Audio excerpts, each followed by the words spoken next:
Welcome back, brothers and heretics, to Grimhammer. Tonight we're diving into the rivalry between Sanguinius and Khorne's most powerful servant. Before we get to the madness, be sure to like, comment any videos and topics you want to see in the future. Be sure to subscribe from up here. I know, thank you guys for the support. I've been killing it. Now, let's get to the video. The Iron Lash found the angel in the heavens. It came shrieking through the red murk above the plains of the damned, a length of blackened iron and demonic sinew vast enough to bind a battle tank. Barbs curved from its coils like the fangs of some abyssal leviathan. Each hook burned with runes that had never been carved by mortal hands, sigils hammered into existence upon the anvils of the blood god's realm. Sanguinius turned in flight, too late. The lash wound around his greaves and crossed itself beneath his knees. Its barbs punched through golden artificer plate, through ceramite reinforcement and the pressure seals beneath. They entered flesh with flashes of white heat. Ka'Bandha hauled upon the weapon. The great angel was torn from the sky. His wings snapped wide as he fought the pull. Feathers burned in the furnace wind streaming from the bloodthirster's body. Sanguinius drove the blading carmine downward, its edge striking sparks from the iron lash, but the weapon twisted like a living serpent and cinched tighter around his legs. Ka'Bandha pulled again. Armor buckled. The Primarch's right femur broke first. The bone burst with a wet detonation beneath the plate, splinters punching through muscle and driving against the inner surface of his greave.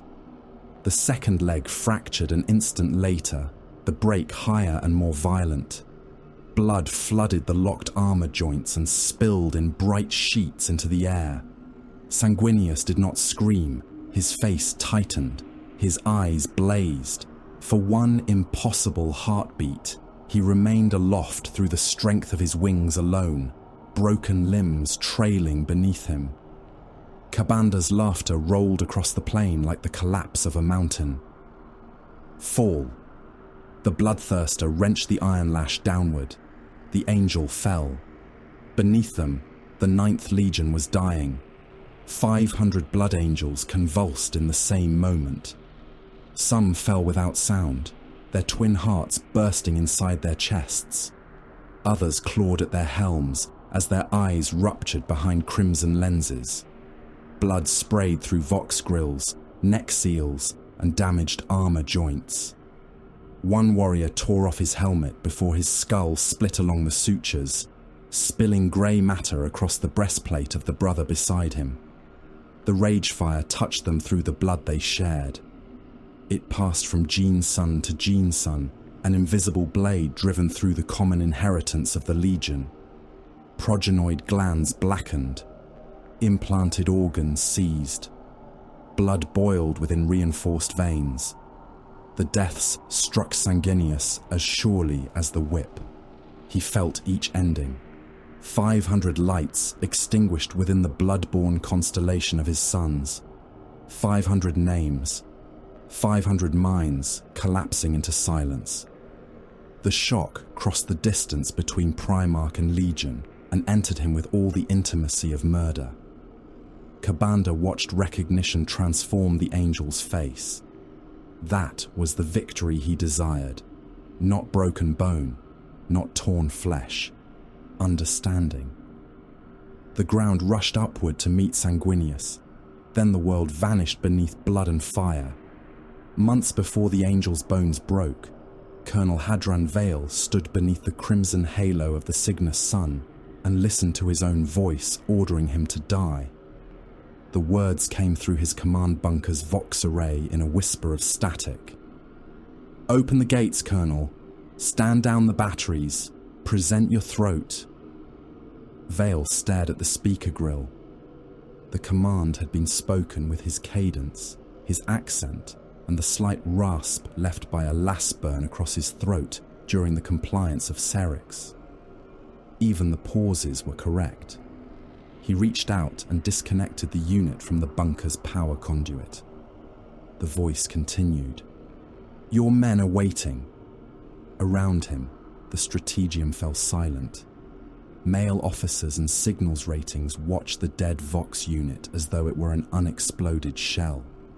Hololithic projections flickered above the central table, displaying the outer approaches to the Cygnus cluster.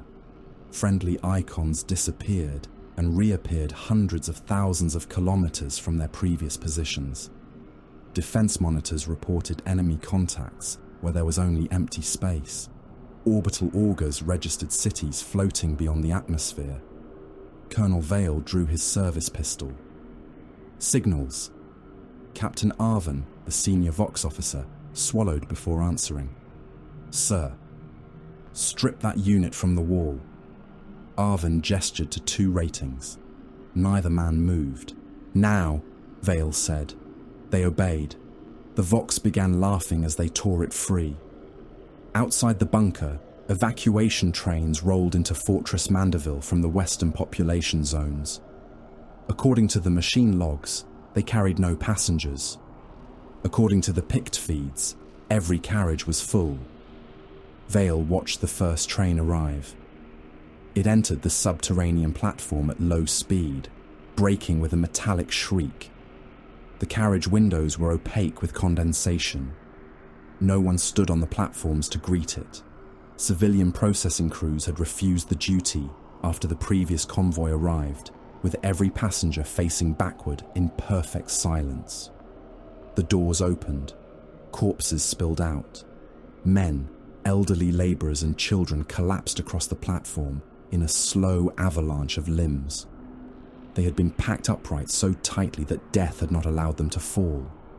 Some had suffocated. Others had been crushed. Many were missing their eyes. None bore wounds that explained the blood covering the inside of the carriages. A junior lieutenant vomited against a support pillar. Vale did not rebuke him. Machine record? He asked. A tech adept stood beside the platform cogitator, mechadendrites twitching around his shoulders. 0 embarked souls, Colonel. 0 biometric signatures. 0 mass variance between departure and arrival. Vale looked at the mound of dead. That is several hundred tons of mass. The machine does not recognize them. One of the bodies moved. A man near the top of the heap lifted his head. His jaw hung from one hinge. Blood dripped from the exposed roots of his teeth. He looked directly at Vale. Open the gates. The colonel fired once. The back of the corpse's skull burst across the carriage wall. Every dead face on the platform turned toward him. The soldiers opened fire. Las bolts flashed through the station. Bodies jerked and blackened. Heads burst. Limbs came apart at the joints. The dead crawled through the fusillade until concentrated fire reduced them to burning meat. When it ended, the platform stank of scorched hair and cooked organs. Vale returned to the command level and found Sergeant Doran standing alone outside the strategium. The veteran's rifle smoked. What happened? Doran stared at the corridor behind him. I heard movement, sir. Where is your squad? The sergeant turned. 9 soldiers were stacked against the wall behind him. Their helmets had been removed. Each skull had been opened with surgical precision, the upper portion lifted away as neatly as the lid of a ration tin. Their brains were gone. Doran looked down at his weapon. I never saw them. The colonel raised his pistol. The sergeant's eyes filled with tears. I heard them giving orders in my voice. Vale shot him through the heart. By the 3rd sleepless day, no mirror remained intact within Fortress Mandeville. Men had smashed them with rifle butts after reflections began moving before the bodies that cast them. A gunner in Battery Hall 7 watched his reflection salute, then slit its throat with a finger. Moments later, the gunner opened his own neck with a maintenance blade. Vale ordered all reflective surfaces painted over. The paint wept blood. Astropathic communication had ceased first, then orbital command. Then the planetary governor's palace began transmitting 3 mutually exclusive evacuation directives on the same cipher.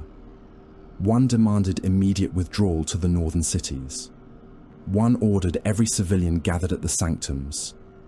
The third instructed the defense forces to execute all refugees as potential carriers of Xenos infection. Vale ignored all three. Then the Legions Astartes arrived. Their gunships descended through clouds the color of bruised flesh.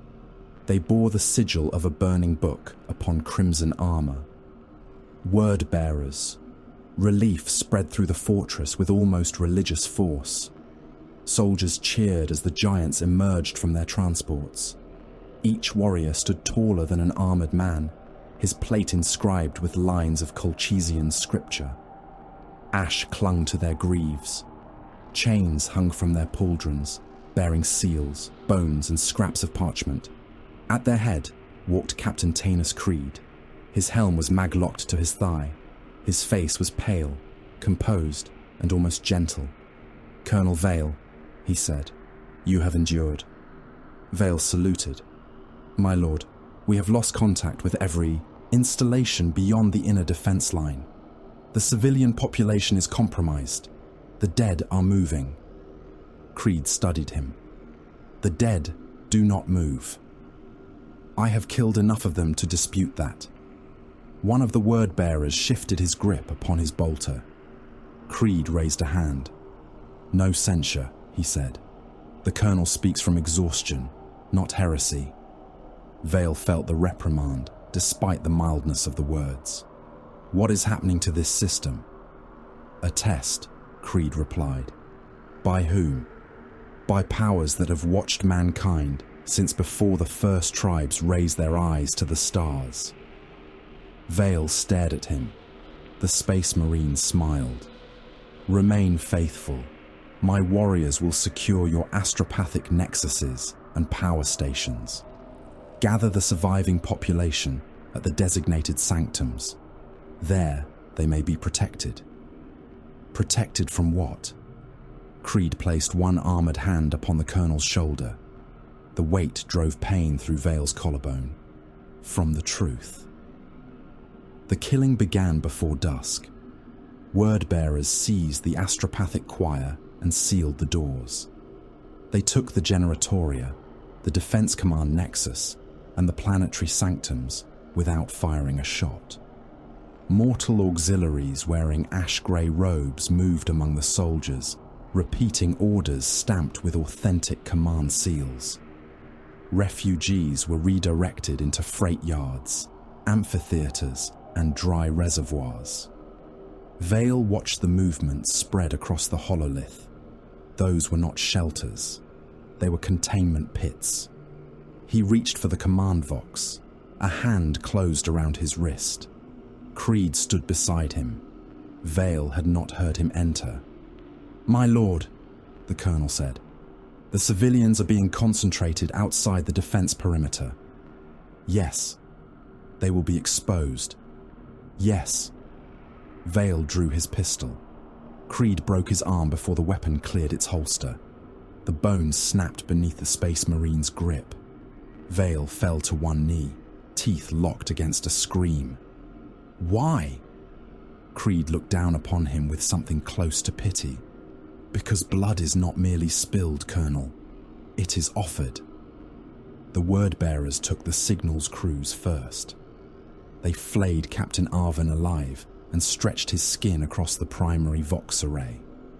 Copper leads were hammered through his exposed nerves. The other ratings were opened from throat to groin and suspended around him, their organs lowered into brass bowls beneath the transmitters. Arvin remained conscious.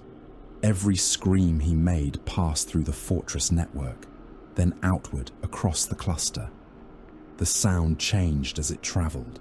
It deepened, multiplied, became a chant spoken by thousands of unseen throats. In the astropathic nexus, Korokoro Saze was fastened within a frame of black brass. The astropath had served the word-bearers. That loyalty did not save him. Hooks held his eyelids open. Needles entered the sockets beneath his eyes and pushed inward until their points touched the psychic organs behind them. His arms had been removed at the shoulders. His legs ended above the knees. Tubes carried his blood into channels engraved across the floor. Tanis Creed stood before him. "Your suffering is a key," the captain said. Sazi tried to answer. His tongue had been nailed to his lower jaw. Creed leaned closer. "Open the way." The needles turned. Sazi's mind was forced outward. His psychic scream crossed the boundary between the materium and the warp. The chamber walls bent away from him. Gravity reversed. Blood climbed from the channels and hung above the brass frame in trembling spheres. Something took hold of the astropath from the other side. His spine arched. His ribs began to separate. Bone tore through skin one strut at a time, opening his chest into a widening cage. The heart continued beating within it. The lungs inflated and collapsed around nothing. Flesh peeled backward from his sternum, turning inside out as though invisible hands were stripping a glove. The gap between his ribs became darkness, not shadow, a place, a realm of brass towers, burning skies and mountains made from skulls.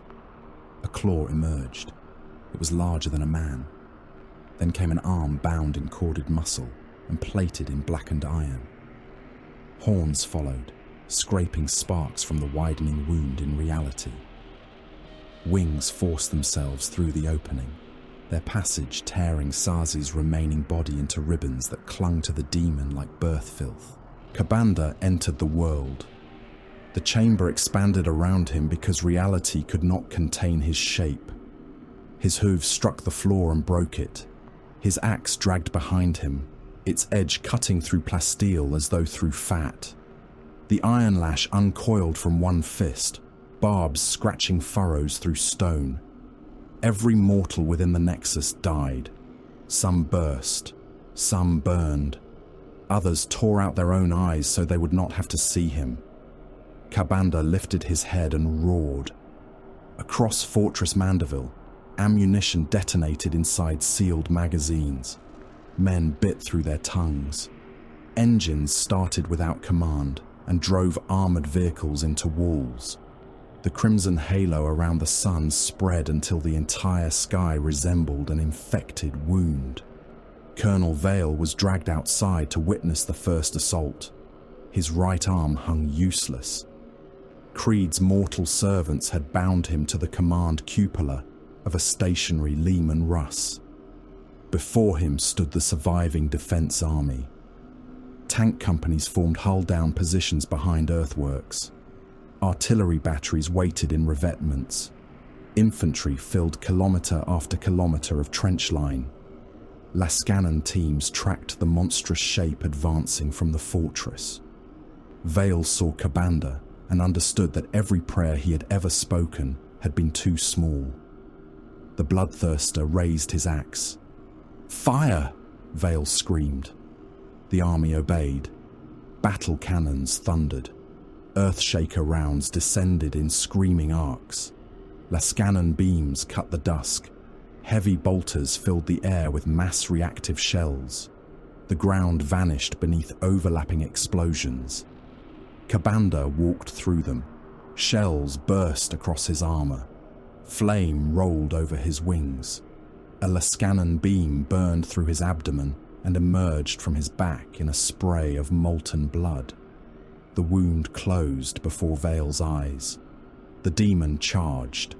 His axe fell through the first Lehman Russ and continued into the vehicle behind it. Both tanks split from turret to track assembly. Burning crewmen spilled from the opened hulls, some severed through the waist, others still strapped into seats as their organs slid into the mud. Kabanda kicked a third tank onto its side. Its tracks continued turning while he stamped through the exposed belly armor and crushed the crew into a single mass of meat, bone, and torn uniforms. Infantry broke.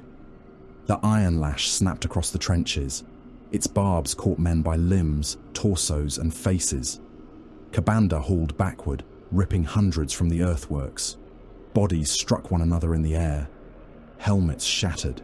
Skulls burst against armor plates. Tangled survivors landed beneath his hooves, and he walked across them slowly enough for Vale to hear each body rupture. The colonel was the last officer left alive. Kabanda tore him from the tank cupola and placed him in the mud. Around Vale, demons gathered wounded soldiers into heaps. They opened bellies with claws and fed while the victims still breathed. One creature pushed its snout into a man's abdomen and pulled out lengths of intestine, swallowing without biting. Another cracked open a ribcage and lapped blood from the exposed heart.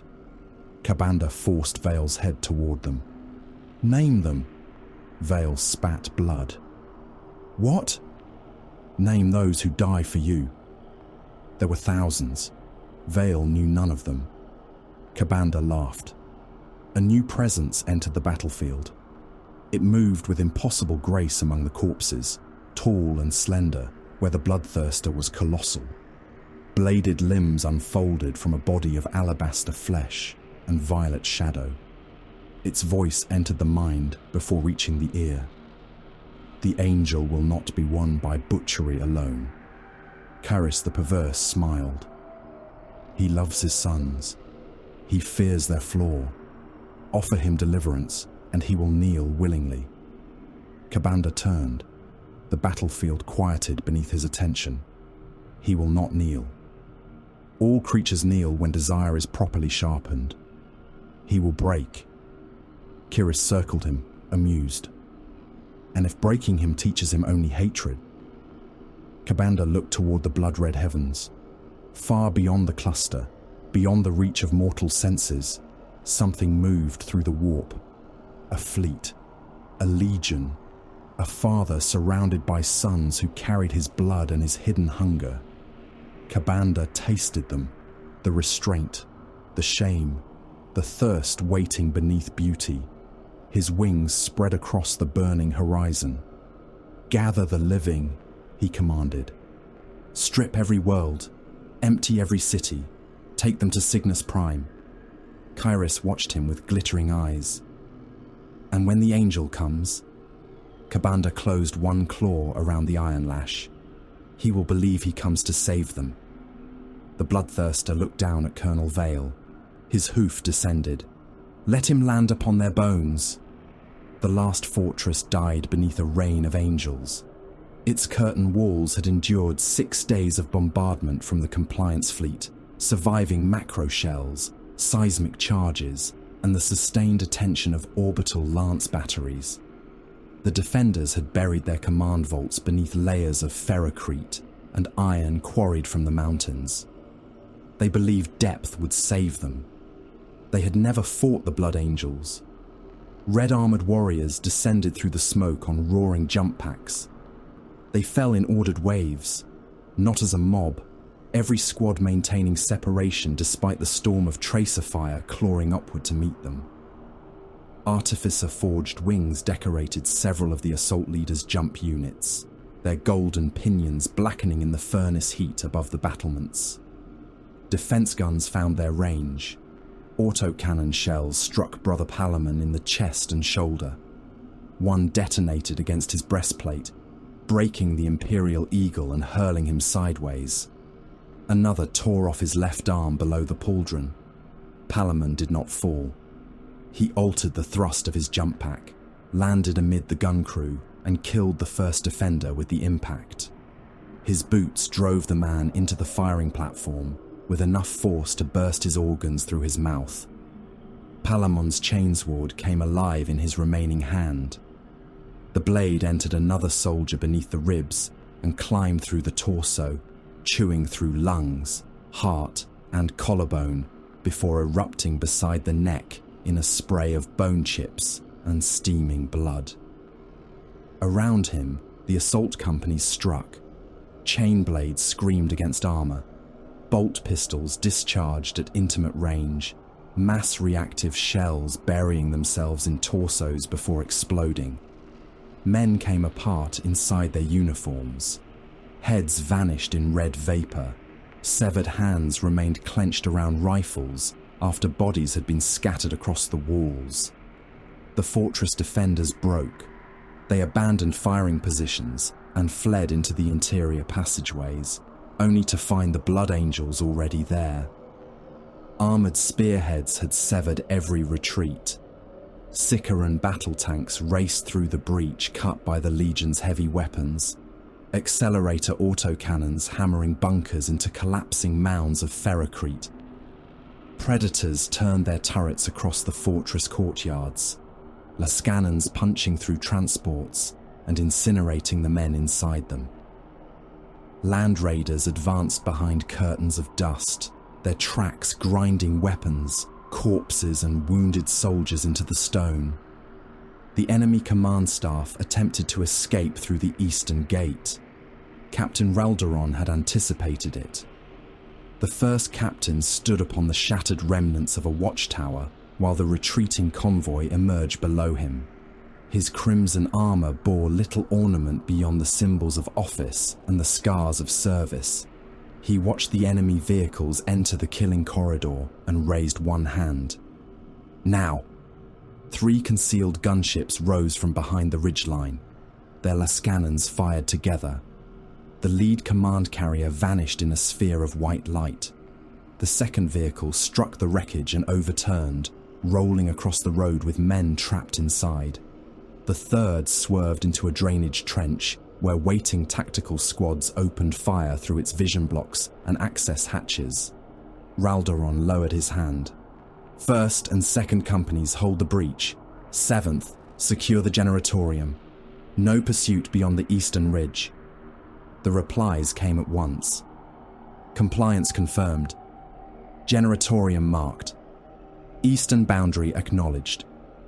There was no triumph in the voices, no shouting, no boasting. The fortress had ceased to be a military problem. The Blood Angels treated its death as completed work. Sanguinius descended after the guns fell silent. He came without escort, pale wings spread against a sky bruised by smoke. The pinions moved once, slowing his fall, and he landed amid the ruins with less sound than the settling debris around him. Every Blood Angel within sight turned toward his father. Some bowed their heads. Others touched fists to breastplates slick with blood. Even the high wounded tried to stand straighter. Sanguinius wore gold, but the armor did not make him radiant. He made the armor seem worthy of radiance. Blood marked one greave, where he had walked through the shattered infirmary beyond the western gate. Ash clung to the feathers at the tips of his wings. He passed among the dead without looking away from them. A mortal auxiliar officer hurried to meet him, removing his helmet as he approached. "My Lord Primarch, the command bastion is secure. Resistance has ended across all designated sectors. How many prisoners?" The officer hesitated. 11,342 confirmed. More are being disarmed in the lower vaults. Wounded. Several thousand among the defenders. Our own casualties remain within acceptable projections. Sanguinius stopped. The officer's expression tightened. "My lord, no casualty is acceptable to the one who suffers it." The mortal looked down. "Of course. Have the Defenders' Medici personnel been permitted to continue their duties?" "Yes, Lord. Under guard." "Food and water?" "Distribution has begun." Sanguinius looked toward the eastern courtyard, where Blood Angels were separating prisoners from weapons and armor. The conquered soldiers stared at him with naked fear. Some had been told the Emperor's sons were monsters. Others had watched those sons descend from the heavens and tear apart their strongest defenses in less than an hour. "See that the dead are identified before burial," Sanguinius said. "Ours and theirs." The officer blinked. "Theirs as well?" They defended their world according to the commands of their lords. Defeat does not make them nameless. Raldoron approached from the broken watchtower. "The surviving planetary council has surrendered," he said. "The compliance is complete." Sanguinius regarded the fortress. "Complete," he repeated. A blood angel knelt beside the remains of an enemy standard. His chainsword had carved through its bearer and the men around him. Blood ran from the weapon's teeth in slow threads. The warrior was breathing too quickly. Sanguinius heard it from across the courtyard. He met Raldoron's gaze. The first captain gave the smallest nod. "Apothecaries are already moving among the companies," Raldoron said. "Good." A Thunderhawk crossed overhead and banked toward the newly captured landing ground. Its hull carried the sigil of the word-bearers. Sanguinius watched it descend. They arrived quickly. "Their request for audience was marked urgent," Raldoron replied. "All messages from Horus are urgent now." "Do you trust them?" Sanguinius turned toward his first captain. "I trust my brother." It was not an answer to the question. Tanis Creed entered the conquered command hall beside Uan Harox. Both word-bearers had removed their helms. Creed's features remained composed and thoughtful, as if the bloodshed outside were a theological question he had not yet decided how to answer. Harox was broader, his face marked by ritual scarring that crossed brow and cheek in lines too exact to have been earned in battle. Ash covered their crimson armor. Colchissian script crawled across their pauldrons and breastplates in black inscriptions. Sanguinius received them beneath the broken image of the conquered world's ruler. Raldoron stood at his right. Azka-Ellen waited behind the Primarch with two warriors of the Sanguinary Guard, their death masks mag-locked to their belts and their hands close to their weapons. Creed bowed. "Lord Sanguinius, the War Master sends his respect and his sorrow that he cannot speak to you himself. My brother has little time for sorrow. The burden of command has grown. So it has for all of us." Creed produced a sealed Horus Lupercal, commands the 9th Legion to the Cygnus cluster. Raldoron accepted the cylinder, passed it through a portable verification unit, and placed it upon the command table. The hololith awakened. Star systems unfolded in red light. "The Nephilim," Creed said. "Remnants of the Xenos breed survived the destruction of their principal holdings. They have established dominion across Cygnus and begun the enslavement of its human population." Sanguinius studied the projected routes. The Nephilim were broken. Wounded creatures often crawl into darkness before they die. How many worlds? Every inhabited body within the cluster has ceased reliable communication. Fragmentary transmissions suggest mass population loss, ritualized killings, and the construction of Xenos harvesting sites. Harox activated another layer of the display. Images appeared above the table. Human bodies suspended within organic machinery. Skulls opened and fitted with crystalline devices. Captives bound beneath winged silhouettes. The images were false. They had been constructed with sufficient skill to survive casual examination. Creed watched the blood angels absorb them and kept his face grave. Sanguinius's attention remained upon one image in particular: a dissected human warrior surrounded by Xenos instruments. "You claim they have continued their biological studies." "We claim nothing," Creed said. "The evidence speaks." "Evidence can be taught to lie." Harox's eyes narrowed. Creed remained calm. "The War Master anticipated your caution." "Did he?" "He remembers what you told him concerning the affliction carried by your sons." Silence entered the chamber.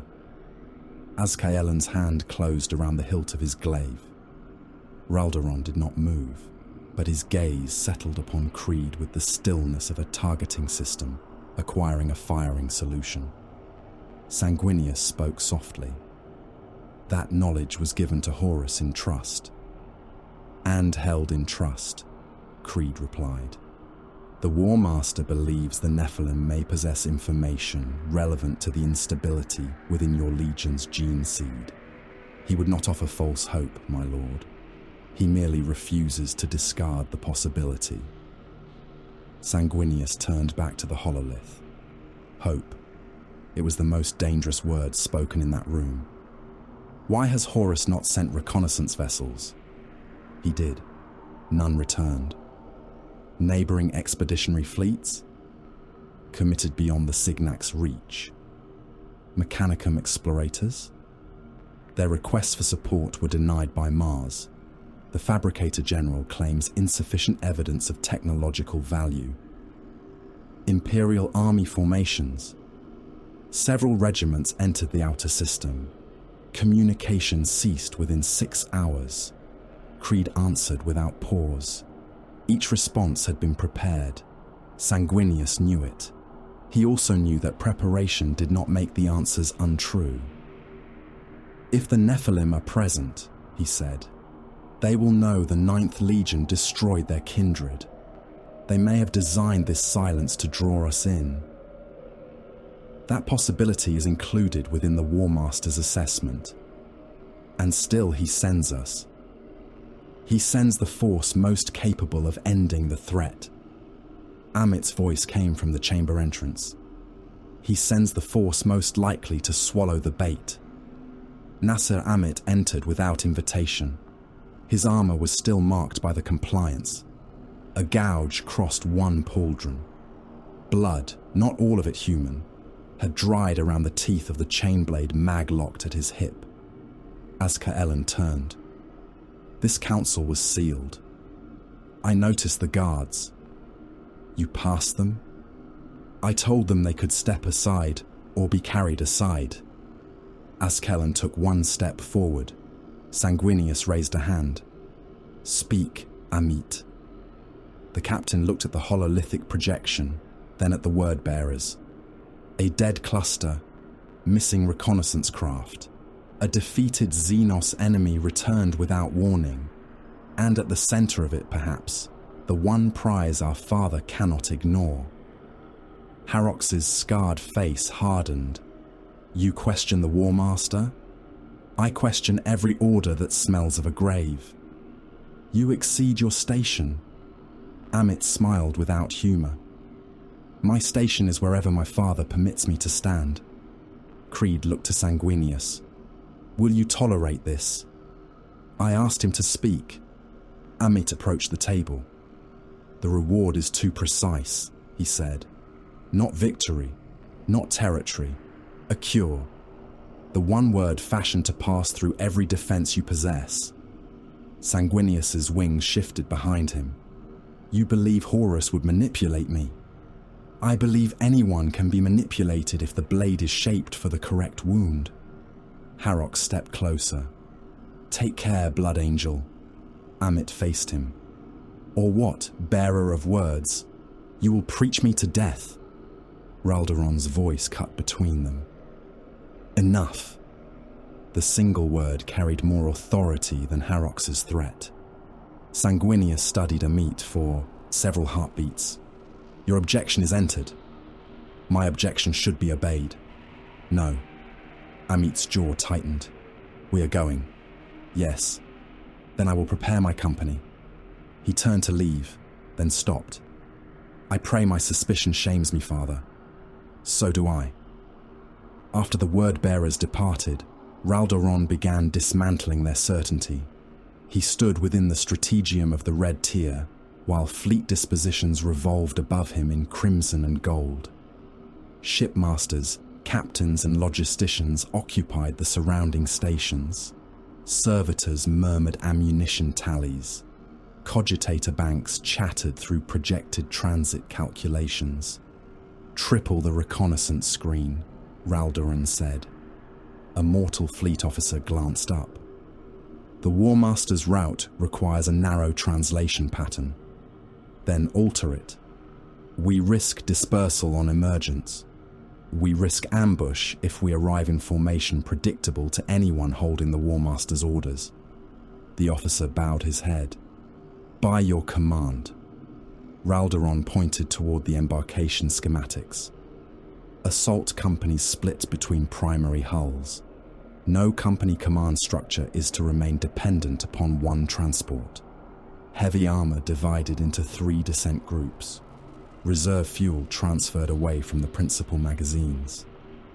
A captain beside him frowned. You anticipate sabotage? I anticipate failure. From the fleet. From everything. He turned to the munitions tallies. Orbital warheads. Within Crusade allowance. Double the allotment. That will leave our reserve below regulation levels. Double it. Recovery craft were reassigned. Apothecarian stores were distributed among multiple ships. Gene seed vaults were sealed behind additional guards. Boarding torpedoes and assault rams were loaded, despite the campaign being presented as a planetary action. Raldoron did not challenge Sanguinius's decision. He prepared to survive it. Meros found Brother Ecanus chained to an operating slab. The restraint was unnecessary.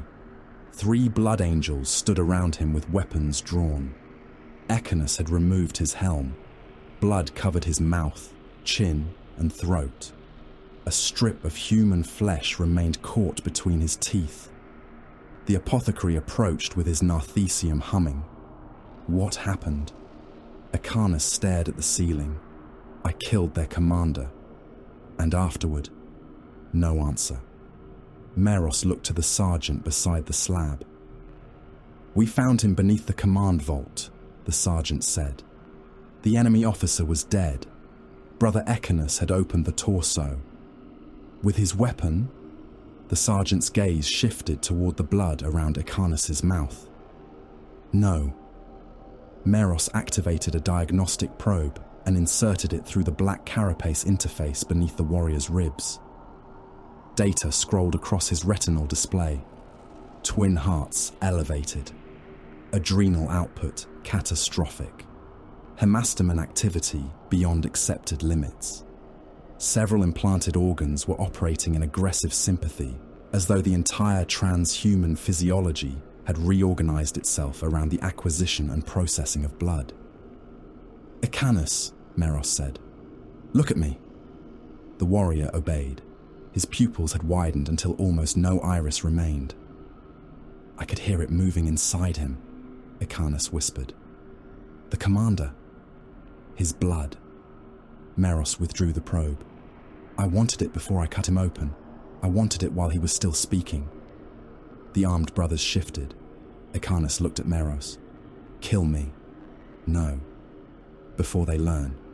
Your brothers already know. Not them. Meros understood. Sanguinius. The Legion. The Imperium. The thing concealed beneath red armor and sculpted beauty. Kill me, Ecanus repeated. Let the records say the enemy did it. I will not murder you to preserve a lie. It is not a lie. I died in that vault. Meros injected a sedative through the throat seal. Ecanus convulsed against the restraints. Then we will discover what returned in your place, the apothecary said. The dreams began during translation. Kano stood alone within a sealed observation chamber, staring into the darkness beyond the armored glass. The warp surrounded the fleet in tides of diseased color. Shapes moved within it, vast enough to blot out impossible horizons. His psychic hood remained dead against his skull, sealed by decree. His force weapon lay in the armorium, its psychic circuitry disconnected, and its blade marked as forbidden. Raldoron entered behind him. You requested me. Something is following us. A vessel? No. Raldoron waited. Kano touched the dead hood. I cannot see it. I cannot reach beyond myself without breaking the Emperor's command. Can you describe what you feel? Hunger. That describes half the creatures in the warp. This hunger knows us. Raldoron looked through the glass. Can obedience blind a legion? Yes. Can disobedience damn one? Yes.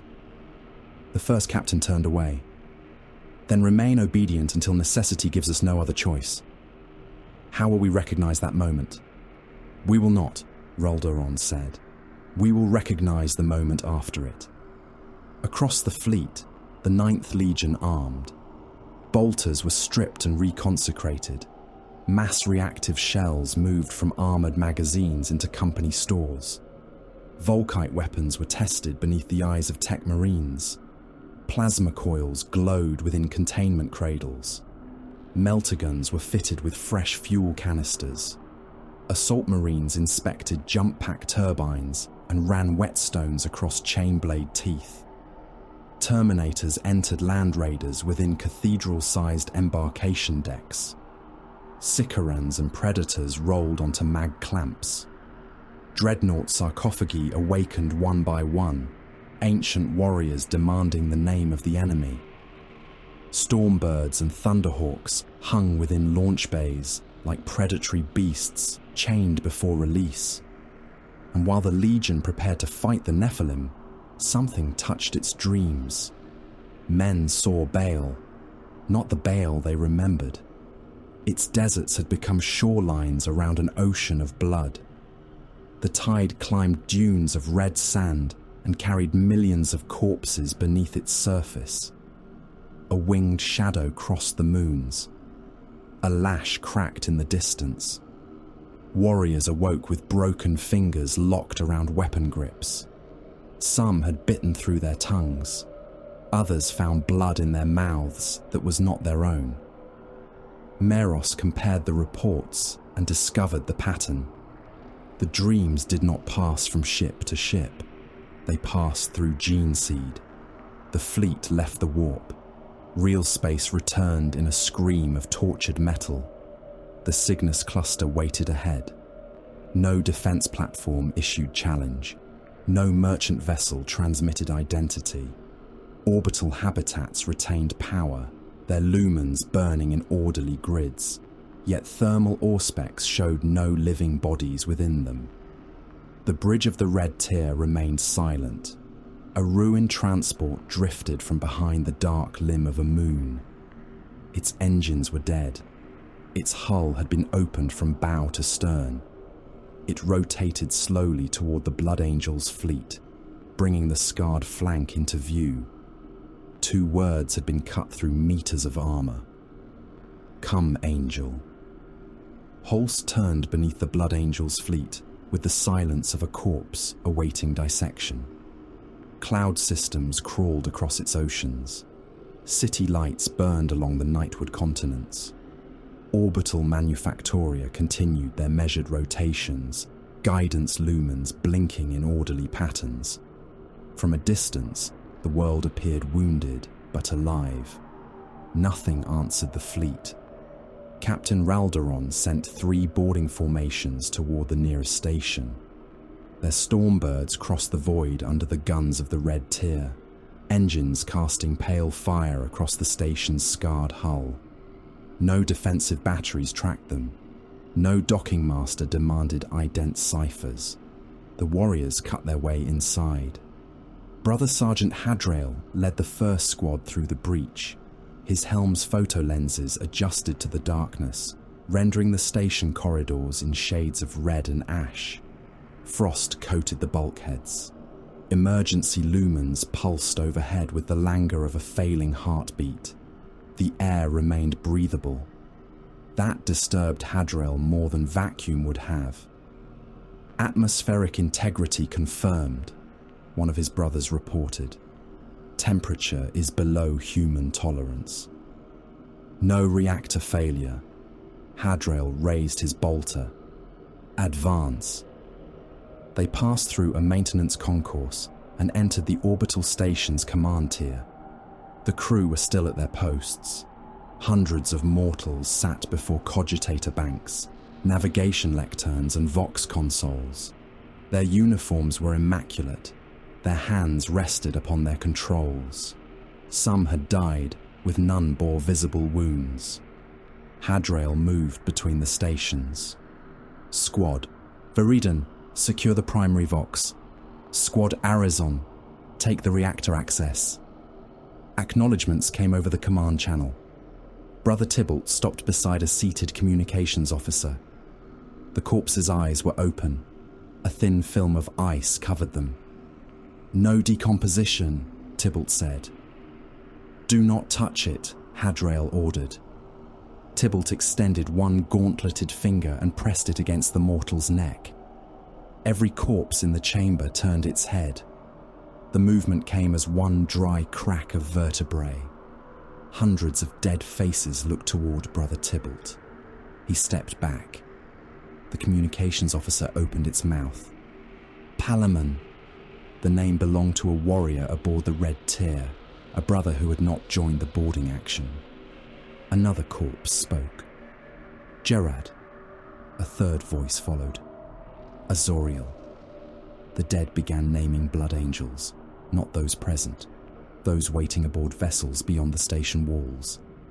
Hadrael brought up his bolter. Withdraw from the chamber. A corpse rose from its chair. Its limbs remained rigid. It moved by wrenching itself upright against the constraints of frozen muscles, skin tearing around the joints.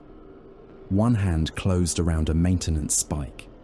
The others stood with it. The command chamber erupted. Dead crewmen hurled themselves across consoles and railings. Some struck with tools. Others tore cables from the walls and swung them like whips. A corpse ripped open its own forearm, pulled free the sharpened bones, and drove them toward Tybalt's throat. Bolters thundered. Mass reactive shells entered dead flesh and burst inside it. Bodies exploded across the cogitator banks. Limbs spun through the air. Blood blackened by cold sprayed against crimson plate and froze there. Still the dead came. A navigator with half his torso missing dragged himself forward by one arm, reciting the names of Sanguinius's sons. Cassiel, Meros, Cano, Amit. Hadrael crushed its skull beneath his boot. Purification pattern, he ordered. Flamers forward. Promethium filled the chamber. The dead burned at their stations. Skin tightened and split. Fat crackled beneath uniforms. Black smoke climbed toward the ceiling while the corpses continued naming blood angels through mouths that no longer possessed tongues. Hadrael withdrew his warriors from the station. He left melter charges in the reactorium. When the boarding craft pulled away, Holst's orbital command station broke apart in a silent bloom of light. The world below remained unaware. Sanguinius watched the explosion from the strategium of the Red Tier. The dead spoke the names of warriors aboard this fleet, Ralderon said. Several were not listed upon the boarding disposition. Could the station have accessed our command network? No breach has been found. Could the Nephilim have taken the information before we entered the system? Possible. Sanguinius looked toward Kano. The former librarian stood at the edge of the hololithic display, his sealed psychic hood dark around his head. You disagree, the Primarch said. I believe the question is wrong. Ralderon turned. Explain. We ask how the enemy acquire the names as though information must travel by signal, record, or witness. Kano looked toward the projection of Holst. What if it does not? Amit folded his arms. You speak of sorcery. I speak of an enemy using methods our doctrine refuses to name. Sanguinius studied the world. We descend. Ralderon's expression did not change. My lord, the station represented a contained threat. The surface may not. Which is why we will not commit the Legion. Reconnaissance companies only. Gunships remain airborne. No warrior leaves supporting range of another squad. And if the cities are compromised, then we learn how. The The first landing force touched down in the heart of Holst's capital. The city was empty. Vehicles waited at intersections with their engines cold. Cargo lifters rested beside loading bays. Market stalls stood beneath awnings, produce stacked in neat rows and beginning to rot. No bodies lay in the streets. Brother Captain Remiel led his warriors through a residential tower. Doors stood unlocked. Inside one dwelling, a table had been set for 6. Bowls of broth steamed beneath suspended lumens. Fresh bread remained upon a cutting board. A cup lay overturned, liquid, still dripping from its rim despite the chamber's perfect silence. Remiel touched the broth with one finger. Warm. A tech marine checked the thermal readings. The heating elements are inactive. When was the meal prepared? No residue pattern permits an estimate. They searched the sleeping chambers. Beds had been made. Clothing hung in wardrobes. Personal weapons remained in locked cabinets. The occupants were gone, but nothing suggested panic or departure. At street level, an assault squad reported movement in a transit tunnel. Remiel led the response. They found no enemy, only shadows. Every shadow in the tunnel pointed east. The lumens shone from above. The warriors stood in different positions. Pipes and support columns cast black shapes across the walls. All of them angled towards Cygnus Prime. Remiel moved his hand before a lumen. The shadow did not follow.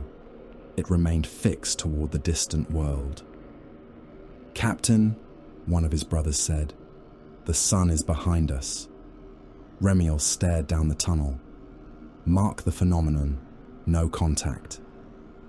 Across the city, other squads made the same discovery. The shadows of statues, buildings, vehicles and men ignored the light that should have shaped them. Everyone pointed deeper into the cluster. Then Holst moved. The first tremor passed through the continent like the waking of some buried engine. Buildings swayed. Roads split. Window glass cascaded into the streets. The landing force reported seismic activity across every channel. The strategium of the red tier filled with warning tones. "Magnitude increasing," a mortal officer called. "Multiple continental events." Ralderon studied the auger projection. Those are not tectonic faults. Mountain ranges lifted from Holst's surface. Stone broke free in slabs hundreds of kilometers across. Entire peaks rose through the atmosphere, trailing forests, snowfields and rivers pouring into the sky. Gravity failed around them, or was denied. The mountains accelerated toward the fleet. "Evasive pattern," Ralderon ordered. "All vessels clear the orbital plane." Warships ignited their drives. The first mass of stone passed beneath the red tier and shattered against a heavy cruiser. Rock struck the armored flank with force sufficient to drive the vessel sideways. Void shields collapsed in sheets of blue lightning. The mountain buried itself through the outer decks, folding the cruiser around the impact until the ship's spine broke. Thousands died before the vessel's reactor alarms began. Another landmass rose from Holst. Then another. The planet was tearing pieces from itself and hurling them into the heavens. "Surface teams requesting extraction," a signals officer reported. "Gunships are descending," Ralderon said. Sanguinius watched one of the mountainous projectiles crush an escort vessel into fragments. "How long before the fleet clears the gravity well?" "At full burn, 8 minutes." "The surface companies?" 15. "Then the fleet holds." Ralderon looked at him. "My lord, we do not abandon them." The Blood Angels remained beneath the barrage. Cruisers interposed themselves between the planet and the descending gunships. Lance batteries fired upon ascending mountains, reducing them to incandescent storms of stone. Point defense weapons shattered smaller fragments. Debris hammered across void shields like artillery. The last Stormbird cleared the atmosphere with its port wing torn away and 2 engines burning. Only then did Sanguinius give the order to withdraw. Holst continued attacking after the fleet moved beyond the immediate gravity well. Continents twisted. Oceans climbed into the sky in towering columns. The cities of the world vanished beneath fractures glowing with red light. Raldoron stood beside his father. There is no population to liberate. We do not know that. The world is becoming a weapon. Sanguinius said nothing. Holst's surface split open. Something vast moved beneath the crust, too large for the augurs to define. The planet's magnetic field screamed across every sensor. Vox channels filled with the voices of the dead station crew, still reciting Blood Angel names. Amit watched the dying world. Destroy it. Several officers looked towards him. He did not withdraw the statement. If anything lives there, Amit said, it know. Longer lives as mankind understands the word. Sanguinius closed his eyes. When he opened them, he looked older. Prepare the lance batteries. The order passed across the fleet.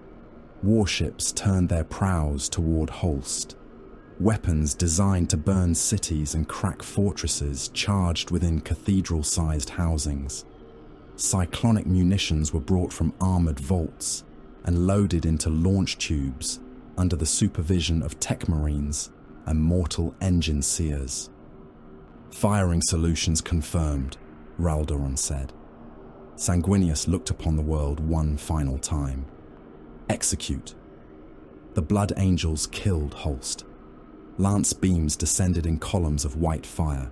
They struck cities, oceans, and mountain routes, boring through the crust into the mantle. Cyclonic warheads followed, vanishing beneath the atmosphere before detonating in sequence. Continents fractured.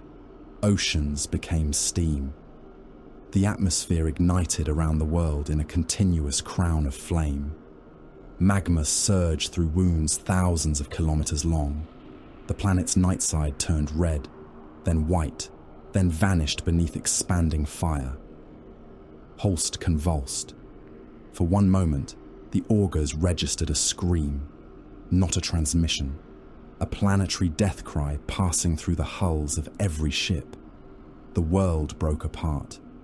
Its molten core opened to the void, wrapped in fragments of burning continents. No one aboard the Red Tier spoke. They had entered the cluster to reclaim human worlds. Their first victory was annihilation. Then laughter came through the Vox. It began low, buried beneath static. It climbed until the Strategium speakers shook in their housings, and mortal crewmen pressed hands against bleeding ears. Kabanda laughed while Holst died. The fleet proceeded towards Skultrum beneath communications silence. The stark dagger lay broken upon the world's surface, half buried in a plain of grey mud. Its hull had torn open during impact, scattering armor plates and drive components across kilometers of wasteland. Meros entered through the wound beside Captain Dar Nakir and the surviving warriors of Squad Cassiel. The frigate's emergency lumens still burned. Their light revealed the dead.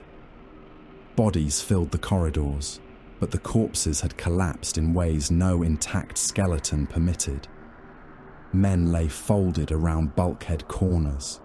Others sagged across stairways, limbs bent backward until hands touched shoulders. Meros knelt beside a crewman. The uniform was unbroken. The flesh beneath it had no shape.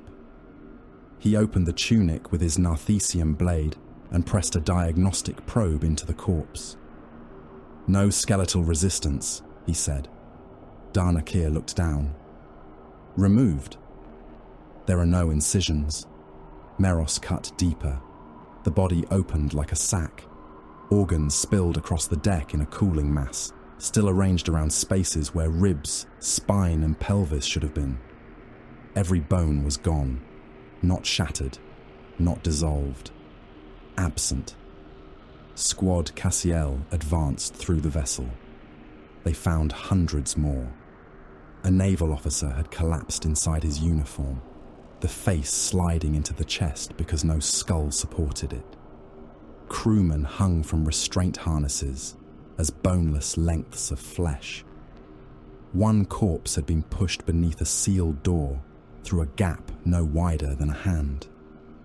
Movement ahead, Cassiel warned. Bolters rose. A man appeared at the end of the corridor.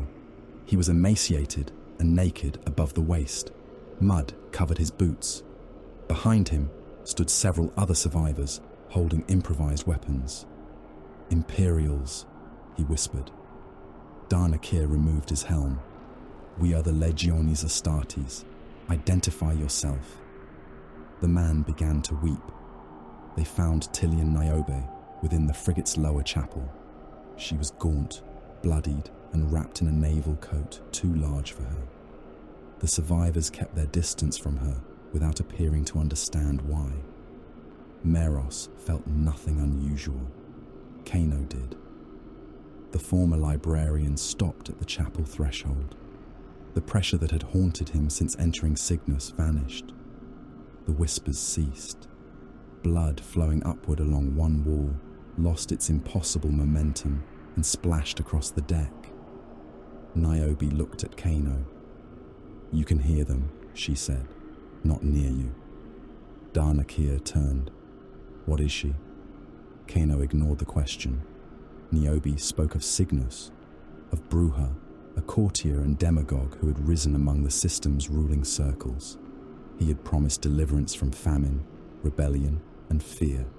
He had gathered the desperate into secret congregations, then opened the sanctums to things that did not possess human names. They came through mirrors, Niobe said, through music, through the dreams of men who believed themselves awake. Nephilim methods, Darnakir said. No, you cannot know the distinction. I watched a creature pull a man's soul from his mouth and wear it like perfume. One of the blood angels shifted. Xenos deception. Kano studied Niobe. The warriors preferred that answer. Xenos could be measured. Xenos possessed organs, weapons, ships, and weaknesses. Demons belonged to ancient superstition, the very ignorance the imperial truth had promised to bury. To accept Niobe's words would be to admit that the Imperium had denied them the language needed to describe their enemy. She comes with us, Kano said. Darnakir looked at him. On whose authority? Mine. You surrendered that authority at Nicaea. Kano's gaze hardened. Then take responsibility for leaving her here. Darnakir held his eyes for a moment. Form the survivors into the center. Squad Cassiel takes the rear. They led the mortals from the wreck. The first voice came from the mist beyond the hull. Father. A male survivor stopped, his face emptied of color. A child stood several meters away, half concealed by fog. The figure wore a white shift and held out one small hand. Father, I was cold. The man stumbled from the formation. Niobe seized his coat. That is not your son. The child smiled. Its mouth opened too far. The jaw split down the throat. Rows of needle teeth unfolded from within the face, and the body lengthened into a pale, bladed shape. More figures appeared in the fog. Lost fathers, dead brothers, sons buried on worlds far from Cygnus. They called to the survivors in familiar voices. Then the disguises peeled away. Demons rushed the column. Blood angels' flamers ignited. Prometheum engulfed the first creatures, burning silk-smooth flesh into black ribbons. Assault marines leapt through the fire and struck with chain blades. One demon opened a warrior from groin to throat before he severed its head. Another wrapped too many arms around a legionary and pulled until his body tore apart at the waist. Flies poured from the wounds. They came in clouds dense enough to darken vision lenses. They entered armor vents and clogged rebreather filters. Mortal survivors clawed at their faces as insects burrowed into nostrils, eyes, and mouths. "Keep moving!" Darnakir roared. "Gunships are inbound!"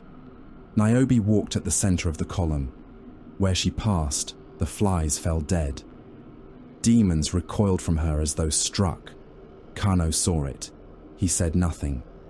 The evacuation craft lifted from Sculptrum beneath a sky filled with screaming shapes.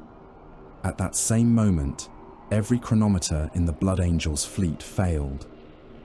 Digits and runes vanished. In their place appeared a date that could not exist. Every measure of year, month, day, and hour rendered as 6. Mortal crewmen stared at the displays. Some began laughing. Others wept. A helmsman aboard an escort vessel drew his sidearm and shot the officer beside him before turning the weapon upon himself. Servitors tore free of their stations. Astropathic adepts screamed until their throats ruptured. Sanguinius stood alone within his chamber when the walls became mirrors.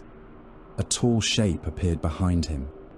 Kiris the Perverse wore beauty as a weapon. His limbs were slender, his face almost human, and his smile fashioned from promises no sane soul should desire. "Great angel," the apparition whispered. "At last." Sanguinius turned. "You are no Nephilim. I am Kiris. This cluster is mine, though another guest has mistaken slaughter for dominion. Where are the people of Cygnus? Waiting. For what? For you." The projection leaned closer. "Come to my cathedral, son of the Emperor.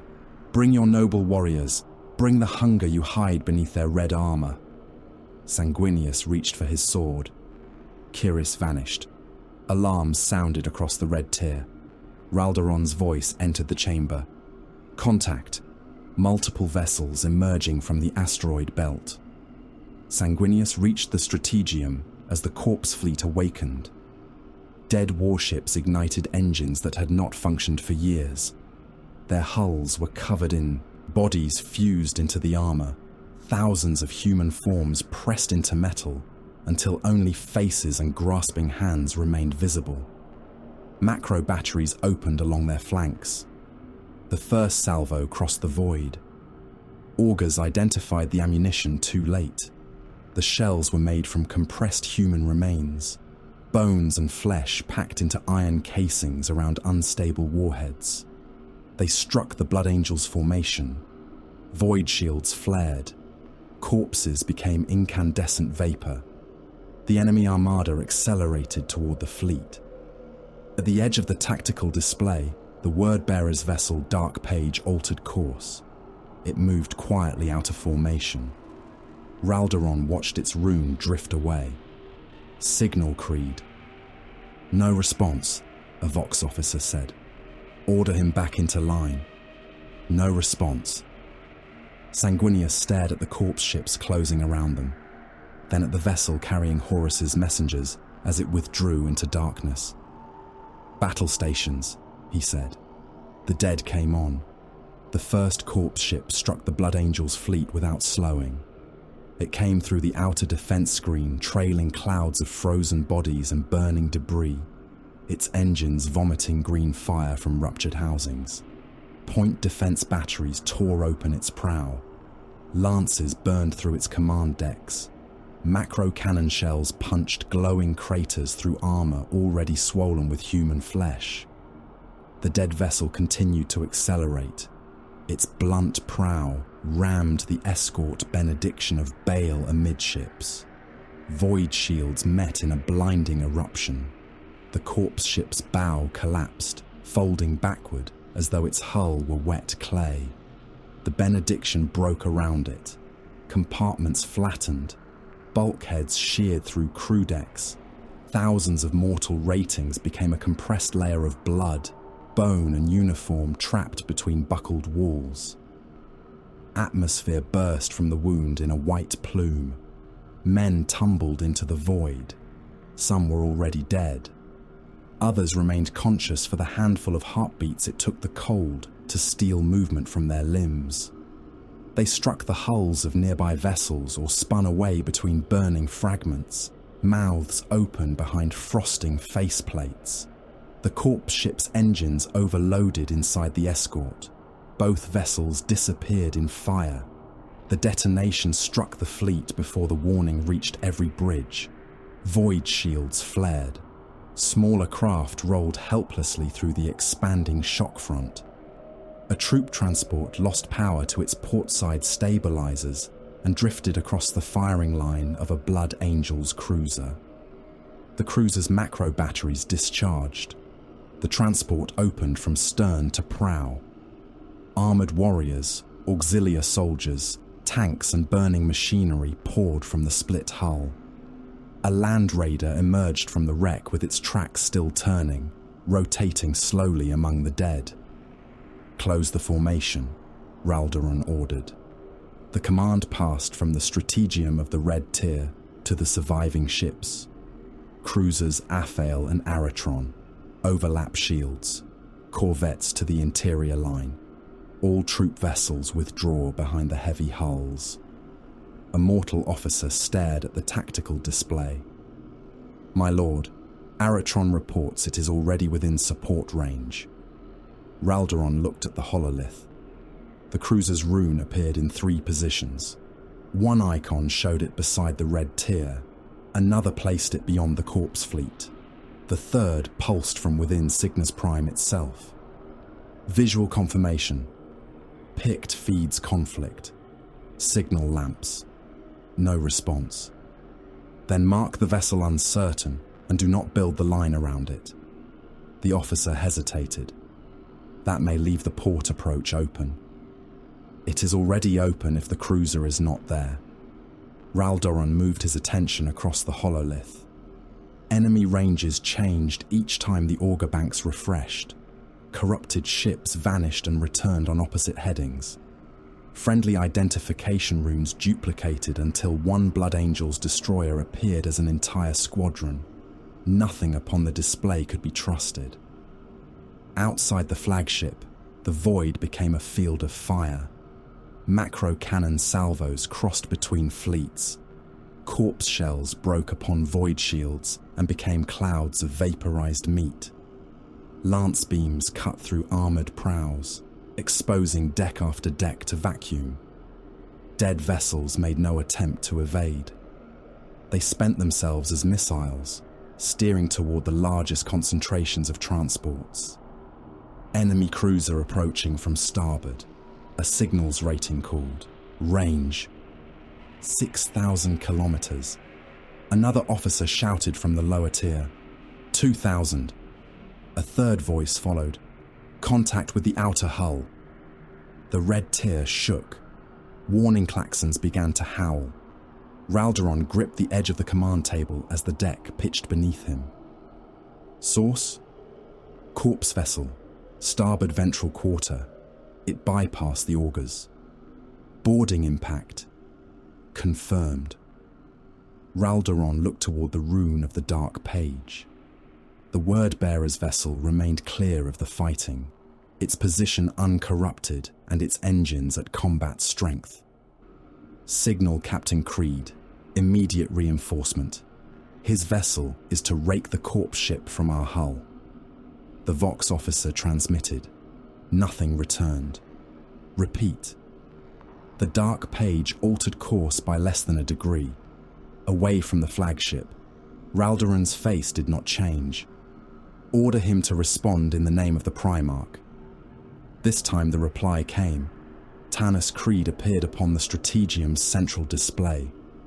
The word-bearer stood upon his bridge with Uan Harox beside him. No alarm sounded behind them.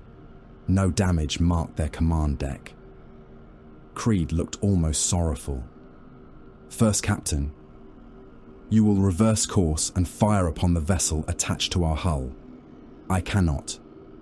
You refuse an order issued under the authority of Sanguinius. I acknowledge it. Raldoron's hand rested upon the pommel of his sword. Then obey. Creed lowered his gaze. Your legion has always possessed a rare beauty, Raldoron. Even among the Emperor's sons, The blood angels carried themselves as though war might be made sacred through grace. The first captain stared at him. Your next words will determine how you die. I have seen the truth of the galaxy. There is no grace in war, no honor, no sanctity, only offering. Harrock smiled. Creed looked beyond Raldoron, toward the golden figure entering the strategium. Sanguinius had arrived. The word-bearer bowed his head. My lord, forgive me for admiring you. It was an error born of ignorance. Sanguinius stopped before the projection. Where is Horus? Creed's expression softened. Beyond your reach. The words struck the strategium harder than the ship's collision. Sanguinius did not move. What has he done? He has given you an opportunity to become what you were always meant to be. The dark page turned fully toward the asteroid belt. Raldoron spoke to the weapon stations. Target him. Firing solution obscured by fleet traffic. Clear it. Creed placed one hand over his chest. You came because you loved your sons. That is why this will succeed. The transmission ended. The dark page accelerated into darkness.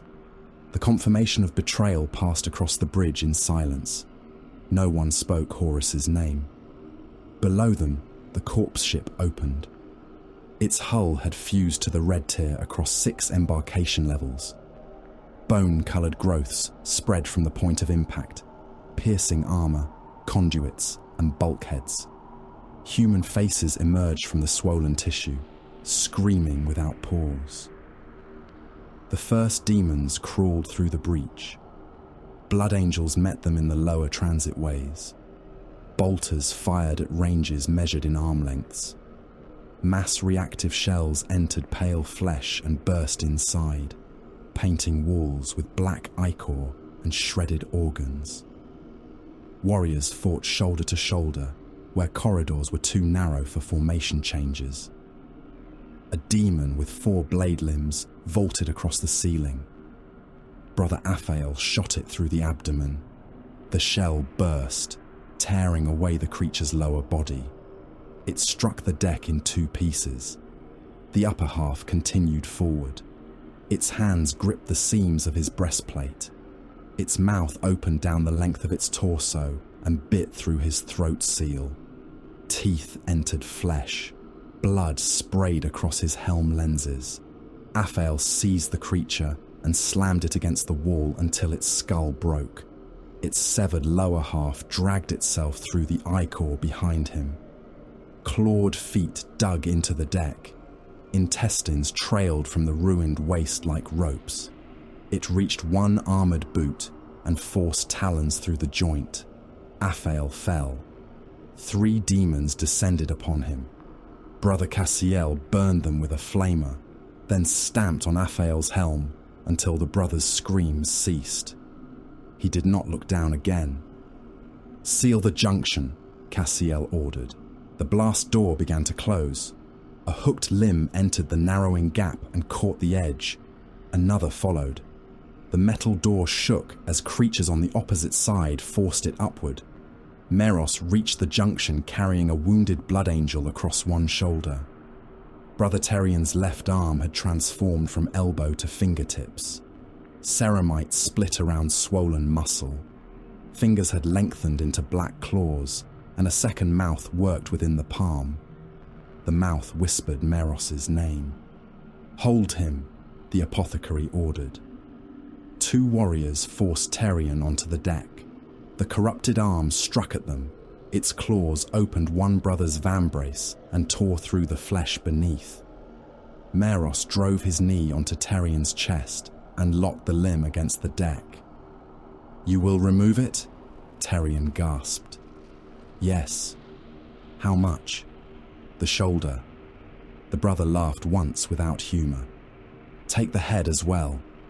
Meros activated the powered saw within his Narthesium. The blade bit through the armor joint. Ceramite dust mixed with arterial spray. Terrian's altered arm writhed independently as the saw chewed through muscle and bone. The mouth in its palm screamed louder than the warrior did. Meros severed the limb. Black blood erupted from the stump. He drove a coagulant spike into the wound, sealed the arteries, and turned toward the amputated arm. It had already crossed half the deck. The fingers pulled it forward like a five-legged insect. It climbed the greave of the nearest blood angel. Meros shot it apart with his bolt pistol. Behind him, the blast door buckled. Kano stood before it, with both hands pressed against the metal. His armor servos whined. The former librarian braced one boot against the deck as the demons forced the door higher. "Clear the wounded," he said. A claw appeared beneath the door and tore furrows through the floor. Cassiel fired into the gap. How long? Not long.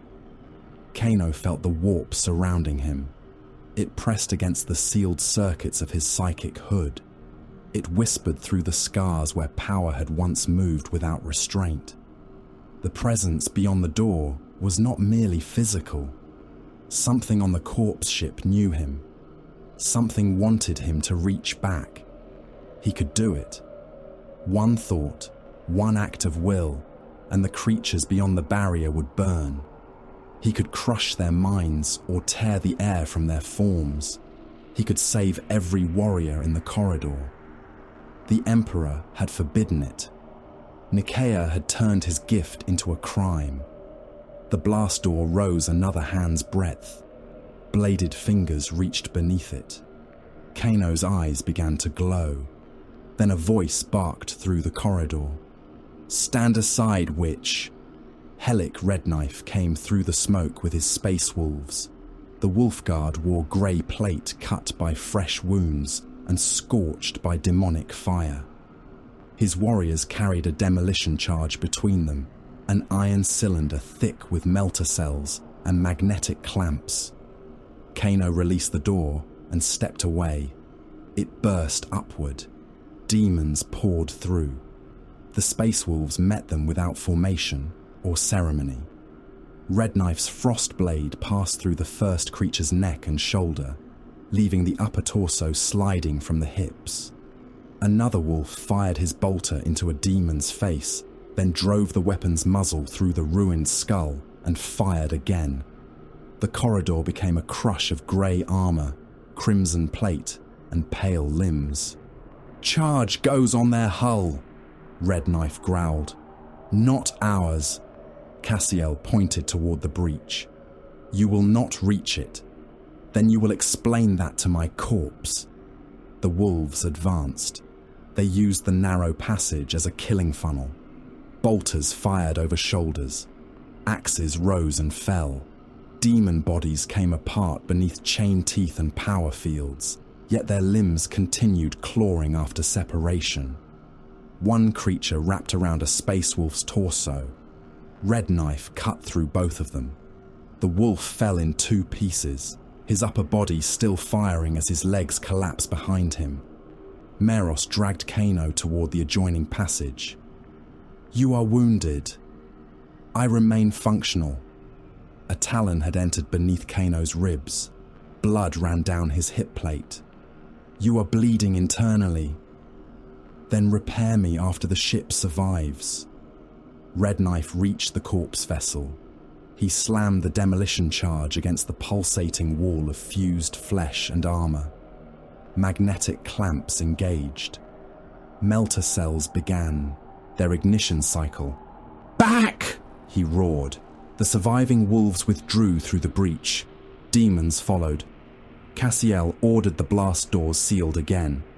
The mechanisms groaned as the metal descended through limbs and bodies, crushing them into the deck. The charge detonated.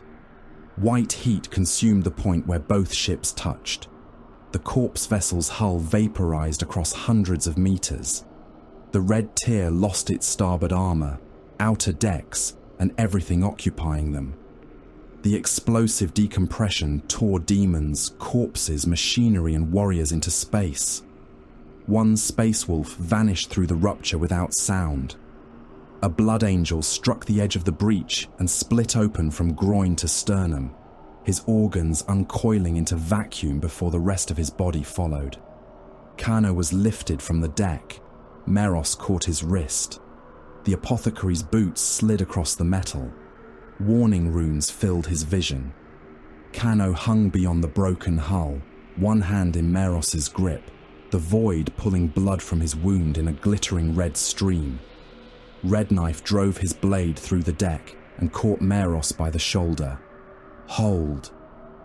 The remaining pressure vanished. Meros hauled Kano back inside. The former librarian struck the deck and did not rise. "Sealant foam," Meros ordered. Emergency shutters slammed over the breach. The corpse ship drifted away, its severed hull burning. For a moment, the flagship survived. Then Admiral Athene Ducade drew a knife across the throat of her executive officer. The blade entered beneath his jaw and opened both arteries. Blood struck the helm controls in twin streams. The bridge crew froze. Ducade had commanded the Red Tier through wars that had broken lesser shipmasters. Her voice had directed fleets while continents burned below. Now she stood beside the dying officer, with her eyes fixed upon something no one else could see. He collapsed at her feet.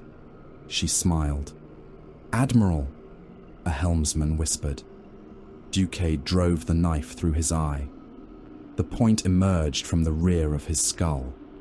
She tore it free, bringing the eye with it, and pressed her blood-covered hand against the control lectern. The flagship's engines changed pitch. "Course alteration," a navigator called. "We are descending towards Cygnus Prime. Countermand. Helm lockout." Ducade stabbed the navigator through the mouth. Her blade broke teeth and passed through the back of his neck. She released the weapon and reached into the opened throat with both hands, spreading the wound until blood sheeted across the controls. "Look," she said. The bridge lumens dimmed. Every display showed a winged shape standing upon a field of skulls. Ducade began entering command codes. Engine safeties disengaged. Stabilizer thrusters shut down. The Red Tier rolled toward the planet. Sanguinius reached the bridge as the first officer fired upon Ducade. The last bolt struck her chest and burned through her uniform. She did not fall. She seized the officer by the hair and hammered his face against the console until the skull broke. The Primarch crossed the chamber in a blur of gold. He caught her wrist before she could enter the final code. "Athene." She looked up at him. For one heartbeat, recognition returned. Terror filled her face. "My lord," she whispered. Then her features twisted. "He waits below." She tried to drive the broken knife into Sanguinius's throat. He struck once. Her neck snapped. The body hit the deck with the head turned backward between the shoulders. Sanguinius caught her before she slid beneath the command throne. He lowered her to the blood-soaked floor. "Helm response?" he demanded. A surviving officer crawled toward the control station. "Destroyed. Manual systems severed. Primary drives locked at full descent. Engineering?"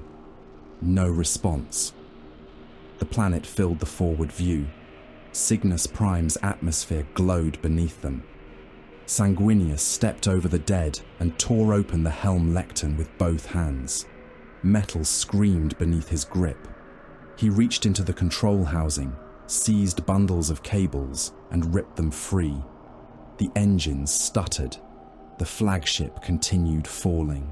Ralderon entered the bridge with blood across his armor. The corpse vessel is separated. Lower decks are compromised.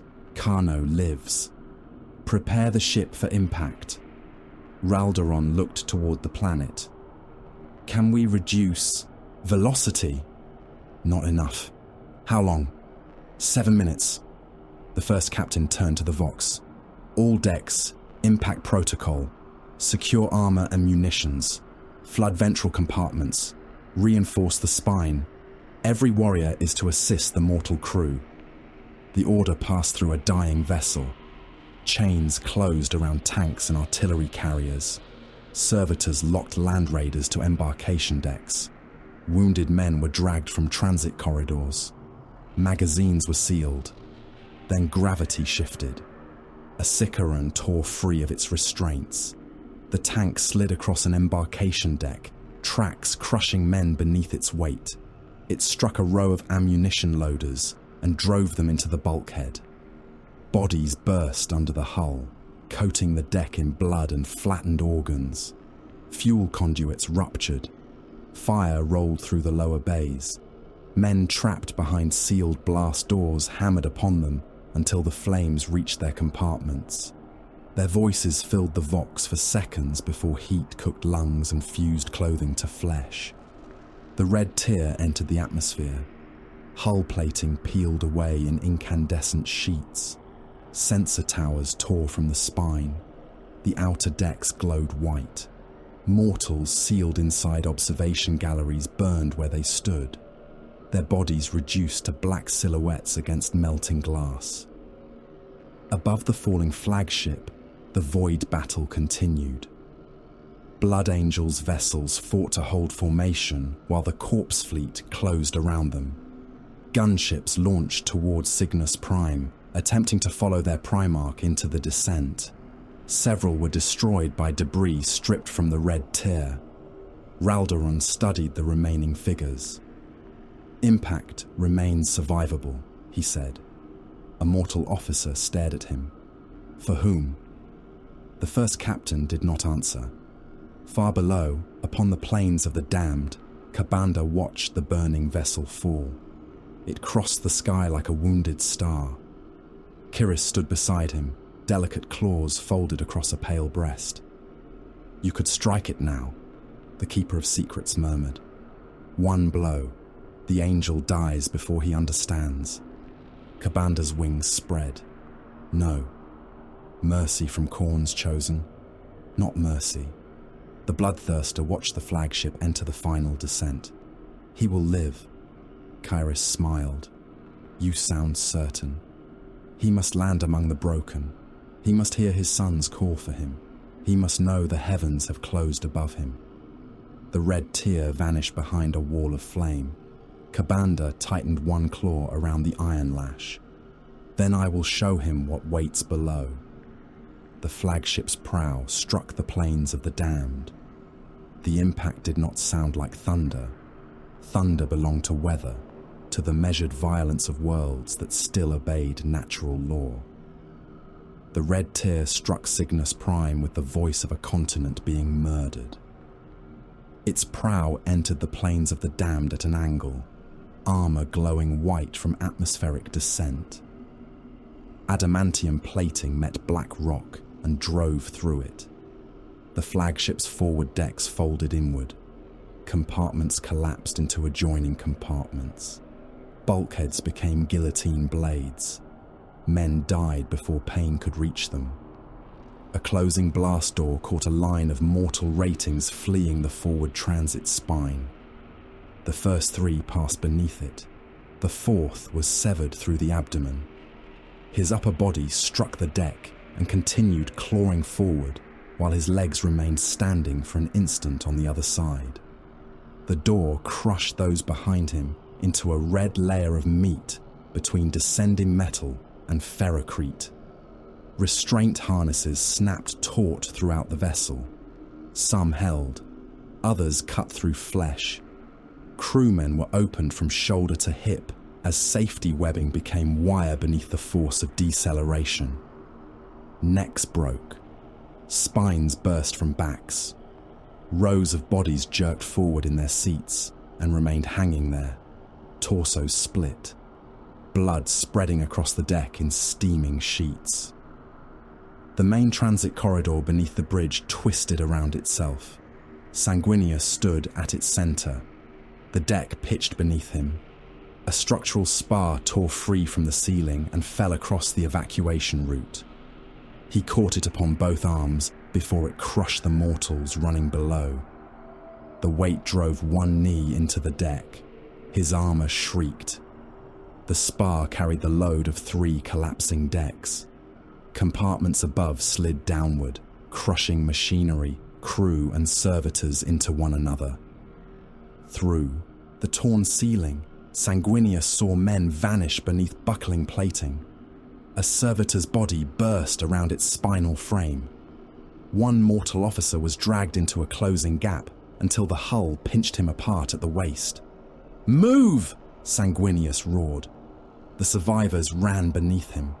Blood angels carried wounded crewmen under the raised beam. Mortal ratings dragged brothers whose legs had been torn away. An engine seer crawled with his lower body missing, mechadendrites hauling him forward, while cables and intestines trailed behind.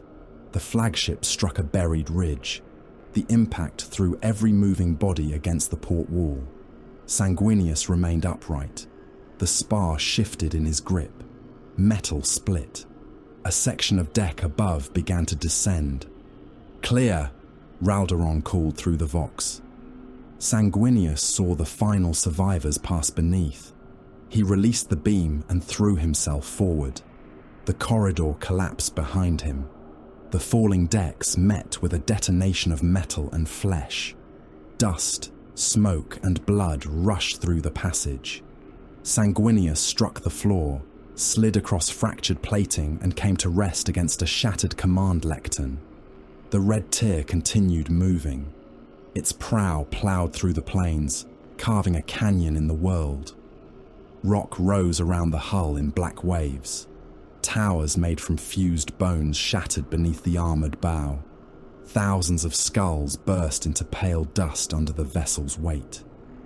The starboard drive section tore away. It spun across the landscape, trailing fire, struck a ridge and cartwheeled end over end. Entire decks opened during the rotation. Crew, machinery, and ammunition crates sprayed outward. Bodies struck the ground hard enough to disintegrate. A mortal gunner hit a standing stone and burst across it, leaving the shape of a man painted in blood and bone fragments. Inside the primary embarkation deck, mag clamps failed. A predator slid sideways through a column of crewmen. Its tracks did not turn, but momentum alone crushed bodies beneath the hull. The tank struck a dreadnought cradle and tore the sarcophagus free. The ancient war machine tumbled through 3 bulkheads.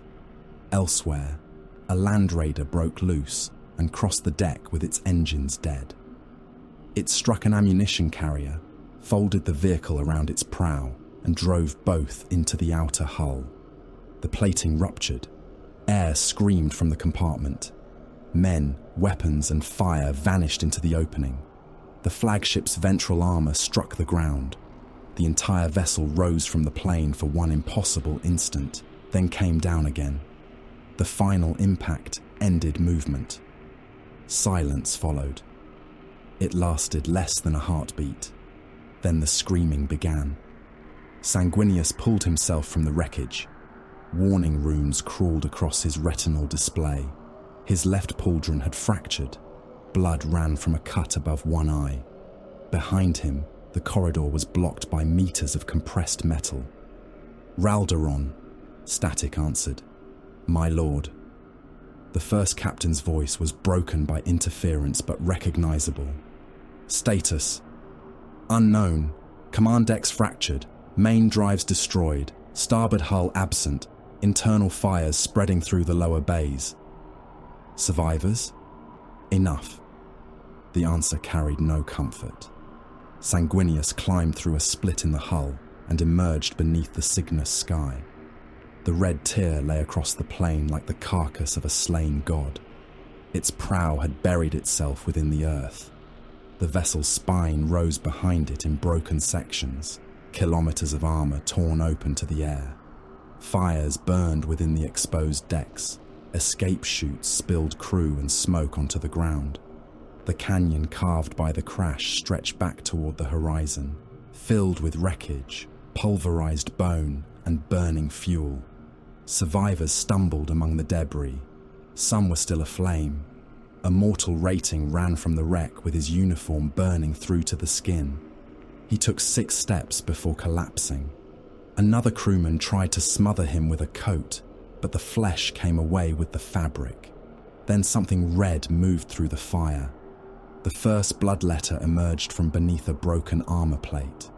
Its skin glistened like exposed muscle. A black sword hung from one claw. Its horned head turned toward the wounded men crawling from the hull. It crossed the distance in 3 strides. The blade took a crewman's head from his shoulders. Blood erupted from the neck and struck the demon across the chest. More shapes rose behind it. Dozens, hundreds. They came through flames that should have consumed them, climbing over wreckage and bodies, hacking at anything still alive. "Enemy contact!" a blood angel shouted. Bolter fire answered. Tactical squads formed around the largest breach in the hull. Warriors knelt in the mud and brought their weapons to bear. Their first volley struck the demons at chest height. Mass reactive shells detonated within red flesh. Bodies came apart. Horned heads burst. Limbs spun through fire. The second rank of bloodletters charged across the remains. "Controlled volleys," a sergeant commanded. "Do not break formation." A demon reached the line. Brother Laren blocked its sword with his bolter, turned the weapon aside, and drove one armored fist through its face.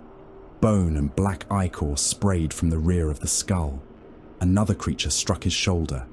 The blade entered beneath the pauldron and opened him to the sternum. Laren fired his bolt pistol into its abdomen until the torso disintegrated. He remained standing for several breaths, one lung visible beneath the split chest plate. Then he fell. A mountain of wreckage shifted behind the line. Metal rose from the mud.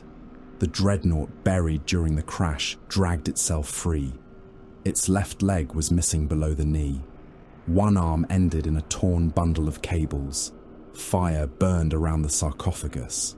The ancient warrior planted its surviving fist into the earth and hauled its body upright. "Identify enemy," the dreadnought demanded. A bloodletter leapt onto its hull.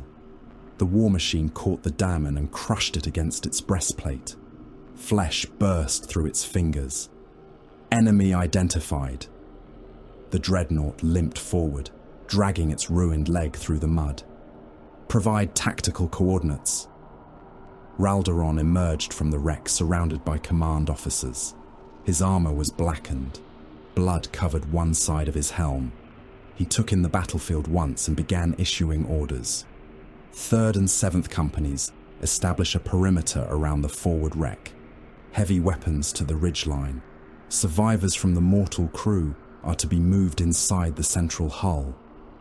A captain pointed toward the fires. "The lower decks are lost." "Then use the upper decks." "The point defense batteries cannot depress low enough to engage ground targets." "Cut them free and lower them." The captain hesitated. Ralderon turned his gaze upon him. "Was the order unclear?" "No, First Captain." "Then act." Tech Marines moved across the wreck. Ruined macro-cannon housings became fortified firing positions. Armor plates were hauled upright by land raiders and locked together with cutting torches. Functional defense turrets were severed from their mounts, lowered on chains, and rebuilt to fire across the plain. Ammunition was counted, not by rounds, by magazines. 14 intact bolter magazines for the western line, 7 plasma cells, 2 functional Lascannon capacitors. Promethium reserve below combat allowance. Ralderon listened. Vox power. Main array destroyed. Secondary mast possible if we divert energy from the apothecarian. No. Then range will remain limited. Accept it. The Medici stations require more power than the surviving generatoria can provide. Take it from the interior lumens. The lower decks will be dark. They are already tombs. Within the broken apothecarian, Meros worked beneath emergency lights. There were no longer separate spaces for legionaries and mortals. Blood angels lay upon the same deck as crewmen. A mortal officer with both legs missing screamed beside an Astartes whose skull had been opened by the crash. Servitors moved between them, slipping in blood that had risen above their ankles. Severed limbs accumulated beneath the operating slabs, arms in naval uniforms, armored hands, legs crushed flat from the knee downward. A blood angel had been placed before Meros with his right arm chained to the table. The limb had begun changing.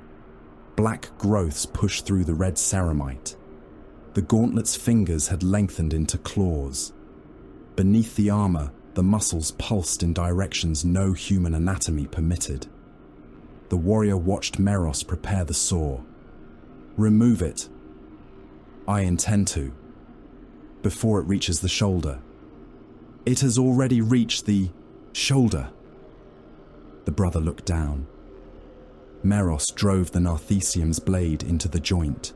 The saw screamed through ceramite, black carapace, muscle and reinforced bone. Blood struck his chest plate. The corrupted limb convulsed, claws gouging trenches through the operating slab.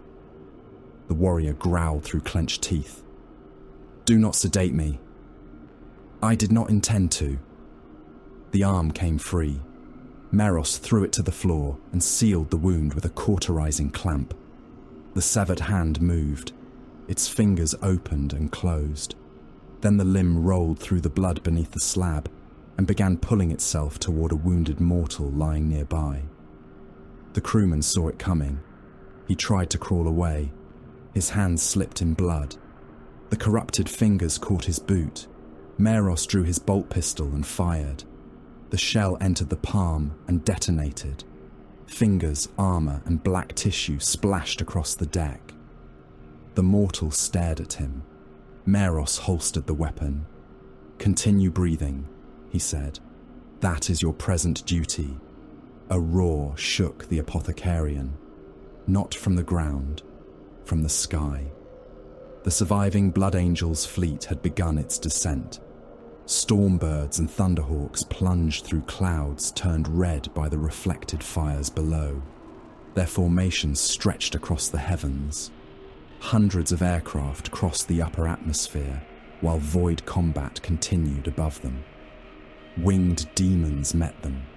Creatures struck gunship canopies and tore at engines. Point defense weapons filled the sky with tracer fire. Burning bodies fell around the landing craft. The first assault formations deployed before touchdown. Jump packs ignited. Blood Angels dropped through the smoke in ordered companies. They struck the ground around the wreck and immediately spread into attack lines. Chain blades came alive. Bolt pistols fired.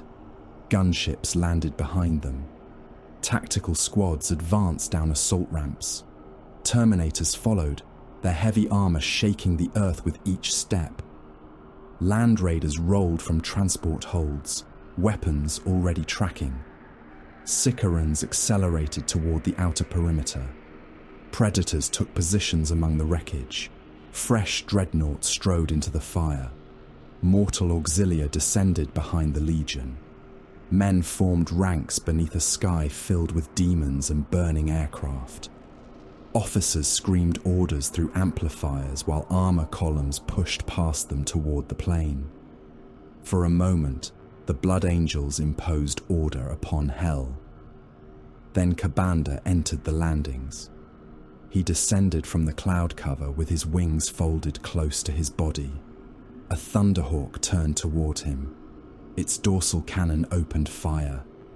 Shells struck the bloodthirster's chest and burst across brazen armor. Kabanda did not alter course. His axe passed through the gunship. The blade entered above the cockpit and emerged beneath the troop bay. The aircraft divided into two burning halves. Warriors and crew spilled from the opened fuselage. Kabanda caught the rear section in one claw. He turned in the air and hurled it. The wreck struck a descending stormbird. Both craft became a spinning mass of fire and ruptured metal. They fell into a landing zone crowded with mortal soldiers. The explosion erased 3 companies. The iron lash cracked. It crossed the sky and wound around a descending assault squad. Barbs entered jump packs, armor, and flesh. Kabanda pulled. The warriors collided in mid-air. Helmets struck breastplates. Bones broke inside armor. One blood angel was torn in half when the lash tightened around his waist. The survivors were dragged toward a line of bone spires. Kabanda cast them down.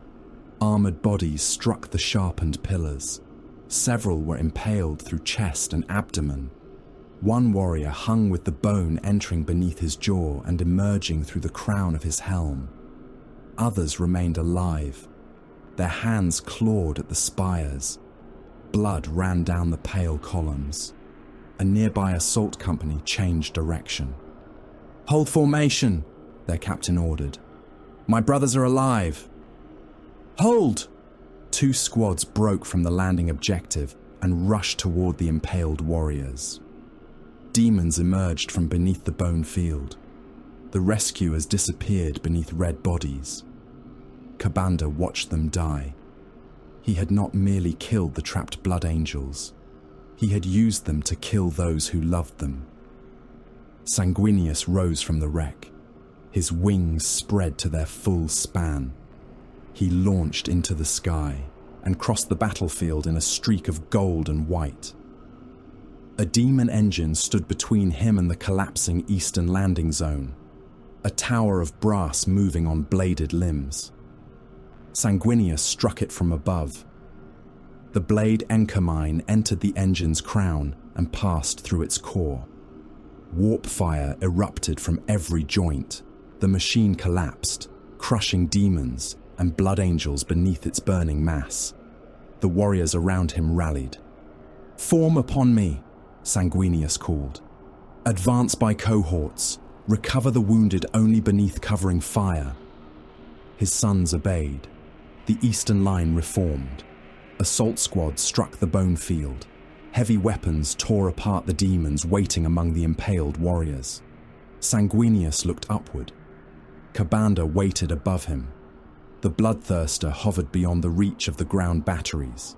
His axe dripped fire. The iron lash moved in one hand like a living thing. Sanguinius beat his wings and rose. Kabanda did not meet him. The demon withdrew into the clouds. Sanguinius followed for several heartbeats, then stopped. He understood. The bloodthirster was choosing when they would fight. Every attack, every withdrawal, every mutilated son left as bait had been measured to control him. Kabanda did not fear the duel. He was postponing it until the pain beneath Sanguinius became unbearable. The Primarch descended among his sons with fury burning behind his eyes. Across the battlefield, discipline began to fail. An assault squad reached a trench filled with dead cultists. The enemy had been destroyed minutes earlier, yet Brother Charon continued striking the bodies. His chainsword tore open a corpse's abdomen. He drove the weapon deeper, scattering intestines across the trench wall. "Brother," his sergeant called, "the position is secure." Seron did not answer. He dropped the chain blade and seized another corpse with both hands. He tore the chest open, broke the ribs apart, and lowered his face to the wound. Blood entered through the damaged grill of his helm. The sergeant dragged him backward. Seron turned with a snarl. For one instant, he raised his fist against his own officer, then recognition returned. He stared at the blood coating his gauntlets. Elsewhere, blood angels hacked at severed demonic limbs long after they had stopped moving. Warriors stood over opened bodies, breathing hard, reluctant to obey withdrawal orders. "Cease. Form ranks. Leave the dead." Each command was obeyed, but not at once. Night came to Cygnus Prime. Darkness did not. The cathedral of the Mark burned upon the horizon. Its towers rose from the plains like black teeth. Light moved within them, not the light of flame, but the glow of souls trapped inside bone and stone. Faces appeared in the radiance, mouths opening in voiceless screams. Before the cathedral, the demon host assembled. The tactical hololiths attempted to count the enemy. The runes multiplied until the displays failed. Blood letters covered the plain. Brass engines moved among them. Winged shapes circled above. Something larger than a fortress shifted behind the cathedral and vanished again into red mist. The defenders of the wreck stood behind walls made from their own broken flagship. Bolters were reloaded. Chain blades were cleared of flesh. The wounded screamed within the apothecarian. Every vox channel opened at once. Kabanda's voice rolled through the legion. "Come, son of Baal." The blood angels looked toward the burning horizon. "Come and see what your blood remembers." The command council gathered beneath an open wound in the red tier. The flagship's strategium had lost half its ceiling during the crash. Twisted ribs of adamantium rose around the breach, framing the red heavens of Cygnus Prime. Smoke moved through the chamber in slow coils. Ash settled upon the cracked hololithic tables and mixed with blood leaking from the deck above. Artillery struck somewhere beyond the wreck. The impact shook the chamber. Dust fell. A severed hand trapped among the broken ceiling plates slipped loose and landed upon the tactical display. No one looked at it. Sanguinius stood at the head of the table. His armor had been cleaned but not repaired. A fracture crossed the left side of his breastplate. Blackened feathers remained among the white pinions of his wings. Blood had dried beneath one eye, turning the Primarch's beauty into something more severe. Raldoron stood opposite him. The first captain activated the hololith. Cygnus Prime rose above the table in fractured red light.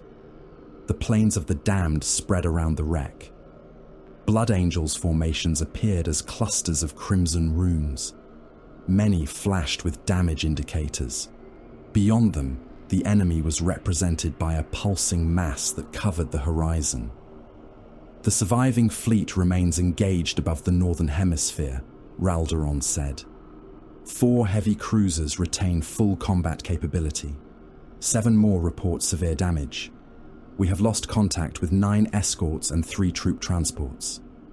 "Destroyed?" Azkaelan asked. "Unknown." "Then count them as lost." Raldoron looked at him. "I count what I can confirm." Azkaelan's face remained still. The commander of the Sanguinary Guard wore his death mask at his hip. His artificer plate had been polished despite the crash, but fresh scoring marked the gold. Every wound upon the armor looked like an insult he intended to avenge personally. Raldoron expanded the projection. Descent operations continue. Less than half our heavy armor reached the surface intact. 2 transport groups remain in orbit and cannot approach while the corpse fleet controls the upper atmosphere. "What ammunition remains?" Sanguinius asked. "Enough for 1 major advance." "And afterward?" "We recover what the enemy leaves behind or we kill with blades." Amit leaned over the table. "That may suit us better." Several captains looked toward him. Amit's armor remained caked in dried blood from the landings. No attempt had been made to clean it. The blood darkened his gauntlets and filled the grooves around the teeth of his chain blade. Raldoron continued. "Bolter reserves stand below Crusade allowance. Plasma cells are being rationed. Volkite capacitors remain sufficient for sustained fire, provided the generators survive. Promethium stores were damaged in the crash. The Armurium reports that every functioning flamer can be supplied for a single engagement." "What of the wreck?" Sanguinius asked. "Defensible. The western and southern approaches have been fortified. Point defense emplacements are operating at ground level. Mortal auxilia have established trenches along the canyon walls. Raldoran shifted the display toward the distant cathedral. The enemy concentration continues to grow. Lesser manifestations in the millions. Larger entities cannot be counted with certainty. Brass engines are massing behind the first ranks. Winged forms dominate the air above the cathedral. Kabanda? Azkaelan asked. Not visible. He is there, Sanguinius said. No one disputed him. Another artillery impact struck closer. The wreck groaned around them. Blood dripped through the ceiling breach and pattered upon the hololith, passing through the projected battlefield as dark rain. Meros entered carrying a sealed gene seed case.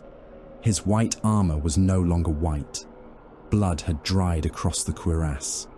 The narthecium on his left arm bore fragments of ceramite, flesh, and blackened tissue caught between its articulated tools. He placed the case upon the table. "What is this?" Sanguinius asked. "Evidence." Meros unlocked the seals. Inside lay 3 progenoid glands suspended in preservation fluid. 2 were black. The third had split along its outer membrane, revealing a nest of fine metallic fibers growing through the tissue. "Recovered from whom?" Raldoran asked. "Word-bearers brought aboard the fleet by Captain Creed." Amit's eyes narrowed. "They claim those warriors died fighting the Nephilim." "They did not." Meros removed her. "These injuries were not inflicted in combat," he said. "The incisions were performed after death.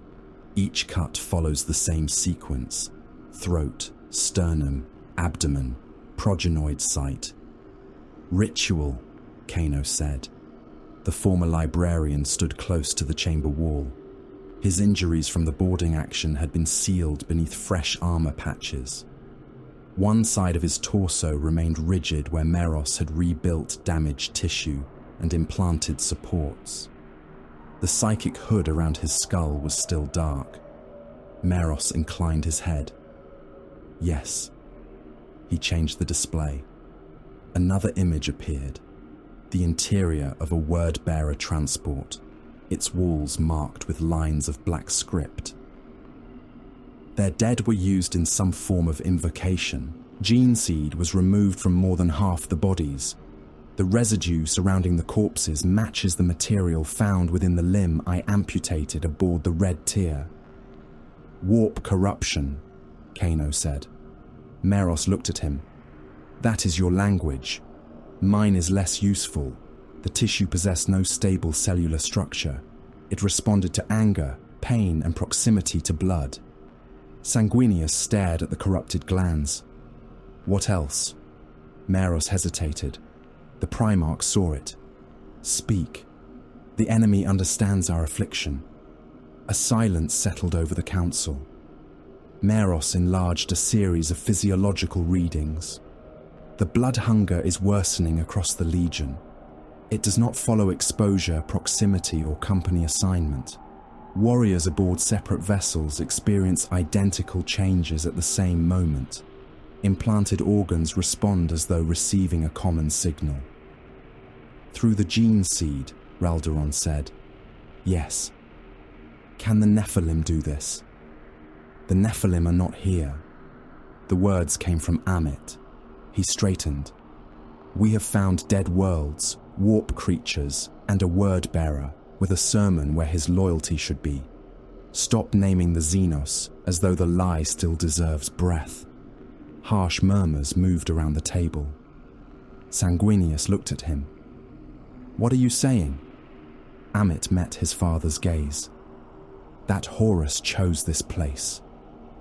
No one moved. Artillery sounded beyond the wreck, distant and regular, like the beating of an immense heart. Amit continued.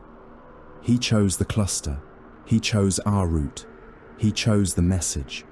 He knew what promise would bring you here." Azkaelan stepped toward him. "Guard your tongue." "No. You stand before your Primarch." "I stand before my father, and I will not protect him with lies. As Kaelin's hand moved toward his glaive, Sanguinius raised one finger. The gesture stopped him. Amit looked around the council. The War Master knew of the thirst. He knew because Sanguinius trusted him. No remembrancer knew. No mortal commander knew. Few within the Legion understand its truth, yet the enemy has constructed an entire battlefield around it. One captain shook his head.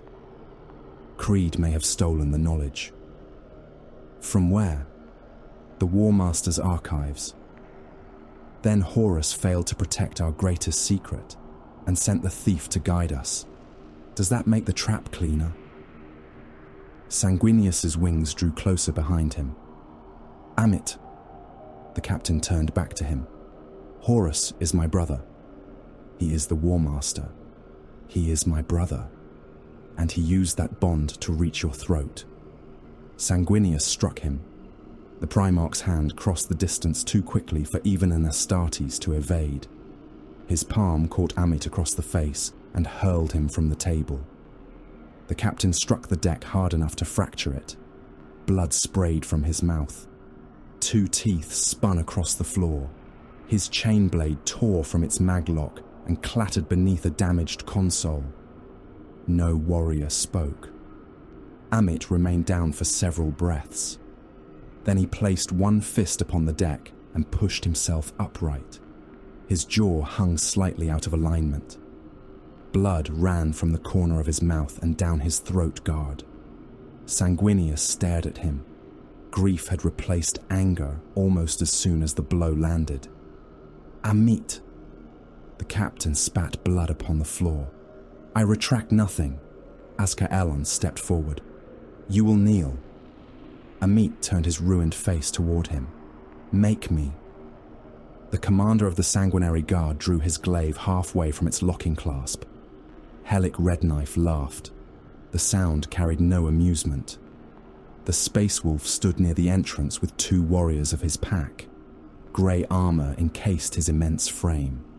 The hide of a Fenrisian predator hung from one shoulder, clotted with blood. His frostblade rested against his back. You Red Suns bare your fangs at one another while the enemy waits outside. Kaelin released the glaive. Your counsel was not requested. No, my silence was. Redknife walked toward the table. His boots left dark prints upon the blood-stained floor. There is more treachery here than the word-bearers brought. Raldoron turned. Explain. The wolf looked at Sanguinius. Malkador sent us. We know this, Kaelin said. You know the lie we were ordered to speak. The chamber tightened around the words. Redknife removed one gauntlet and rested his bare hand upon the table. We were not sent as your allies. Not only that. His eyes moved toward Kano. After Prospero, after Magnus, after the breaking of Nicaea, Terra feared that other legions might carry corruption beneath their heraldry. Kano's face became unreadable. Redknife looked again at Sanguinius. We were ordered to watch you.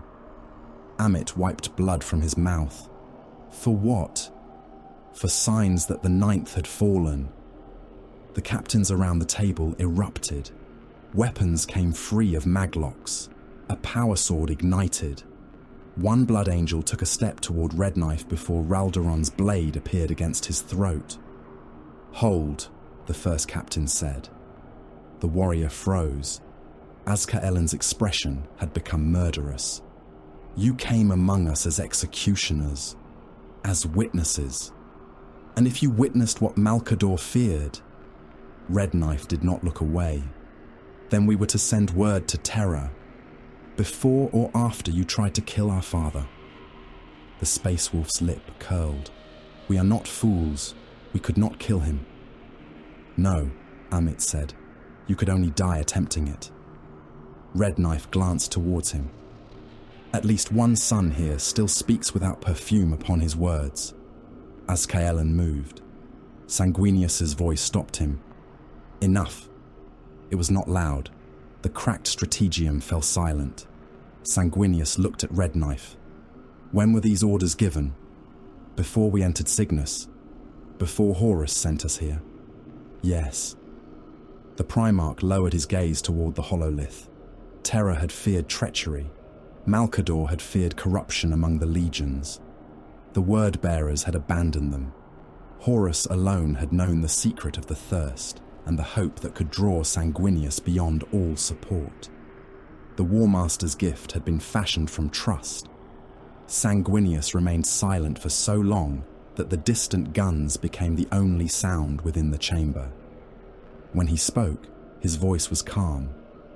Raldoron, my lord, transmit to every surviving vessel. The authority of the War Master is compromised. Several captains inhaled sharply. No order bearing Horus Lupercal's seal is to be obeyed without confirmation from me or the first captain. Preserve Creed's transmission. Preserve Meros's evidence. Every astropath capable of sending a message is to prepare a complete account for Terra. Astropathic contact remains impossible. Prepare it regardless. Raldoron bowed his head. It will be done. Sanguinius looked at Meros. Seal those specimens. Nothing is to be destroyed. Yes, father. Red Knife. The Space Wolf straightened. You and your pack remain under my protection. Azkaelan looked towards him. My lord. They obeyed Malcador. Whatever insult we find in their purpose, they did not betray their orders. Remember, don't forget to like, comment, and subscribe. Support helps. Red Knife inclined his head. Sanguinius looked toward the open roof. The red sky beyond it burned with distant fires. Horus knew, he said. No one answered. He knew what lived within my sons. He knew what I feared they might become. His fingers closed slowly around the edge of the table. The metal bent beneath them. He did not strike at our fleet. He struck at our shame. The hololith flickered.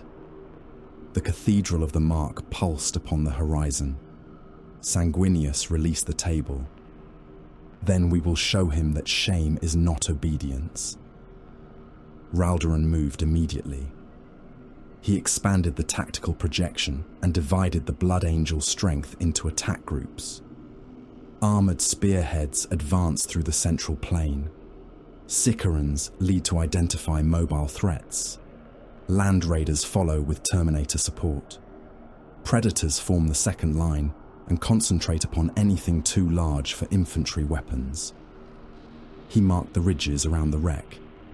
Heavy batteries remain here until the advancing cohorts pass beyond range. After that, they relocate by stages.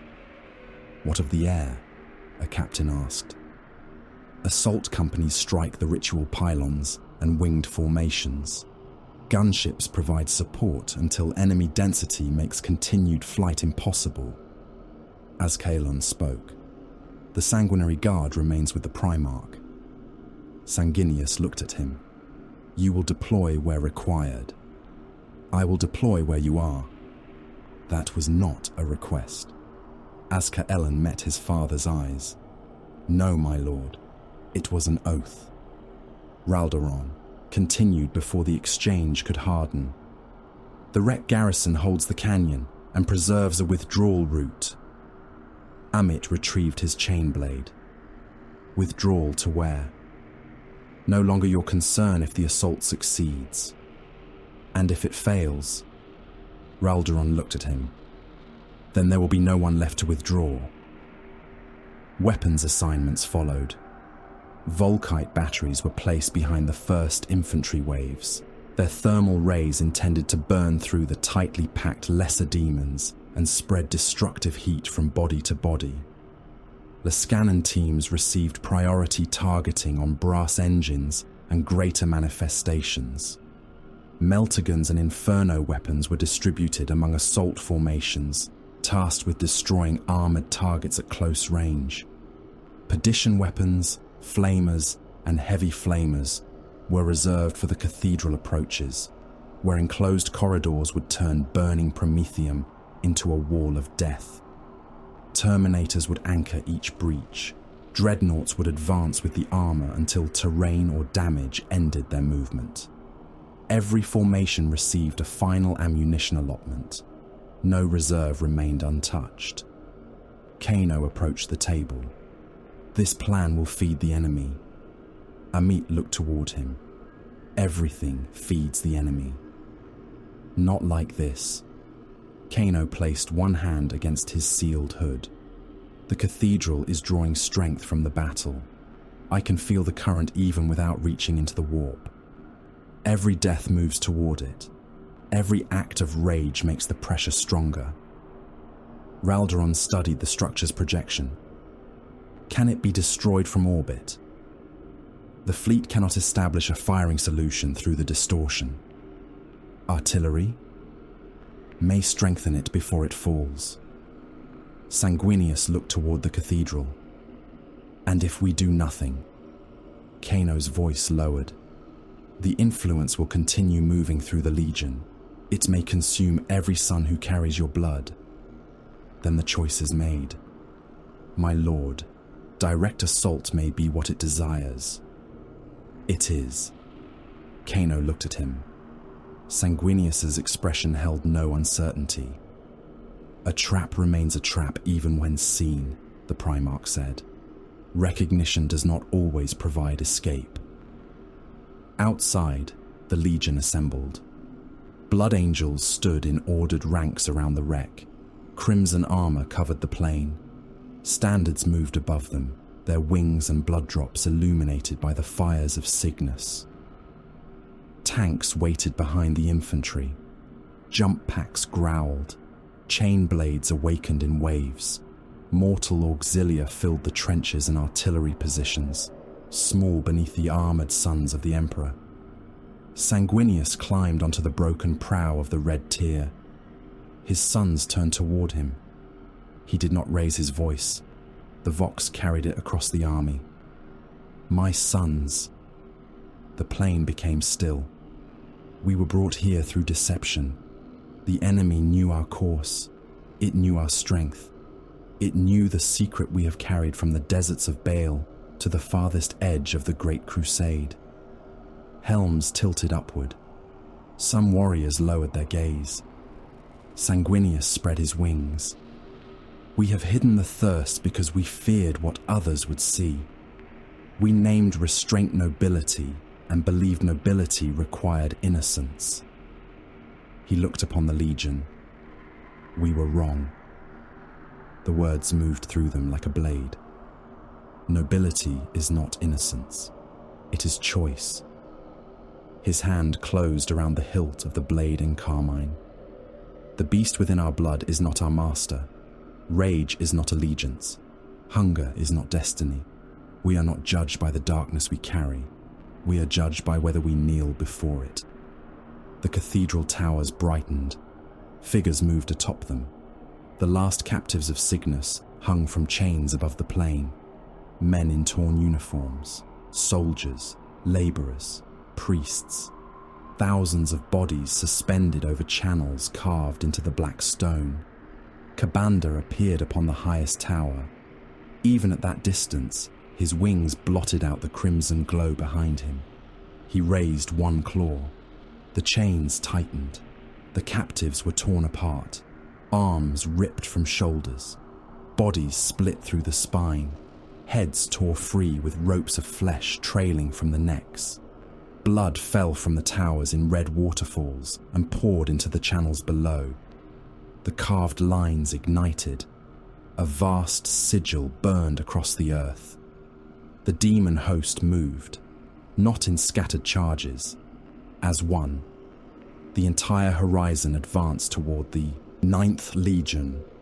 The Blood Angels opened the battle with the death of a horizon. Artillery spoke from the wreck of the red tier. Earthshaker batteries recoiled behind walls cut from the flagship's hull. Whirlwind launchers loosed salvos of incendiary and fragmentation warheads. Recommissioned point defense cannons hammered the plain with streams of shells intended for void fighters. each burst carving trenches through the advancing demon host. Above them, the surviving warships found brief firing solutions through the distortion surrounding Cygnus Prime. Lance fire descended from the heavens.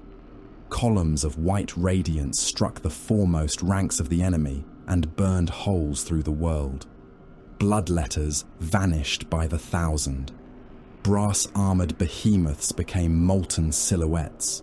Rock turned to glass beneath the assault, and the air itself ignited.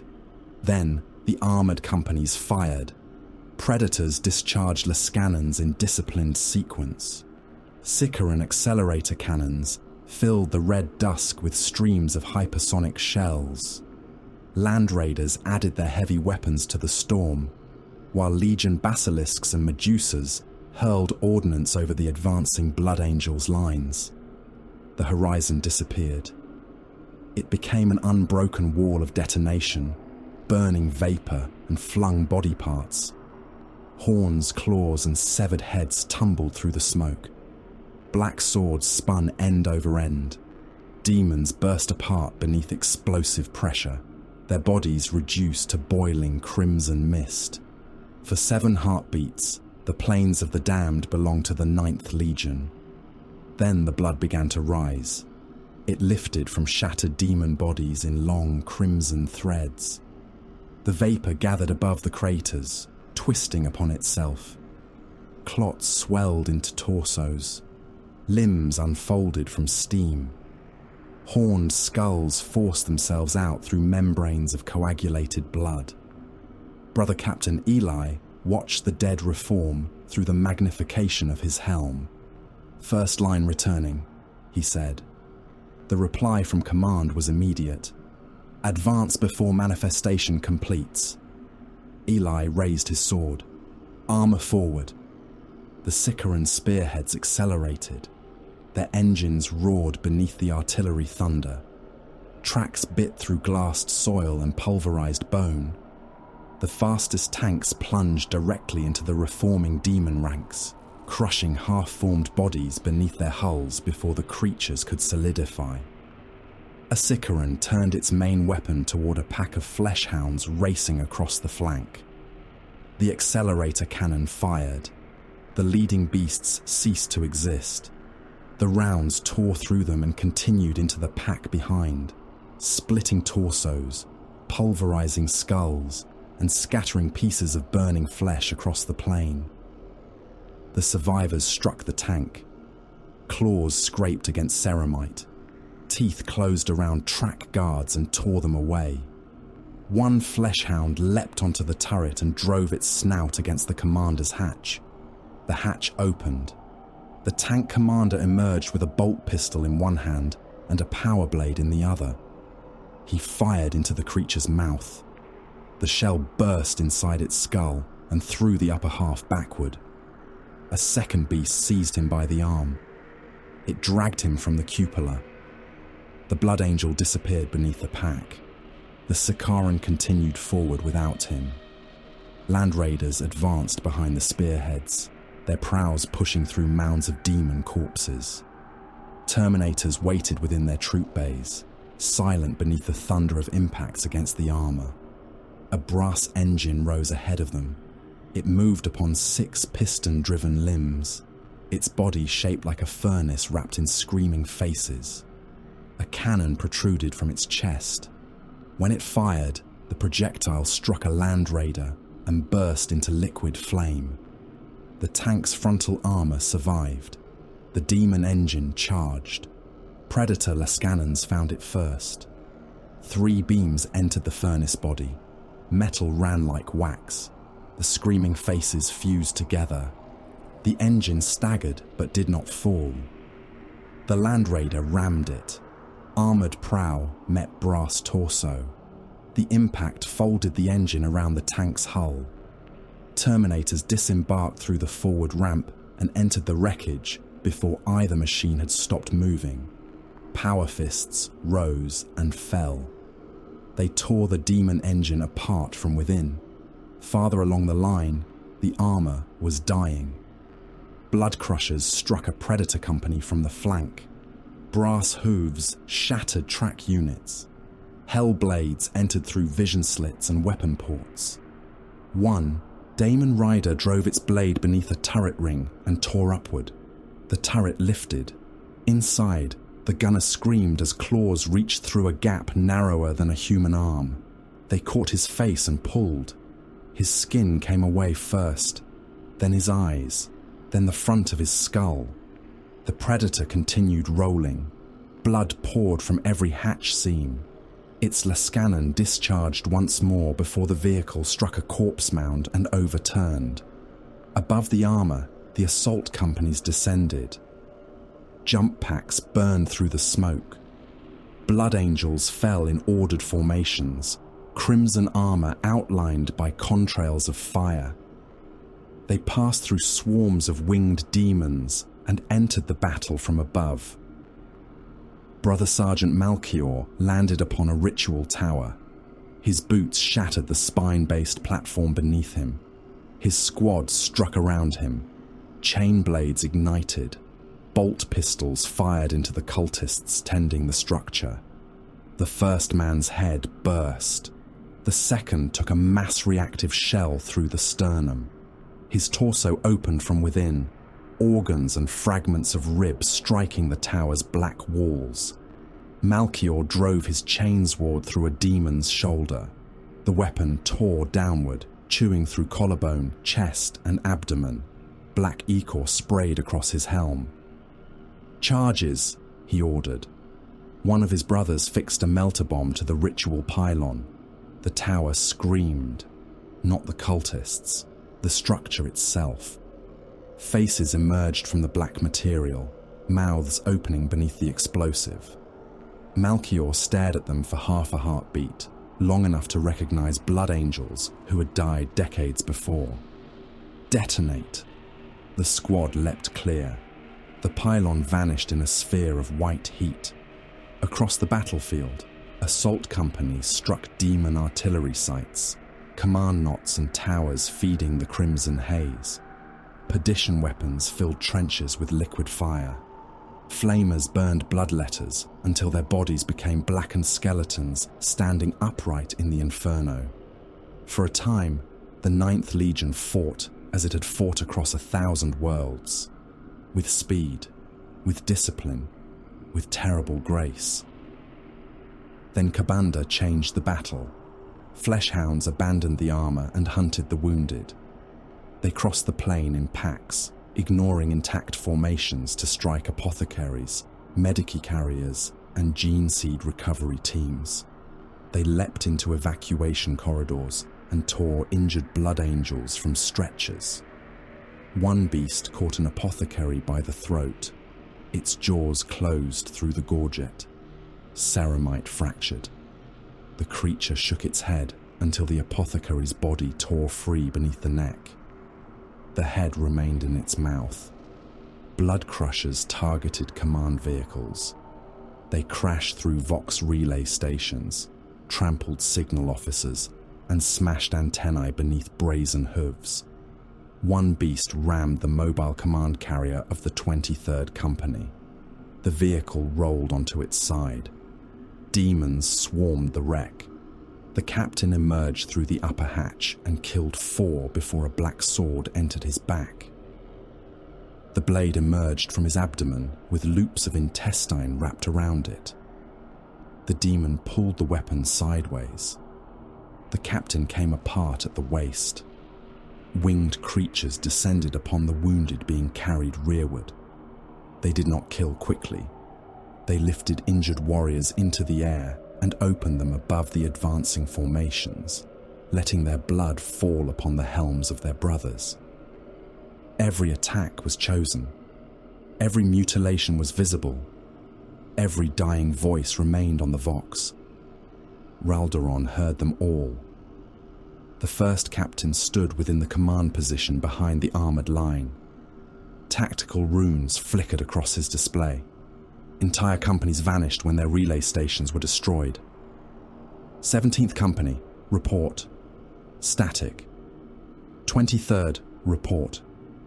A wet sound answered. Something was chewing close to the transmitter.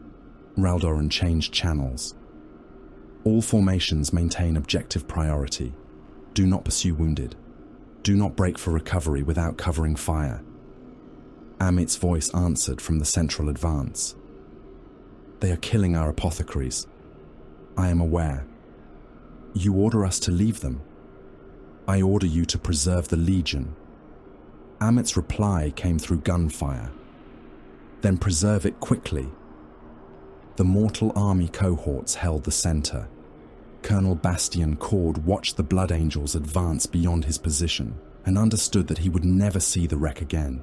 His regiment occupied a shallow defensive bowl between two ridges. Lehman Rust tanks formed the armored core. Infantry trenches spread around them in concentric arcs. Heavy weapons teams fired over the heads of the first rank. Demons struck from 3 directions. "Front ranks, kneel!" Cord shouted. The first line dropped. "Second rank, fire!" Laser guns discharged in a red wall. Blood letters jerked under the impacts. Flesh blackened. Limbs came away. The demons continued through the fire. "Again!" Power packs screamed within overheating housings. The second volley cut down hundreds. Thousands followed. A tank fired its battle cannon at point-blank range. The shell struck the packed demon formation and detonated. Bodies became fragments. The concussion killed the infantryman nearest the barrel. The tank's loader laughed through broken teeth. Then a demon climbed through the commander's hatch. The crew fought inside the vehicle. Cord heard the screams through the company channel. A pistol fired. Someone begged the Emperor for mercy. The tank's heavy bolter began firing into friendly lines as the demon forced the gunner's hands onto the controls. Cord raised his sidearm and shot the exposed ammunition feed. The tank exploded. The blast flattened an entire section of trench. Blood letters crossed the gap. Mortal soldiers fired until their lasgun barrels glowed orange. Power packs burst in men's hands, showering them with molten fragments. When the weapons failed, they used bayonets, entrenching tools, and broken rifles. Cord saw a private thrust a bayonet into a demon's abdomen. The creature split the man's head with one downward stroke. Another soldier climbed onto its back and drove an entrenching spade into the neck until the head came free. He had time to scream in victory before a claw entered his spine and tore him in half. The regiment contracted around its guns. Cord checked the tactical display. The Blood Angels had advanced beyond them. No relief force was coming. "Artillery command," he said. A distant voice answered. "Receiving. Fire mission. My position." The Vox became silent. "Confirm. Confirmed. Fire my position." "Colonel. Fire." Cord looked at the men dying around him. "By the throne. Fire." The sky screamed. Earthshaker shells descended upon the regiment. Cord saw the first impact as a flash beneath the feet of the demon before him. The world rose. Flesh, armor, soil, and bone became one expanding wall. The regiment vanished. So did the demons surrounding it. When the bombardment ended, the center of the plain had become a crater filled with fused bodies and molten steel. Meros crossed it while the ground was still hot. Squad Cassiel formed around him. Their objective lay beyond the crater, beneath the wreckage of an assault carrier brought down during the opening advance. Blood Angels had died there. Their progenoid glands remained unrecovered. Flesh hounds were already feeding. Meros saw them tearing open crimson armor with their teeth. One beast had pushed its head into a warrior's chest cavity. It chewed through secondary organs and rib reinforcement while black blood ran down its jaws. "Kill them," Meros said. Squad Cassiel fired. Bolt shells burst among the pack. Flesh hounds came apart. One reached the squad and leapt. Cassiel caught it upon his chainsword. The blade entered the creature's open mouth and tore through the back of its skull. Meros reached the nearest fallen brother. The warrior's helm was missing. Half the face had been eaten. One eye remained open. "Brother," the dying angel whispered. Meros knelt. "I am here. My legs are gone. I know. Take the gene seed. You still live. Not for long." A scream came from behind the wreck. Another blood angel lay pinned beneath an armor plate. Demons were closing on him. Meros looked from the dying warrior to the trapped brother. One could be saved. The other could be preserved. He withdrew the reductor. The wounded warrior understood. "Go," he said. Meros drove the instrument through the chest. The progenoid came free. The warrior died as Meros rose. He crossed the wreckage under covering fire. A bloodletter reached the trapped brother first and raised its sword. Meros shot it through the head. The shell exploded behind the eyes. Squad Cassiel dragged the armor plate aside. The trapped warrior screamed as crushed legs unfolded beneath it.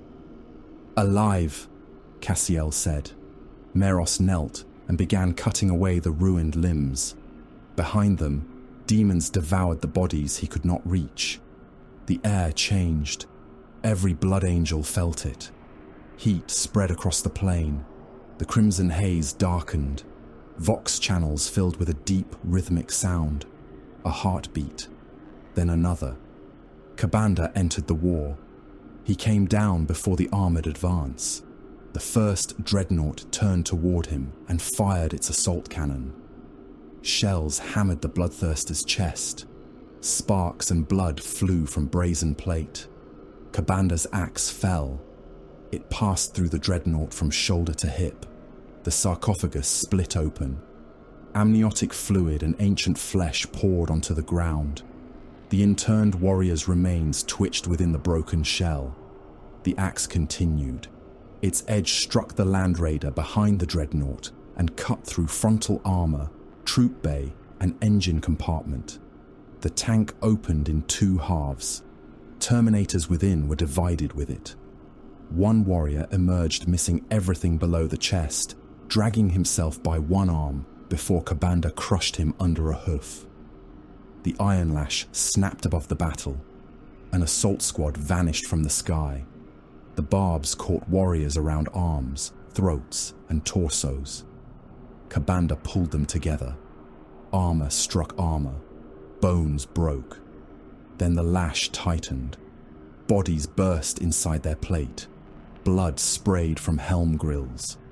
Grey matter forced itself through shattered eye lenses. Fragments of lung and intestine erupted from shoulder joints and waist seals. Kabanda cast the mangled cluster into the armored column. The wreckage struck a predator and tore open its turret. The Blood Angels line faltered. Raldoron saw company runes collapse across the hololith. "Hold the advance." No answer came. "Hold." Kabanda waded into the tanks. His wings overturned lighter vehicles. His axe split armor. His whip dragged crews from ruptured hulls and flung them beneath their own tracks. The center began to break. Then the sky became gold. Sanguinius descended. He struck a greater demon from above with the blade and carmine held in both hands. The sword entered between its horns and passed through the skull, throat, and chest. Sanguinius drove the creature into the ground and split it open upon impact. Warp fire erupted around him. The great angel rose from the flames. His sons saw him. Across kilometers of battle, blood angels straightened. Broken formations reformed. Assault squads altered course. Tanks resumed their advance. Mortal soldiers lifted weapons they had believed too heavy to hold. The sanguinary guard landed around their father. Askaelen raised his glaive. Forward. The 9th Legion advanced. Sanguinius led them into the breach Kabanda had torn through the center. He moved faster than mortal sight could follow. The blade and carmine cut arcs of fire through the demon ranks. Blood letters came apart around him. The sanguinary guard followed. Power glaives severed heads and limbs. Inferno pistols burned holes through brass engines. Golden armor vanished beneath sheets of black blood. For several minutes, the Blood Angels were irresistible. They crossed the plain behind their father. They broke the demon line. They reached the outer ritual pylons. Victory became possible. Then the heartbeat in the Vox grew louder. Target runes flickered. Friendly markers turned hostile, then vanished. Inside their helms, the Blood Angels heard blood moving through their own veins. Brother Malchior killed a bloodletter and continued firing after the demon fell. Bolt shells destroyed the corpse, then the ground beneath it. His sergeant seized his shoulder. "Cease." Malchior turned and struck him. The blow cracked the sergeant's helm. Another warrior fired into a demon body until his magazine emptied. He dropped the bolter, tore off his helmet, and plunged both hands into the ruined torso. Across the legion, breaths became growls. Commands took longer to obey. Kabanda withdrew toward the cathedral. He did not flee. He moved backward through the demon ranks, watching Sanguinius follow. The Primarch saw his sons losing control. He saw the bloodthirster retreating toward the source of the corruption. He chose the demon. "Father," Azkaelin called, "do not leave. The line." Sanguinius spread his wings. "Hold them together." He rose. Kabanda ascended to meet him. The bloodthirster's wings opened above the cathedral approaches, vast enough to cast entire companies into shadow. His axe burned in one claw. The iron lash writhed in the other. Below them, the armies continued killing. Blood angels and demons hacked one another apart beneath skies filled with artillery and ash. Yet every face turned upward. Sanguinius climbed on wings darkened by blood. Kabanda descended from the crimson clouds. Angel and demon collided. The impact broke windows in the ruined cities beyond the plain. Mortal eardrums burst for kilometers, and the heavens themselves seemed to recoil. The first collision cracked the sky. Sanguinius struck Kabanda above the plains of the damned, with the blade and carmine held across his body. The sword met the haft of the bloodthirster's axe. Gold and black iron screamed against one another, and the force of the impact rolled outward as a visible distortion in the blood-choked air. Warriors below were thrown from their feet. Bloodletters tumbled across the plain in tangled heaps. Mortal auxilia vanished beneath overturned gun carriages. A damaged predator shifted sideways upon broken tracks and crushed the blood angels sheltering behind its hull. Angel and demon separated. Sanguinius fell backward through the smoke, wings folding close. Kabanda pursued, the vast membranes of his own wings beating hard enough to flatten the fires below. The bloodthirster swung. Sanguinius ceased falling. One powerful beat of his pinions drove him upward. The axe passed beneath his feet, its edge cutting a trench through the air. He twisted over the weapon, came down upon Kabanda's shoulder, and struck for the demon's neck. The blade in carmine opened brazen plate. Black-red blood erupted from the wound. Kabanda turned with impossible speed for a creature of his size. One horn caught Sanguinius beneath the breastplate and hurled him away. The Primarch crossed 100 meters before controlling his flight. A broken piece of golden armor fell from him. It struck a bloodletter below and entered through the skull like a blade. Kabanda roared. The sound forced blood from mortal ears and noses. It passed through the Legion Vox as a burst of predatory static.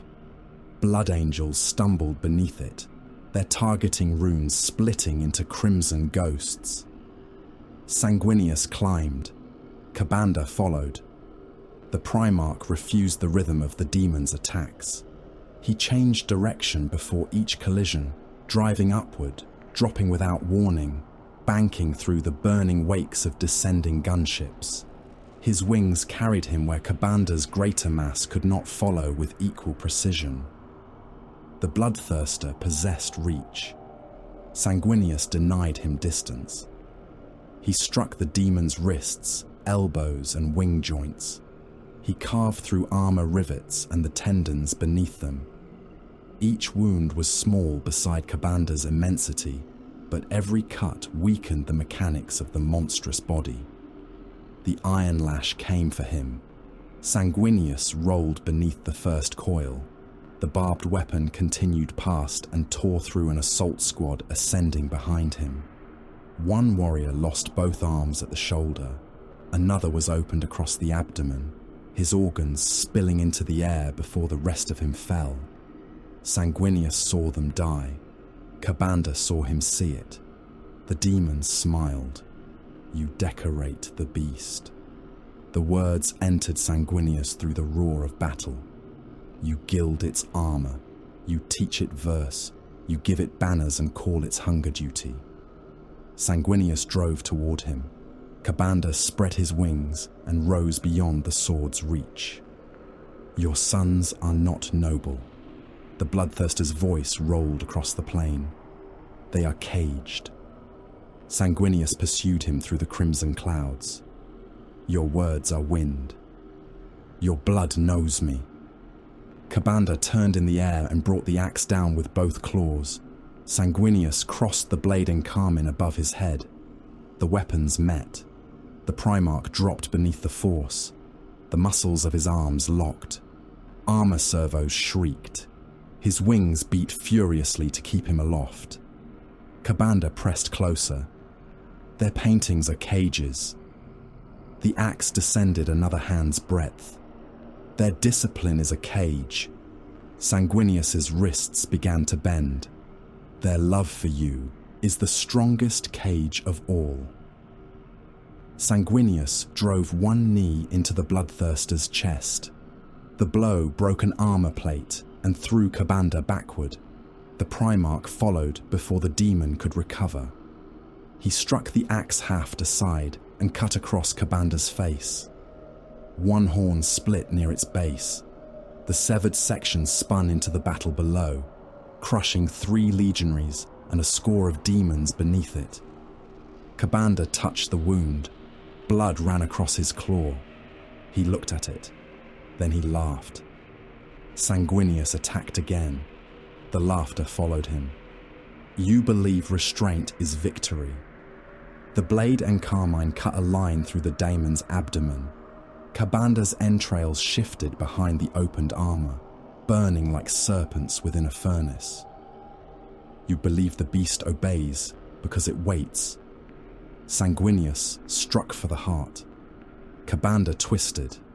The blade entered beneath the left pectoral instead, piercing armor and burying itself to the hilt. The bloodthirster stopped. For an instant, the armies below seemed to vanish beneath the enormity of the wound. The blade in carmine had entered Kabanda's chest and emerged between the ridges of his back. Warp fire burst from the opening. Burning blood sprayed across Sanguinius's arms and face. The heat blackened feathers and scorched the gold of his armor. Kabanda's wings faltered. He began to fall. Sanguinius followed, both hands locked around the sword. "Your master will not have them," the Primarch said. Kabanda's claw closed around the blade inside his own chest. The demon stopped falling. His fingers tightened upon the weapon. Blood ran between them. "You struck in wrath." Sanguinius pulled. The sword did not move. Kabanda looked down at the blade impaling him, then back at the angel. "You heard them dying below. You smelled their blood. You came to me in fury." The bloodthirster's laughter shook his ruined chest. "Khorne heard you." Sanguinius tore one hand from the hilt and struck the demon across the jaw. Bone broke. Kabanda's head snapped sideways. The grip upon the sword loosened. Sanguinius wrenched the blade free. A torrent of burning blood followed it. Kabanda fell through the cloud layer. The Primarch descended after him, sword raised for the killing stroke. Below them, the Blood Angels surged forward. The sight of their father driving the greater demon from the heavens passed through the legion like fire through dry grass.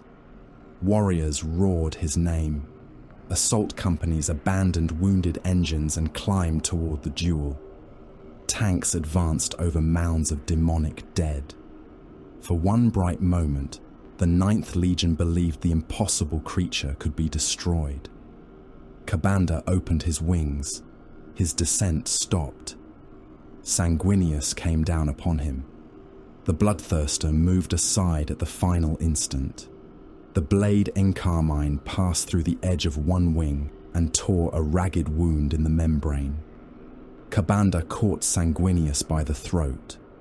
The Primarch drove his sword into the demon's forearm. The blade passed through muscle and scraped bone. Kabanda did not release him. "You wish to know why your brother sent you?" Sanguinius struck the demon's face with his free hand. Kabanda's lips split. "Horus feared you." The Primarch's fist halted. The pause lasted less than a heartbeat. It was enough. Kabanda threw him. Sanguinius struck a tower of fused bone, shattered it, and passed through the collapsing structure. He emerged from the debris with wings beating, but the bloodthirster was already upon him. The axe descended. Sanguinius turned aside.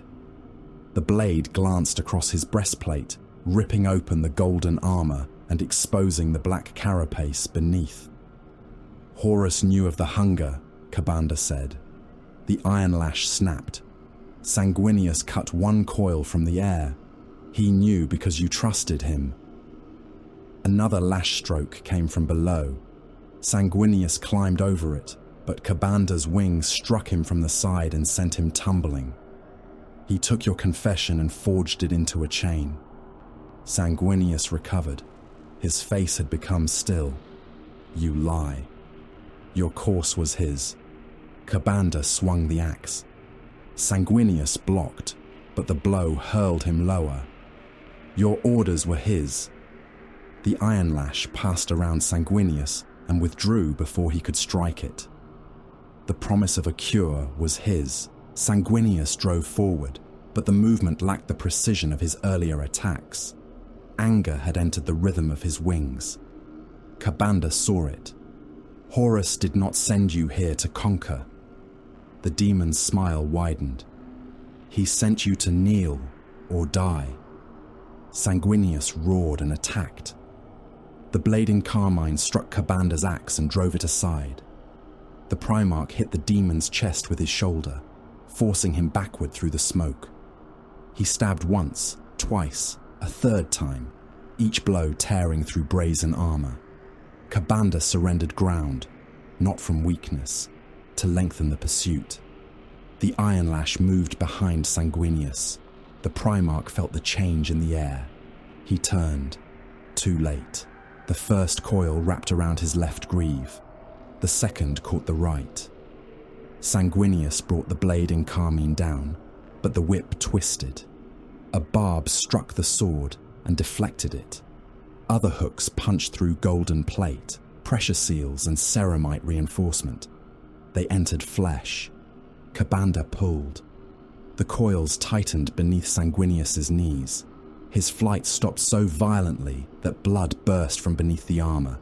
Sanguinius beat his wings. He climbed a meter. Kabanda wound the iron lash around one forearm and hauled again. The right femur broke. The sound was wet and explosive, audible even through the violence below. Bone burst beneath armor. Splinters drove through muscle and arteries. The lower limb twisted outward at an angle no living body should permit. The left leg fractured an instant later. The break occurred higher. The shattered bone ends ground against one another while the coils contracted. Blood filled the greaves and poured from the knee joints in bright streams. Sanguinius's wings snapped wide. His face tightened. He did not scream. Kabanda dragged him closer. The Primarch struck at the whip. The blade in carmine severed one barb, then another, but the weapon shifted around the blows like a serpent. Kabanda pulled him through the air. Fall! The bloodthirster wrenched the lash downward. Sanguinius was torn from the sky. He struck the ground upon his back. The plains of the damned erupted around him. Black rock shattered. Bone dust and fragments of armor climbed in a ring. The crater opened beneath the force of impact and swallowed blood angels and demons fighting nearby. Sanguinius lay at its center. His wings were buried beneath rubble. One had folded under him, the outer pinions broken and driven into the earth. His legs remained bound by the iron lash, armor crushed around the shattered bones. He rolled onto one elbow. Kabanda landed at the crater's edge. Sanguinius planted the blade and carmine in the ground and tried to rise. His right leg folded. The broken femur shifted beneath the plate. Bone tore through muscle. Blood burst from the greave. He fell to one knee. Kabanda descended into the crater. Sanguinius swung. The sword cut through the demon's thigh. Kabanda kicked him in the chest. The Primarch flew backward and struck the crater wall. Rubble buried half his body. The bloodthirster raised his axe. Sanguinius looked up at him. Kabanda did not strike. Death would blind you. The demon turned away. A squad of blood angels had reached the crater. They charged without hesitation. The first warrior fired his bolter until the weapon clicked empty. Shells burst across Kabanda's back. The bloodthirster pivoted and brought the axe down. The blade entered at the warrior's shoulder. It passed through chest, abdomen, and opposite hip. The two halves fell apart. Organs spilled between them in a steaming rope. The second blood angel struck with a power sword. Kabanda caught him by the torso. The claw tightened. Ceramite buckled inward. The breastplate crushed the warrior's ribs. Bone pierced his hearts and lungs. Blood and fragments of grey tissue sprayed through the helm grill as pressure collapsed his skull inside the helmet. Kabanda threw the compacted corpse before Sanguinius. 3 more warriors came from the smoke. The iron lash caught them. One barb entered beneath a chin and emerged through the top of the helm. Another punched through an eye lens and hooked inside the skull. A third tore into a warrior's abdomen and pulled loops of intestine through the broken plate. Kabanda drew the whip tight. The 3 blood angels were dragged together. They remained alive. "Father," one rasped. Sanguinius clawed at the rubble covering his wings. "Hold," he said. Kabanda pulled the lash. The impaled warriors screamed. Their armor collided. Bones broke. The barb lodged in the first warrior's skull, tore free with most of his face. "Father." Sanguinius pushed himself forward on his hands, his broken legs dragged behind him. Kabanda watched. The pleasure in the demon's expression was not mindless. It was precise. He measured each movement of the Primarch, each breath, each flash of helplessness. See them. He cast the warriors down. Blood angels continued reaching the crater. Kabanda slaughtered them within their father's sight.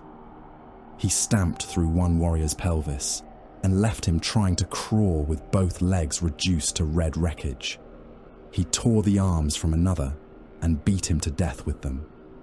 He drove his axe into the ground beside a fallen legionary, trapping the warrior beneath the hooked edge, then leaned his weight upon the haft until armor, ribs and spine collapsed together. Sanguinius dragged himself toward them. Every movement left blood upon the rock. Beneath the cathedral of the Mark, the rage fire awakened. Brother Tagas opened eyes that had been blind for decades. His remains hung within a cage of brass and bone. Tubes entered his hearts, his lungs, his progenoid glands, and the remnants of his spinal column. Blood moved through the machinery in pulses matching the violence above. He felt Kabanda's axe enter another blood angel. The rage fire drank. He felt Sanguinius's grief. The rage fire opened. A psychic blade passed through the bloodline of the 9th Legion. 500 warriors died. The first rank collapsed without warning. Twin hearts burst inside armored chests. Blood-filled lungs and poured through vox grills in foaming torrents. Progenoid glands blackened and split. Implanted organs seized in cascading failure. One blood angel tore off his helm as his eyes expanded within their sockets. They ruptured. Blood and vitreous matter ran down his face. His skull opened an instant later. Reinforced bones split along the sutures and drove fragments of brain through the widening cracks. Another warrior arched backward as every nerve fired at once. Smoke rose through his armor seals. His teeth shattered beneath the pressure of his jaws. He remained upright until his spine liquefied, then collapsed into himself. Across the plain, 500 names vanished. Sanguinius felt each one. The psychic shock entered him through the bond of shared blood. Sons he had known since the wastes of Baal. Warriors he had raised to captaincy. Brothers who had crossed hundreds of worlds beneath his standard. Their deaths came together. No sequence, no mercy. 500 extinguished souls became one blow. Sanguinius's mouth opened. No sound emerged. Kabanda lowered his face close to the Primarch's. Now! The rage fire reached beyond death. The red thirst erupted. Blood angels stopped fighting as soldiers. A tactical squad surrounded a wounded bloodletter. Instead of firing, they fell upon it with their hands. Gauntlets tore open the abdomen. One warrior plunged his arm into the body and pulled out a burning length of entrail. Another bit through the demon's throat. The ichor burned his mouth. He drank anyway. Elsewhere, a sergeant ordered his men to hold formation. His closest brother struck him with a chain blade. The weapon opened the sergeant from ribs to spine. The attacker continued sawing until the body came apart, then stared at the blood on the teeth as though waking from sleep. Officers shouted command codes. No one listened. Target runes became red blurs. Friend and enemy lost distinction. Blood angels tore demons limb from limb, then turned upon cultists, mortal auxilia, and the wounded of their own legion. Men were pulled from tanks and ripped open. Medici orderlies vanished beneath crimson-armoured bodies. Warriors fought over dismembered corpses, snarling through vox grills as they dragged severed limbs from one another. Raldoran saw the collapse spread across his tactical display. "Hold the line," Static answered. "By the blood of the Primarch, hold." A scream came over the channel. Not pain, hunger. Azkaelan pointed toward the crater. There, the sanguinary guard advanced. They fought through bloodletters and their own maddened brothers. Glaive hafts struck helms. Power fields severed demonic limbs. Raldoran followed with the last disciplined companies, driving a path toward their fallen father. Kabanda placed one hoof beside Sanguinius's head. The Primarch's eyes remained open, but the light within them was failing. "Look upon your sons." Sanguinius tried to lift the blade and carmine. His hand closed upon empty rock. Kabanda had kicked the sword beyond his reach. "This is not corruption." The bloodthirster leaned closer. "This is revelation." Sanguinius saw blood angels dragging mortal soldiers from the trenches. He saw one of his sons tear out a man's throat with his teeth. He saw brothers strike brothers over the remains of a demon. The great angel's wings shifted once beneath the rubble, then became still.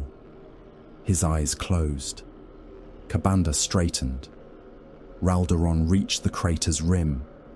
The bloodthirster turned away from him, laughing. The laughter passed over the plain while the 9th Legion drowned in its own blood.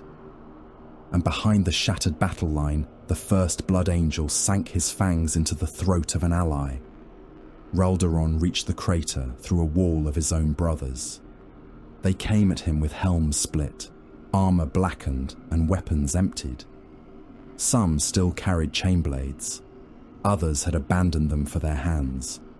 One warrior rushed the first captain with another Blood Angel's severed arm, clenched between his teeth. Raldoron struck him across the helm with the pommel of his sword. The blow shattered one eye lens and dropped the warrior to his knees. "Remember yourself." The Blood Angel looked up. Blood ran from his grill. A fragment of human finger protruded between the metal bars.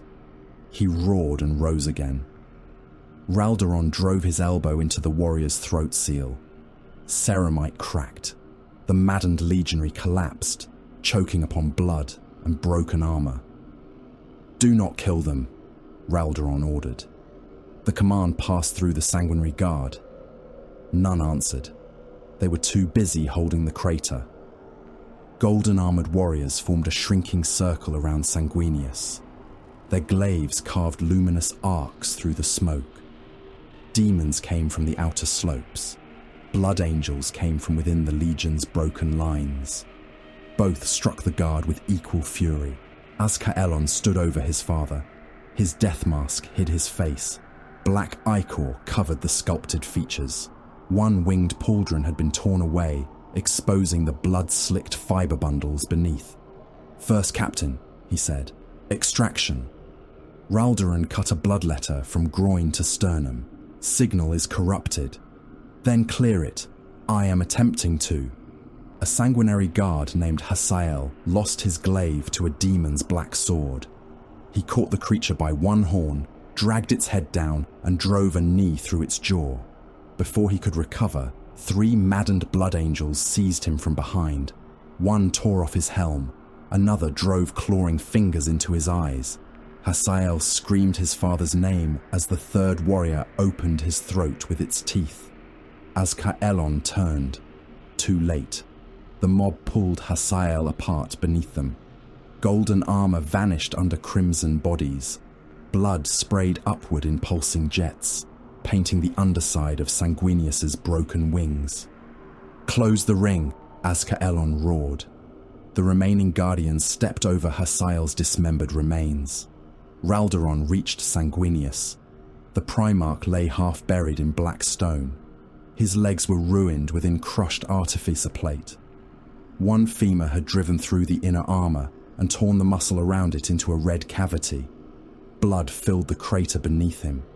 His face remained untouched. That made the sight worse. Sanguinius looked as though he slept while his sons slaughtered one another around him. Raldoron knelt and pressed 2 fingers against his father's throat. A pulse. Faint. Too slow. "Extraction marker," he said. Azkaelon ripped a teleport beacon from the belt of a dead guardian and drove it into the rock. The device activated. For several heartbeats, nothing happened. Demons reached the inner ring. One sanguinary guard disappeared beneath a blood crusher's hooves. His chest collapsed with a detonation of bone and armor. The beast stamped again, forcing blood and fragments of lung through the joints of the golden plate. The teleport field found its lock. Light swallowed the crater. Sanguinius vanished. Azkaelon disappeared beside him. Raldoron remained. The field collapsed before it could take the others. He looked at the guardians still alive. "Withdraw by formation." One of them stared at the empty place where the Primarch had lain. "My lord is gone. He lives." "How do you know?" "Because I have not permitted otherwise." Raldoron raised his sword toward the wreck of the Red Tear. "Fall back."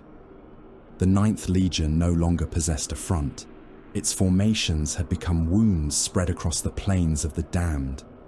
Vox channels carried no coherent command traffic. They transmitted roars, wet chewing sounds, and fragments of Legion battle cant repeated without meaning. Advance by cohorts. Blood. Hold the western flank. Blood. Farther. Blood for... The final words broke into laughter. Armoured companies turned upon anything moving around them.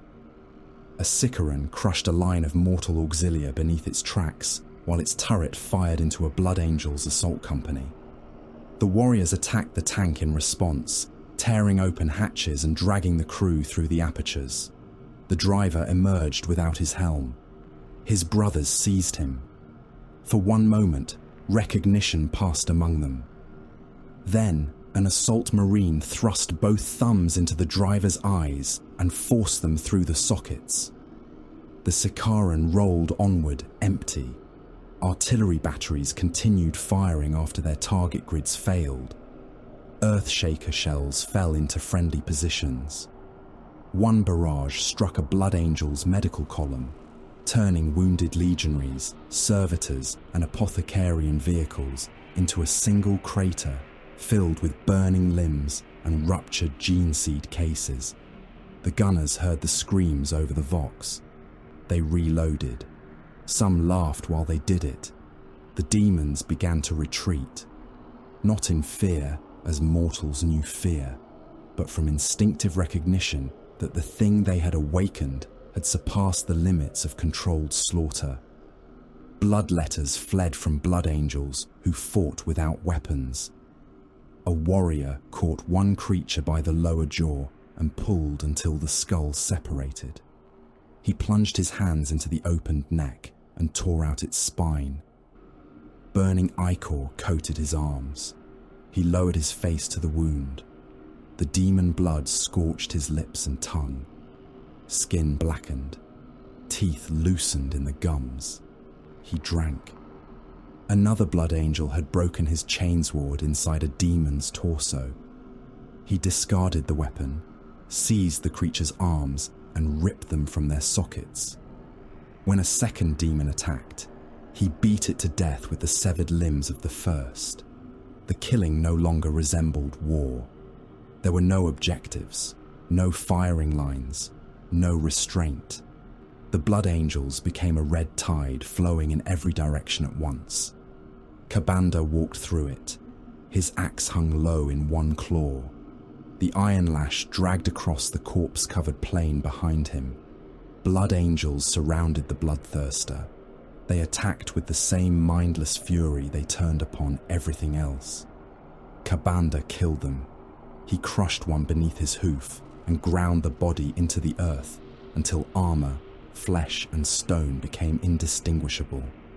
He caught another by the head and pulled upward, tearing the skull and spinal column from the torso in one dripping length. A bloodletter knelt as the demon passed. Kabanda split it in half without looking. To him, neither side possessed worth. The demons had served their purpose. The Blood Angels had proven his claim. They raged. Therefore, they belonged to Khorne. That did not make them brothers. It made them possessions. The Bloodthirster left enough alive to remember. That was the cruelty beyond slaughter. Amit heard Redknife calling his name. At first, the voice sounded distant beneath the pounding of his hearts. Nasser. The captain of the 5th Company turned. The plains of the damned had become a red blur inside his helm. Target runes flickered over every shape. Friend, foe, demon, mortal. Each carried the same crimson outline. Blood ran across his lenses. He did not remember whose blood it was. Hellic Redknife stood before him with the surviving space wolves. The wolves had formed a shielded half-circle around wounded Blood Angels. They used axe hafts and armoured fists to drive the berserk warriors back. Their bolters remained mag-locked. They were trying not to kill. Redknife had removed his helm. His face was streaked with blood and ash. One eye had swollen shut. His frostblade remained sheathed across his back. "Nasser," he said again. Amit's chainblade growled in his hand. Red Knife took one step forward. "You know me." Amit saw only a throat. He could hear the pulse within it. "Your father lives," Red Knife said. "You shame him with this." The word penetrated the rage fire. Shame. For an instant, Amit remembered the command council. Sanguinius's hand striking him. The taste of his own blood. His refusal to retract the truth. Then the thirst closed over the memory. Amit charged. Red Knife drew his frostblade. Steel met chain teeth. The impact scattered blue sparks. Red Knife turned the chain blade aside and struck Amit across the helm with the flat of his weapon. "Wake, blood drinker!" Amit answered with a roar. The 5th Company fell upon the wolves. The space wolves fought to restrain them. That mercy killed them. A grey-armoured warrior caught a Blood Angel's wrist instead of severing the arm. The Blood Angel drove his helm forward, smashed the wolf's face, and bit through the exposed cheek. He tore backward with a mouthful of flesh. Another wolf used the haft of his axe against 2 attackers. A third struck from behind and drove a combat blade through the joint beneath his arm. The Blood Angel cut upward until the blade entered the chest cavity and opened both lungs. The wolf drowned inside his armor. Red Knife struck Amit again. The frost blade cut through the captain's pauldron and opened the shoulder beneath. Cold burned through muscle. Amit did not feel it. He rammed his forehead into Red Knife's nose. Bone shattered. The wolf staggered. Amit's chain blade passed beneath his guard. The teeth struck breastplate, screamed across ceramite and found the seam beneath the ribs. Red Knife seized Amit's wrist, trying to pull the weapon free. "Nasser!" The name came through blood. Amit drove the blade deeper. Chain teeth entered the abdomen. They chewed through muscle, intestines, and the lower edge of the ribcage.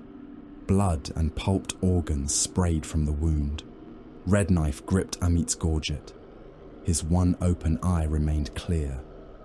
"You will remember this." Amit forced the weapon upward. The chain blade climbed through the wolf's chest. It destroyed one lung, broke ribs, and tore into the heart. Red Knife's mouth opened. Blood ran over his teeth. Amit ripped the blade free. The wolf fell. The captain followed him down. He knelt upon Red Knife's chest and drove the chain blade into the wound again. Teeth tore through the ruined organs. The weapon struck the rear plate and bucked in Amit's hands. Then the rage fire weakened, only for a heartbeat. Amit stopped. Red Knife lay beneath him. The wolf's torso had been opened from hip to collarbone. Loops of intestine spilled across the grey armour. The frost blade rested unused beside one hand. Around them, the space wolves were dead. One had been decapitated. Another had been pulled apart at the waist. A third lay with both arms torn away and his throat opened by human teeth. Blood angels crouched over the bodies. His blood angels. Amit looked down at his hands. What have I done? Red Knife's remaining eyes stared upward. The dead wolf had been right. Amit would remember. The rage fire surged again. His grief became hunger. He tore the chain blade from Red Knife's chest and turned toward the next living shape. Ralderon reached the western ridge with fewer than half the warriors who had left the crater. He opened every surviving command channel. General withdrawal. All coherent formations fall back to the red tier.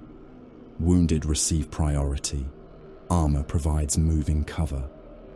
Most channels answered with static. Some answered with snarling. A captain from the 31st Company transmitted through heavy gunfire. "We are at the outer pylon. Withdraw. We can reach the cathedral. You will not reach it as soldiers." A pause. Then the captain said, "There is blood here." The transmission ended. Raldoron looked toward the distant formation. The company broke ranks and charged deeper into the enemy. "First captain," a sergeant said, "they are lost." "Not yet. They no longer know us." Raldoron turned. "Then we remind them." The disciplined survivors advanced upon their own brothers. They used shock mauls, power armor strength, and the hafts of blades. Where possible, they struck helms and joints. Where restraint failed, they disabled limbs. A berserk warrior attacked Raldoron with a broken sword. The first captain caught his wrist. "Name yourself." The warrior snapped his teeth at Raldoron's throat. "Name yourself." No answer. Raldoron broke the arm. The warrior ignored the injury and attacked with the other hand. Raldoron drove his sword through the thigh and pinned him to the ground. The Blood Angel screamed in rage. "Brother Kaelus," Raldoron said, "18th Company. Born beneath the rad wastes of Baal Secundus, you took the oath before your father under the walls of Anvilus." The warrior stopped struggling. For a moment, his breathing changed. Then another maddened legionary struck him from behind and tore open his neck. Raldoron killed the attacker with one cut. Mercy was becoming impossible. The survivors reached the wreck carrying as many wounded as they could drag. Meros waited near the defensive wall. Niobe stood beside him. The mortal survivor looked impossibly small among the Blood Angels, yet the warriors nearest her breathed more slowly. Their weapons lowered. The red haze faded from their vision. Raldoron felt the pressure ease as he entered the circle around her. Kano had been correct. "What radius?" he asked. Meros looked toward Niobe. 30 paces with reliable effect, perhaps farther against lesser manifestations. Niobe wrapped the naval coat more tightly around herself. "I cannot control it." "You need not," Raldoron said. Yasin and Ellis approached with Squad Cassiel and a formation of veterans. Their armor was battered, but their helms were clear and their weapons held with discipline. Anellis glanced toward the cathedral. "You intend to take her there?" "I intend to take all of us there." Meros looked at the first captain. "The line cannot survive without her. The Legion cannot survive while the rage fire remains. And Sanguinius?" Raldoron looked toward the apothecarian entrance. "He will wake." It was not confidence. It was an order directed at reality. Within the wreck, Kano stood beside the Primarch's slab. Sanguinius lay beneath surgical luminators. Apothecaries had cut away the ruined armor around his legs.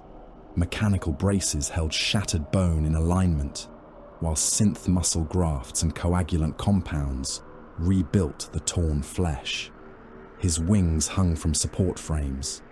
Blood dripped from the broken feathers. Around Kano stood the surviving former librarians of the 9th Legion. Their psychic hoods remained sealed. "For the Emperor," one said. Kano looked at him. "The Emperor forbade this." "For Sanguinius, then?" Kano placed both hands against his hood. "Obedience that guarantees our father's death is not loyalty." He broke the first seal.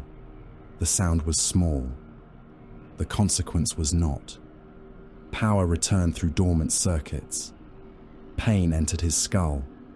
The warp opened around him with the force of a door torn from its hinges. The other librarians released their seals. The chamber lumens exploded. Kano placed one hand upon Sanguinius's brow. The world vanished. He stood upon Baal. Red sand stretched beneath black skies.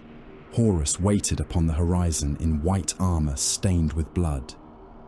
Around the War Master knelt the 9th Legion. Every warrior had become a monster. Fangs filled their mouths. Their hands ended in claws.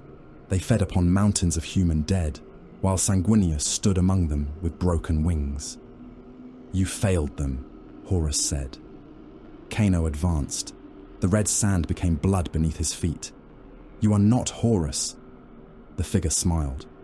"No, I am the truth he carried." The transformed blood angels turned toward Kano. They spoke with one voice. Blood. The librarians joined him within the vision.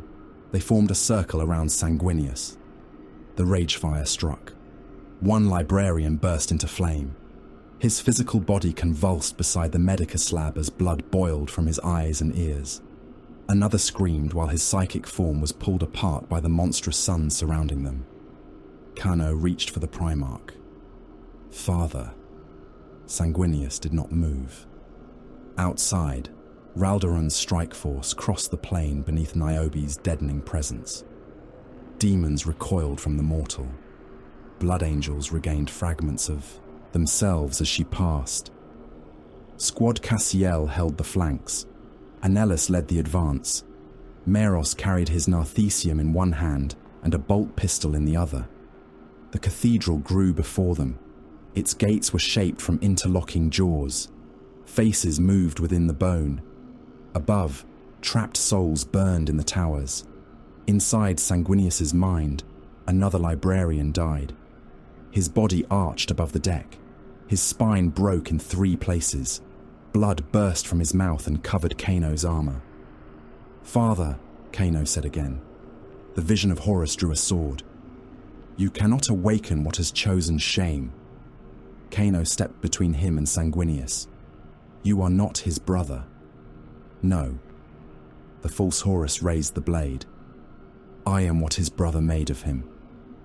On the Medici slab, Sanguinius's hand moved. His fingers tightened around the edge. His eyes remained closed. Before Raldoron, the cathedral gates opened. Teeth of black bone drew apart. Chains pulled taut within the walls. The entrance widened with the slow flexing of a monstrous throat. Warm air rolled over the strike force. It smelled of blood, incense, and opened bodies. Raldoron raised his sword. "Enter." The cathedral swallowed them. The cathedral breathed around them. Raldoron heard it before the gates sealed. Thousands of lungs drew air through passages hidden within the walls. The inhalation moved from the depths of the structure toward the entrance. A vast, shuddering breath that pulled smoke, ash, and the stench of blood past the advancing strike force. Then the doors closed. Black teeth interlocked behind the last Terminator. The exhalation came. Warm vapor rolled across crimson armor. It carried the stink of decomposing organs and the copper reek of fresh slaughter. Mortal voices whispered within it. "Help us." Niobe stopped. The warriors around her raised their weapons. The floor beneath them was paved with skulls, not carved representations. Human remains had been fitted together jaw to crown, their cavities packed with black mortar. Some were old enough to have yellowed. Others retained strips of face and scalp. Teeth chattered beneath the weight of the blood angels. Pillars rose from the skull floor. They were columns of fused spinal bones, hundreds bound together by nerves that twitched beneath translucent membranes. Rib cages formed arches overhead.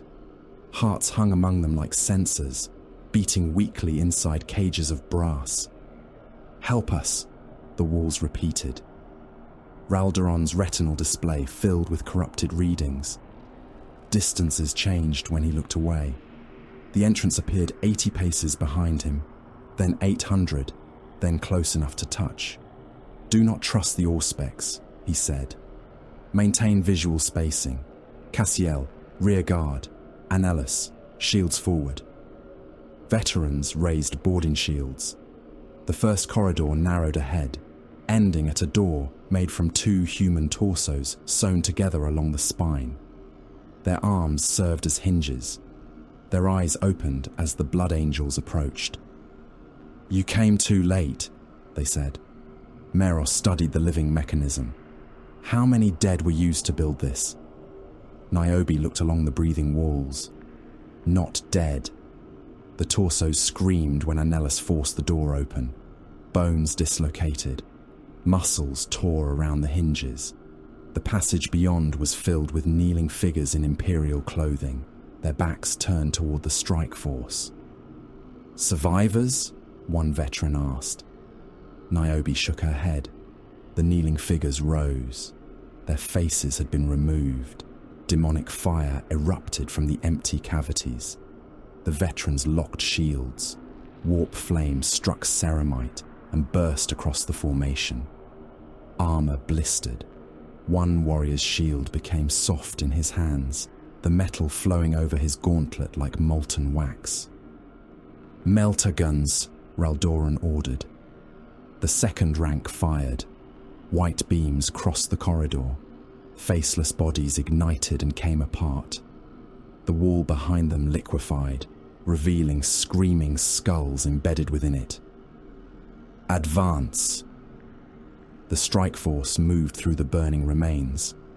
Demons attacked from apertures that had not existed a heartbeat earlier. Clawed arms reached through the floor.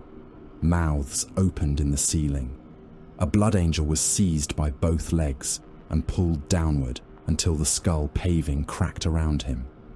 His brothers caught his arms. Something beneath the floor pulled harder. The warrior's body stretched between them. Armor joints separated. His hips tore from their sockets. "Release me," he said. A claw burst through his abdomen. Raldoran cut off the trapped warrior's legs above the knees. The severed lower body vanished into the floor. The veterans dragged their brother free while Meros sealed the arterial wounds without stopping the advance. Flamers cleared the next junction. Promethium rolled through alcoves lined with flesh. Demons shrieked behind curtains of fire. Their skin tightened, split and sloughed away, but blackened skeletons continued crawling toward the blood angels. A veteran carrying a perdition blade entered the flames. He swung the weapon in both hands. Its cutting edge passed through bone, while its integral projector discharged bursts of fire into each dismembered body. The corridor filled with fragments of burning warp flesh. "Left passage," Annalus called. "No," Niobe said. The captain looked at her. "The objective lies below. That passage is lying." Raldoran studied the junction. Both routes descended. Niobe moved toward the right-hand corridor. The cathedral recoiled from her. Skin peeled from the walls as she passed. The sculpted faces trapped within the architecture sagged and decomposed. Spinal columns collapsed into piles of loose vertebrae. Veins blackened. The right passage remained. The left closed like a wound. "She leads," Raldoran said. Annalus placed himself beside Niobe. The mortal looked up at the armored giant. "You are meant to protect me. I am meant to ensure you continue walking." "That is not the same thing." "No." They descended. Niobe's presence killed the cathedral one pace at a time. Living stone became ordinary bone. Demonic metals rusted. Whispering voices fell silent. The structure felt her. Its breathing quickened. A howl passed through the depths. "Contact approaching," Cassiel warned. The sound came from every direction. Then the walls opened. Flesh hounds erupted from the dead architecture. Larger creatures followed, their bodies wrapped in brass chains, their eyeless skulls crowned with burning horns. The demons ignored the blood angels. They went for Niobe. Annalus caught the first upon his shield. Its jaws closed around the upper rim and bit through the metal. He drove his power sword beneath its chin and split the skull. "Protect the mortal!" The formation contracted. Bolters fired over locked shields.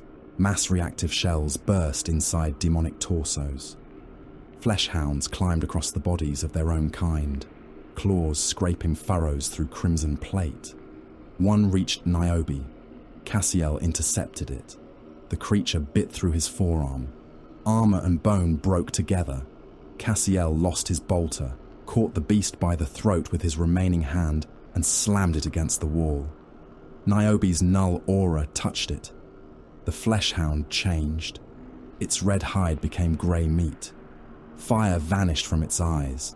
Brass teeth became corroded iron. Cassiel crushed its neck. Another demon struck him from behind and opened his backplate. Meros shot the creature through the mouth. The bolt shell detonated inside its throat and blew the head from the shoulders. "Move!" Raldoron ordered. The Terminators held the junction. They formed a wall of cataphracti plate behind the retreating strike force. Combi bolters thundered. Power fists pulped demons against the narrowing walls. "Seal the passage when we clear," Raldoron said. A Terminator sergeant looked back. "There is no mechanism. Use the dead." The sergeant understood. His warriors dragged the largest demon corpses into the corridor. Melter charges were fixed between the bodies and the surrounding bone. The strike force withdrew. The charges detonated. The passage collapsed in a storm of charred flesh and powdered skulls. The Terminators remained on the far side. Their weapons continued firing after the corridor sealed. Raldoron did not order them to return. There was no path left. Far below, Kabanda stood above the rage fire. The psychic pit descended beyond mortal sight. Brass chains crossed the abyss, suspending a cage of bone over the red light burning at its center. Every pulse from the construct sent a tremor through the cathedral. Kiris moved along the edge of the pit. The Keeper of Secrets' pale limbs glistened beneath the crimson glow. His voice was soft, but the structure carried it through every chamber. "You damaged the vessel intended for consecration." Kabanda turned his horned head. "The angel lives. Broken, unconscious, driven beyond reason. He saw his sons become beasts. He was meant to join them." Kabanda's wings shifted. Kiris smiled. "Erebus did not prepare Cygnus merely to indulge your appetite. Sanguinius was to be offered a choice, service or the destruction of his sons. Love would have brought him to his knees. Then love is weakness. Love is a chain. One pulls it with care." Kabanda stepped toward the Keeper of Secrets. The iron lash dragged behind him. "I pulled it. You nearly severed it. The angel's surrender is without value." Kiris's many-jointed fingers unfolded. "To you." His sons rage. They kill without command. They drink from the dead. Khorne has taken the truth from their blood. A pack of animals is not a conquered legion. It is an honest one. Kiris's smile disappeared. Horus desires the angel removed or remade. Erebus desires a weapon against the Emperor. I desire perfection. Kabanda raised his axe. I desire skulls. The cathedral shook. Neither demon struck. The pact holding Cygnus together remained stronger than their hatred, but not by much. Above the abyss, a body twitched inside the cage. Brother Tagus had no limbs. His torso had been opened from throat to pelvis. Ribs were spread by brass hooks. Tubes entered his exposed organs, drawing blood from the hearts and altered essence from the progenoid glands. He had been kept alive since murder. Time had not treated him as it treated mortal flesh. The warp preserved every nerve. Every heartbeat carried pain through the construct. Meros saw him when the strike force entered the Ragefire chamber. The apothecary stopped. No! The word escaped him before discipline could restrain it. Tagas turned his ruined head. One eye remained. It focused upon the red armor below. "Meros," he whispered. The voice came through the brass machinery rather than his throat. The strike force spread into the chamber. Raldoron raised one hand. "Positions." Annelus formed the veterans around Niobe. Squad Cassiel covered the cathedral approaches. Meros advanced toward the cage. The rage fire pulsed. Blood moved through Tagas's open body. A wave of rage struck the Blood Angels. One veteran lifted his weapon toward the brother beside him. Niobe stepped closer. The influence receded, leaving the warrior staring at his own raised blade. "Every heartbeat," Meros said. "He is transmitting through our gene line." "Can you destroy it?" Raldoron asked. "Not without killing him." Tagas laughed. The sound became a sob. "Kill me." Meros looked up at his brother. "I will." "Apothecary," Niobe said. The shadows around the pit were moving. Word-bearers emerged from them. Tannis Creed came first. Uan Harox walked at his side. Behind them advanced crimson-armoured traitors, their plate covered in scripture cut into the ceramite and filled with dried blood. Demons climbed from the abyss between their ranks. Creed spread his arms. "Welcome, sons of Sanguinius." Raldoron's sword came free. "You have delayed your death." "Death is not delay. It is revelation." "You speak too much." "That was once your legion's failing, First Captain. You mistook silence for wisdom and beauty for virtue." Harox ignited his power blade. "The pretty angels have learned what hangs beneath their masks." Creed looked toward Tagas. "This is not betrayal. Betrayal requires loyalty to a falsehood. We have merely ceased pretending the Emperor's lie deserves obedience." Meros raised his bolt pistol. "You used your own dead as ritual components. They served after death as they failed to serve in life. You removed their gene seed. We removed the illusion that flesh is sacred." Raldoron pointed his blade toward Creed. "Kill them." The chamber erupted. Bolters fired from both sides. Mass reactive shells collided in mid-air and burst against armor. Blood Angels veterans locked shields while Word-bearer fire hammered them. Demons came between the volleys, leaping across the skull floor. Anellus held the inner ring. "Niobe stays alive!" A Word-bearer plasma gun discharged. The shot struck his shield and burned through it. The molten weapon face collapsed against his forearm. Anellus tore the ruined shield free and charged through the smoke. He rammed his sword into the traitor's throat. The blade emerged from the back of the helm. Squad Cassiel met the demons at the cathedral entrance. Flamers filled the doorway with burning bodies. Black shapes crawled through the fire, clawing at Blood Angel's legs. Raldoron went for Harox. The Word-bearer swung first. His blade cut across the First Captain's abdomen and opened the armor beneath his ribs. Blood poured over Raldoron's waist. Harox smiled. "You bleed like any other animal." Raldoron stepped closer. The traitor tried to withdraw his weapon. Raldoron caught his wrist. Harox drove a combat knife beneath the First Captain's breastplate. The point entered between the hearts. Raldoron ignored it. He seized Harox by the throat. Armored fingers closed around the gorget. Ceramite cracked. The First Captain dug through the broken seal, found flesh and pulled. Harox's throat came out in his hand. Windpipe, arteries and strips of muscle tore free together. Blood struck Raldoron across the face. Harox fell, hands pressed to the cavity beneath his jaw. The blood was warm. Raldoron smelled it. The rage fire surged through him. For one heartbeat, Harox ceased being an enemy and became meat. Raldoron wanted to kneel, to open the corpse, to drink until the emptiness inside him was filled. Niobe screamed his name. The hunger broke. Raldoron threw the severed throat into the pit. "Advance!" Meros reached Creed. The Word-bearer fired first. A bolt shell struck the apothecary's pistol and destroyed it in his hand. The explosion tore away 2 fingers and opened the palm.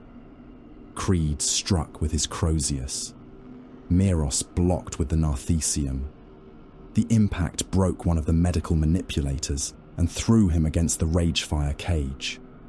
"You preserve weakness," Creed said. Meros activated the saw. "I preserve my brothers." He drove forward. Creed turned the first thrust aside and caught Meros by the throat. The word-bearer lifted him from the floor. "You failed." Meros rammed his ruined hand into Creed's eye lens. The traitor's grip loosened. The apothecary dropped, stepped inside the Crozius's reach, and forced the Narthecium beneath Creed's jaw. The saw engaged. Its teeth entered flesh. Creed's mouth opened as the blade destroyed his tongue. It climbed through the palate, chewing bone into fragments. Blood and shredded tissue sprayed across Meros's chest. The word-bearer struck him repeatedly. Meros held on. The saw entered the cranial vault. Creed's remaining eye widened. His body convulsed as the blade churned the lower brain into red slurry. Grey matter and blood poured from his nostrils and eye sockets.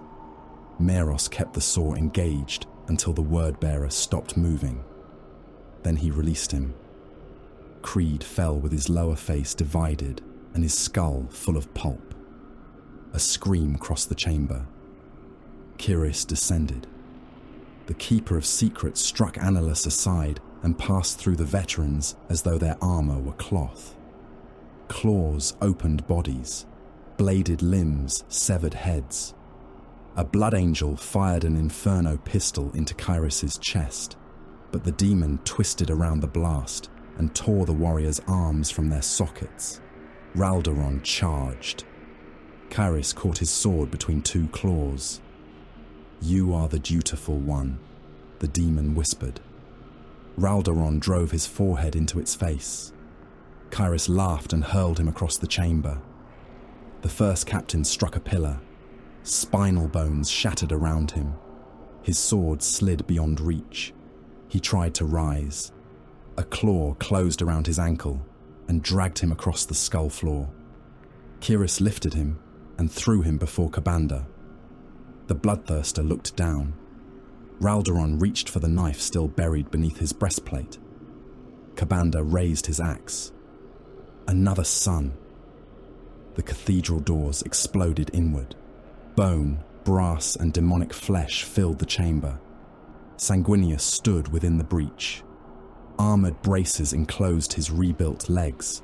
Blood ran from beneath them. His wings were scorched, torn and darkened at the tips, but spread to their full span. The blade and carmine rested in one hand. Kyris turned. Sanguinius threw the sword. The weapon crossed the chamber in a line of golden fire. It entered Kyris through the chest and drove the Keeper of Secrets against the far wall. The blade passed through demon flesh, spine, and living stone, pinning the creature above the pit. Kabanda's axe began to fall. Sanguinius crossed the distance before it could reach Raldoron. The Primarch struck the bloodthirster with his bare fist. Brazen armor shattered. Kabanda left the ground. Kabanda crossed the Ragefire chamber like a siege engine hurled from a wall. The bloodthirster struck a pillar of fused vertebrae and drove through it. Bone exploded around his armor. Brass chains tore loose from the ceiling. The trapped hearts hanging within the arches burst beneath the shock, spilling black blood over the skull-paved floor. Sanguinius followed. He did not call the demon's name. He offered no challenge. He crossed the chamber with his wings drawn close and struck Kabanda before the bloodthirster could regain his footing. His fist landed against the demon's breastplate. Brazen armor cracked along the marks left by the blade and carmine. The metal folded inward. Sanguinius struck again, breaking the plate open and driving fragments through the furnace flesh beneath. Kabanda swung one claw. Sanguinius passed beneath it and hammered his elbow into the demon's throat. Horned skull snapped backward. Blood and sparks erupted from between Kabanda's fangs. The Primarch's repaired legs screamed beneath him. Armored braces held the shattered bones in alignment, but every movement tore fresh tissue. Blood streamed beneath his greaves and filled his boots. Broken ends ground against the mechanical supports. He gave no sign of pain. Ka'Bandha recovered and drove a knee into his abdomen. Sanguinius was thrown backward. His wings opened before he struck the floor. They caught the air and turned his fall into a low sweep.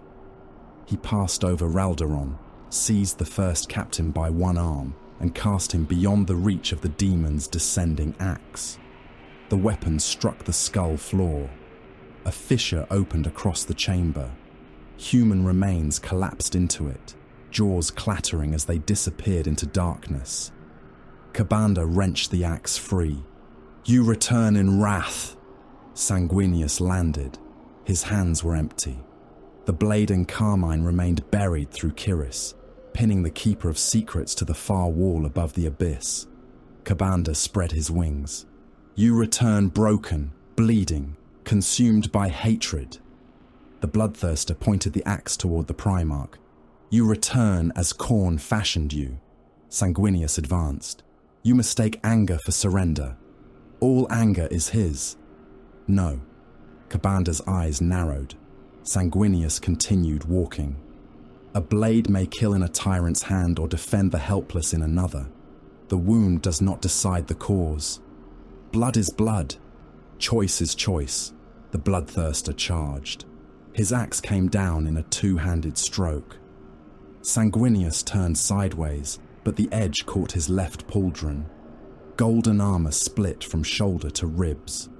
The blow opened the flesh beneath, exposing white bone and the dark membranes of his secondary organs. He struck the floor and slid through the remains of the dead. Ka'Bandha came after him. The iron lash uncoiled. Sanguinius rose as the whip crossed the chamber. The barbs caught the outer pinions of his right wing and tore through them. Feathers came away in bloody clumps. Several hooks entered the muscle beneath, opening parallel wounds across the wing's base. Ka'Bandha pulled. The Primarch was dragged toward him. The axe swept horizontally. Sanguinius folded the injured wing and dropped beneath the blade. He struck Ka'Bandha's knee with both hands, twisted aside and drove one armored shoulder into the joint. The Bloodthirster stumbled. Sanguinius did not attempt to halt him through strength. He moved away. Ka'Bandha swung again. The Primarch retreated by half a pace, allowing the axe to pass close enough for its heat to blister his exposed flesh. The demon overextended. Sanguinius struck the wrist, then the elbow, driving every blow into wounds opened during their first duel. Ka'Bandha roared and backhanded him through another pillar. Fused spines disintegrated. Sanguinius passed through the collapsing bone and landed beyond it. He rose before the debris settled. The Bloodthirster came on. Each attack grew wider. Each blow carried greater force and less control. Sanguinius yielded ground. He allowed Ka'Bandha to believe rage had become momentum, that the injured angel was being driven back toward the ragefire pit. The demon raised his axe above his head. Sanguinius stepped inside the strike.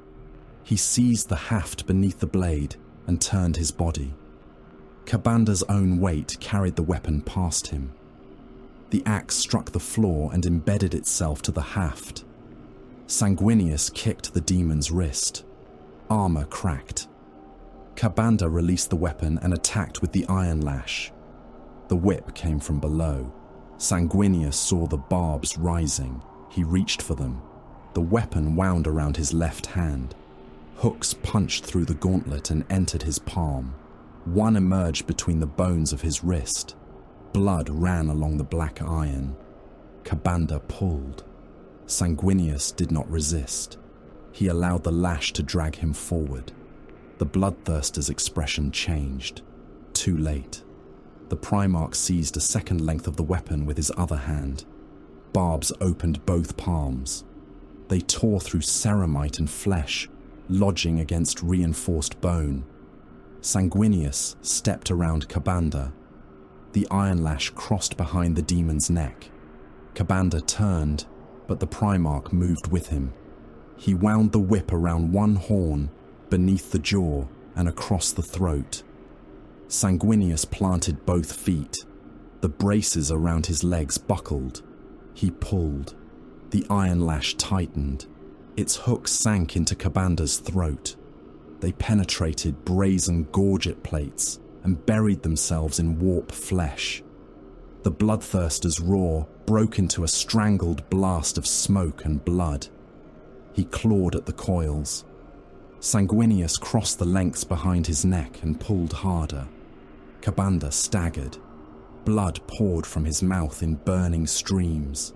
It splashed across the Primarch's armor, melting gold and scorching skin. The demon beat his wings. The first stroke shattered the chamber walls. Bone pillars toppled. Brass arches twisted. Warriors and demons were lifted from the floor and flung toward the ragefire pit.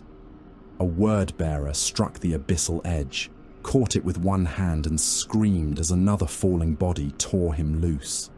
Kabanda rose. Sanguinius refused to release the whip. The bloodthirster dragged him upward. They crashed through the cathedral roof. Living stone opened around them. Skulls, vertebrae, and sheets of black metal erupted into the sky. Sanguinius struck the broken edge of the roof, lost his footing, and was hauled into the air behind the demon. The plains of the damned opened beneath them. The battle had become a continent of corpses. Demons fled through the red mist. Blood angels pursued them without formation, hacking at backs and limbs, dragging the wounded down. Tanks burned amid hills of meat. Artillery continued firing without target discipline. The wreck of the red tier smouldered upon the distant plain. Kabanda climbed above it all. Sanguinius hung from the iron lash, both hands bleeding around the coils. The bloodthirster tried to tear the weapon free. The barbs only sank deeper. He turned through the air and struck at Sanguinius with one claw. The Primarch swung beneath him. Talons passed through empty space. Sanguinius used the momentum to climb the whip. He drew himself upward, one blood-slicked hand over the other, until he reached Kabanda's back. The demon bucked beneath him.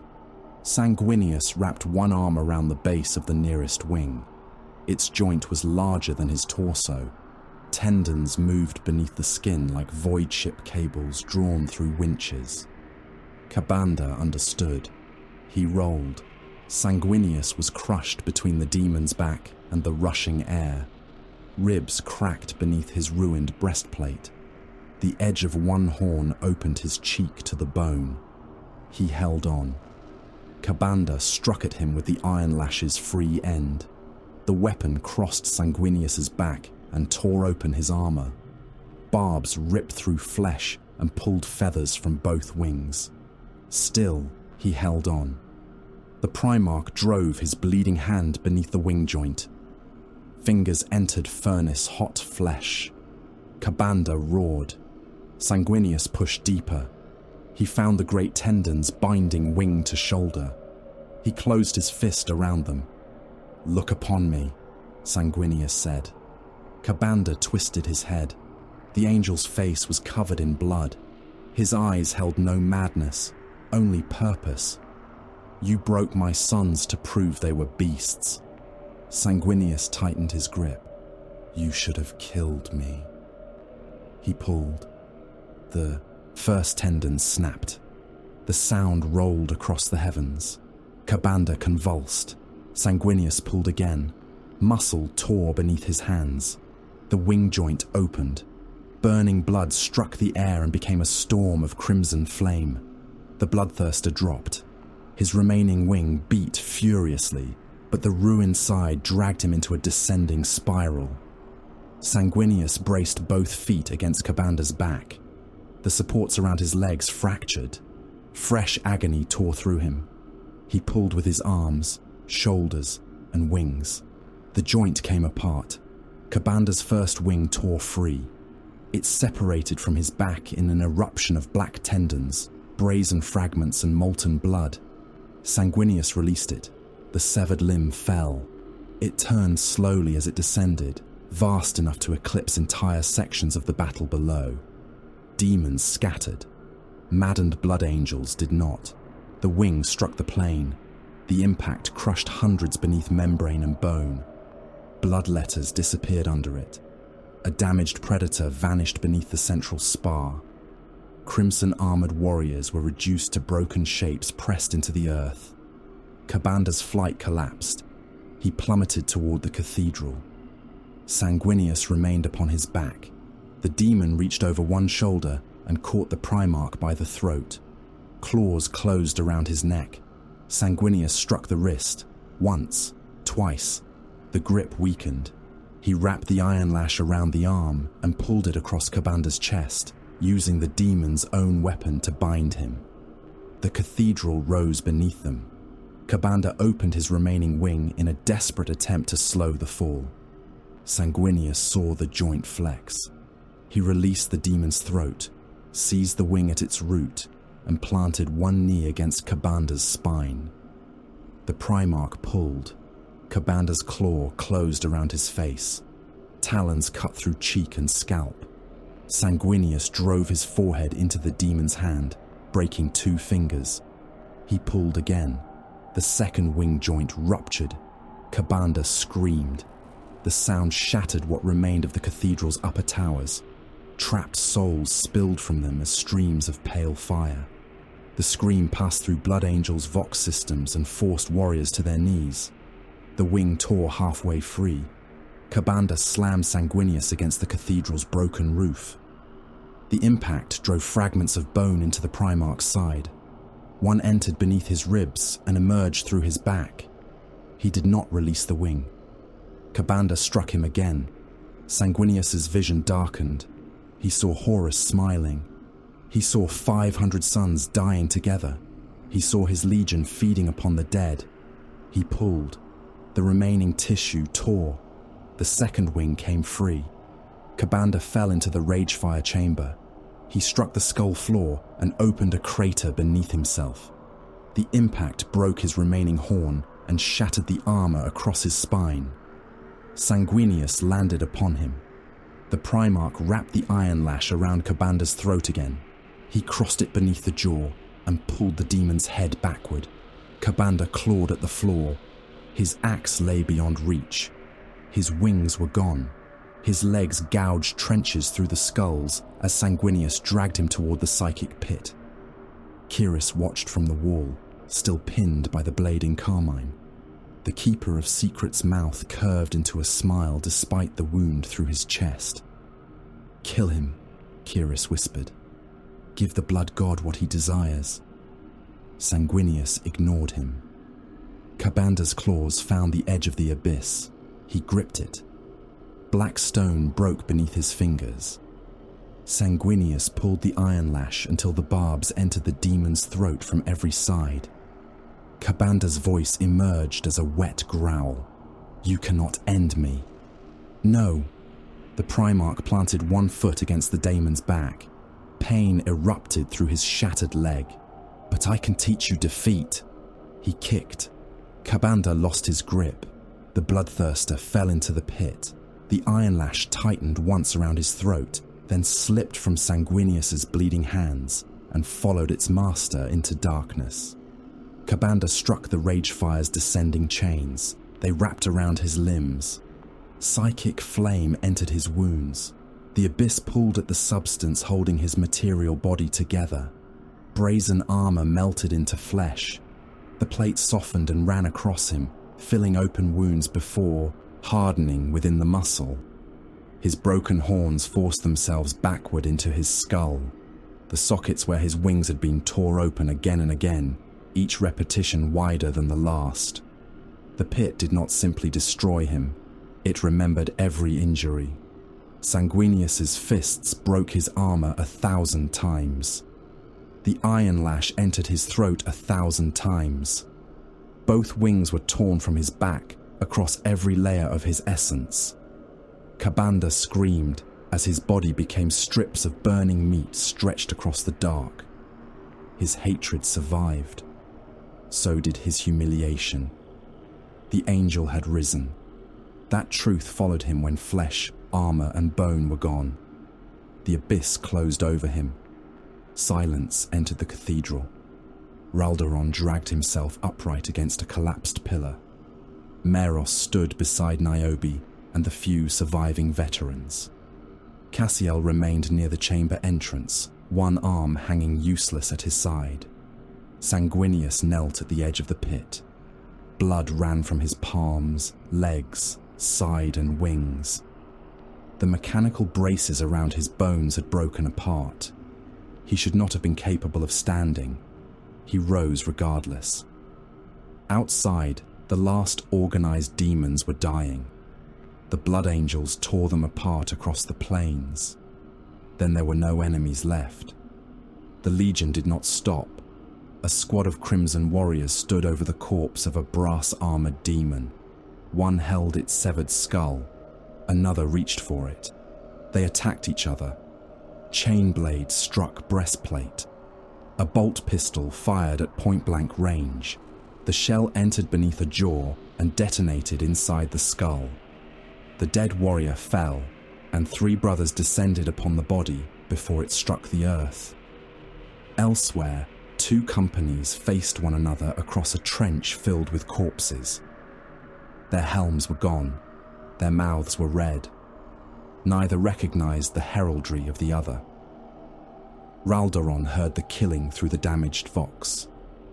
It continues. Sanguinius turned toward the ragefire. Brother Tagas hung within the brass cage, convulsing as his hearts transmitted the curse.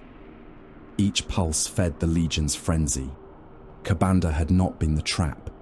He had been the hand upon it. The ragefire was the blade. Kiris laughed. The Keeper of Secrets still hung impaled against the wall. Black blood ran along the blade in carmine and dripped from its point. "You have won your vengeance," Kiris said. "How glorious." Sanguinius approached. "Be silent. Your sons are killing one another." The Primarch stopped. "They will continue until nothing remains but thirst wearing red armor." Meros looked from Kairos to the psychic cage. The apothecary's remaining hand tightened around his nathesium. Sanguinius reached for the sword. Kairos' smile widened. "Kill me, and the choice remains." "What choice?" "The one prepared for you from the beginning." The Keeper of Secrets lifted one claw toward Tagas. "The vessel fails. Replace him." Sanguinius stared at the mutilated blood angel suspended within the ragefire. Kiris spoke softly. "Your blood is the source. Your blood may become the seal.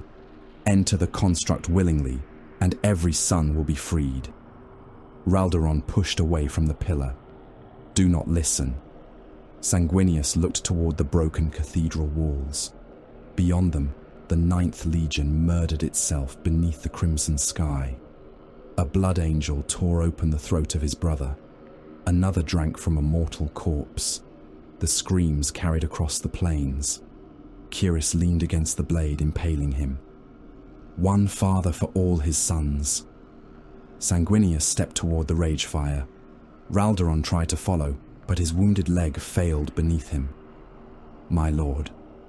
Sanguinius did not turn. Meros watched his father approach the cage.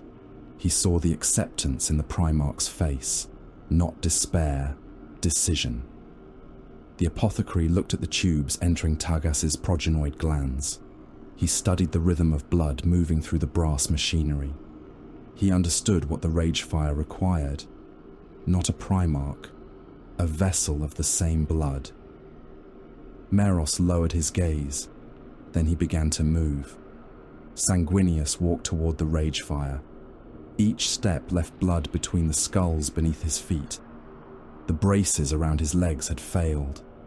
Splintered metal projected through the torn greaves, holding bones that had already broken once and threatened to break again beneath his weight.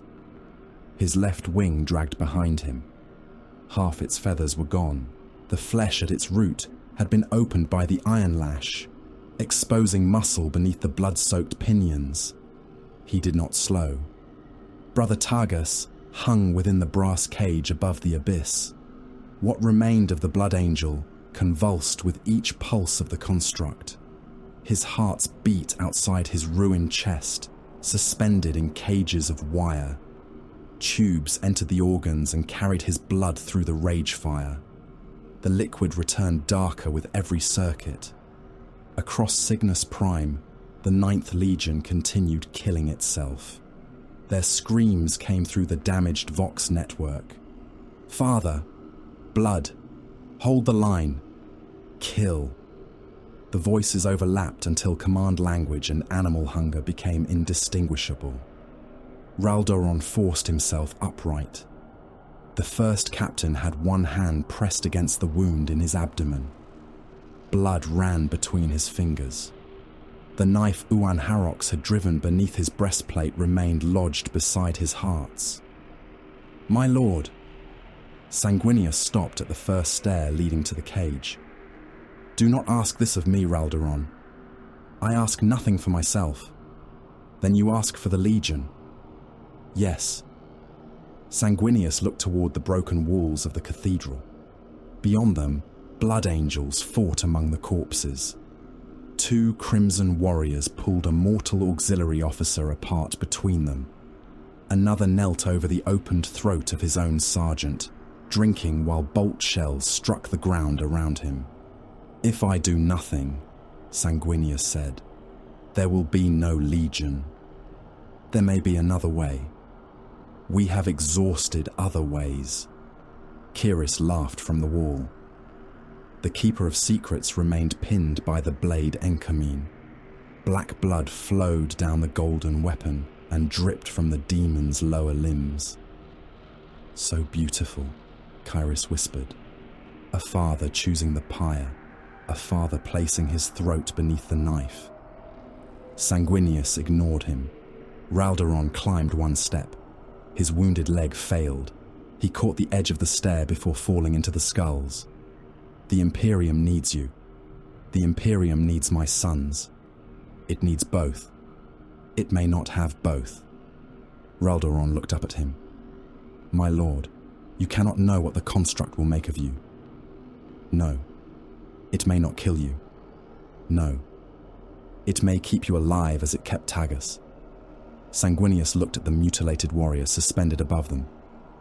"I know." Raldoron's voice hardened. "Then this is not sacrifice. It is surrender."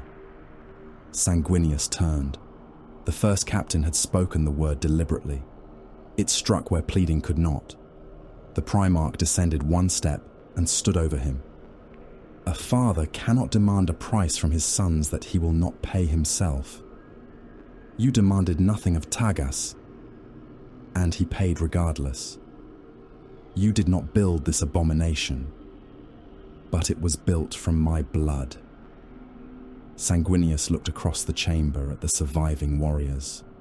Meros stood beside Niobe and Squad Cassiel. The apothecary's armor had been torn open across the chest. 2 fingers were missing from one hand. His Narthesium hung damaged from the other arm, the powered saw still wet with Tannis Creed's blood and brain matter. Sanguinius met his eyes. "Meros," the apothecary straightened. "My lord, you will record what happened here." Meros said nothing. "You will preserve the names of the dead. You will recover what gene seed remains uncorrupted. You will tell my sons that I did not abandon them." Meros studied the rage fire, the brass tubes entering Tagas, the wounds around the progenoid glands, the rhythm of blood moving through the construct. It did not require the totality of Sanguinius. It required compatibility, a shared genetic key. The bloodline opened the path. the vessel accepted the burden. Any son of Sanguinius could become the seal. The understanding came without revelation or prophecy. It was anatomy, implantation, gene seed, 1,000 procedures performed under clean light and battlefield fire. Meros knew exactly what the Ragefire wanted. Sanguinius turned toward the cage. The apothecary moved. Ralderon saw him first. Meros. The apothecary broke into a run. Sanguinius looked back. Meros crossed the distance between them and drove his shoulder into his father's wounded side. The blow would not have moved an uninjured Primarch. Sanguinius's legs were broken. His armor was fractured. His body had endured Kabanda's axe, lash, and the psychic deaths of 500 sons. He staggered. Meros passed him. The apothecary leapt from the stairs and caught one of the chains suspending the Ragefire cage. Hooks opened his palms. He climbed before the construct could reject him. "Meros!" Sanguinius roared. The apothecary reached Targas. The ruined blood angel turned his remaining eye toward him. "Brother," Targas whispered through the machinery. Meros placed one hand against the cage. "I release you." He drove the Narthesium's reductor into Targas's exposed heart. The organ ruptured. Targas convulsed once. The Ragefire screamed, not with one voice, with the voices of every blood angel upon Cygnus Prime. Brass chains snapped taut. The tubes entering Targas tore free and lashed through the air. They struck Meros. One pierced his abdomen, another entered through his throat seal and emerged between his shoulder blades. A third punched through his breastplate and found the progenoid gland within his chest. Sanguinius reached the base of the cage. "No." Meros looked down at him. Blood filled the apothecary's mouth. "The procedure will work." Sanguinius seized the chain. "Hold, my son. Do not remember this." The brass tubes tightened. Meros's body rose from the chain and spread between them. "Remember me as I was." His voice broke into a wet gasp. "As a healer." The Ragefire accepted him. Targas's body collapsed.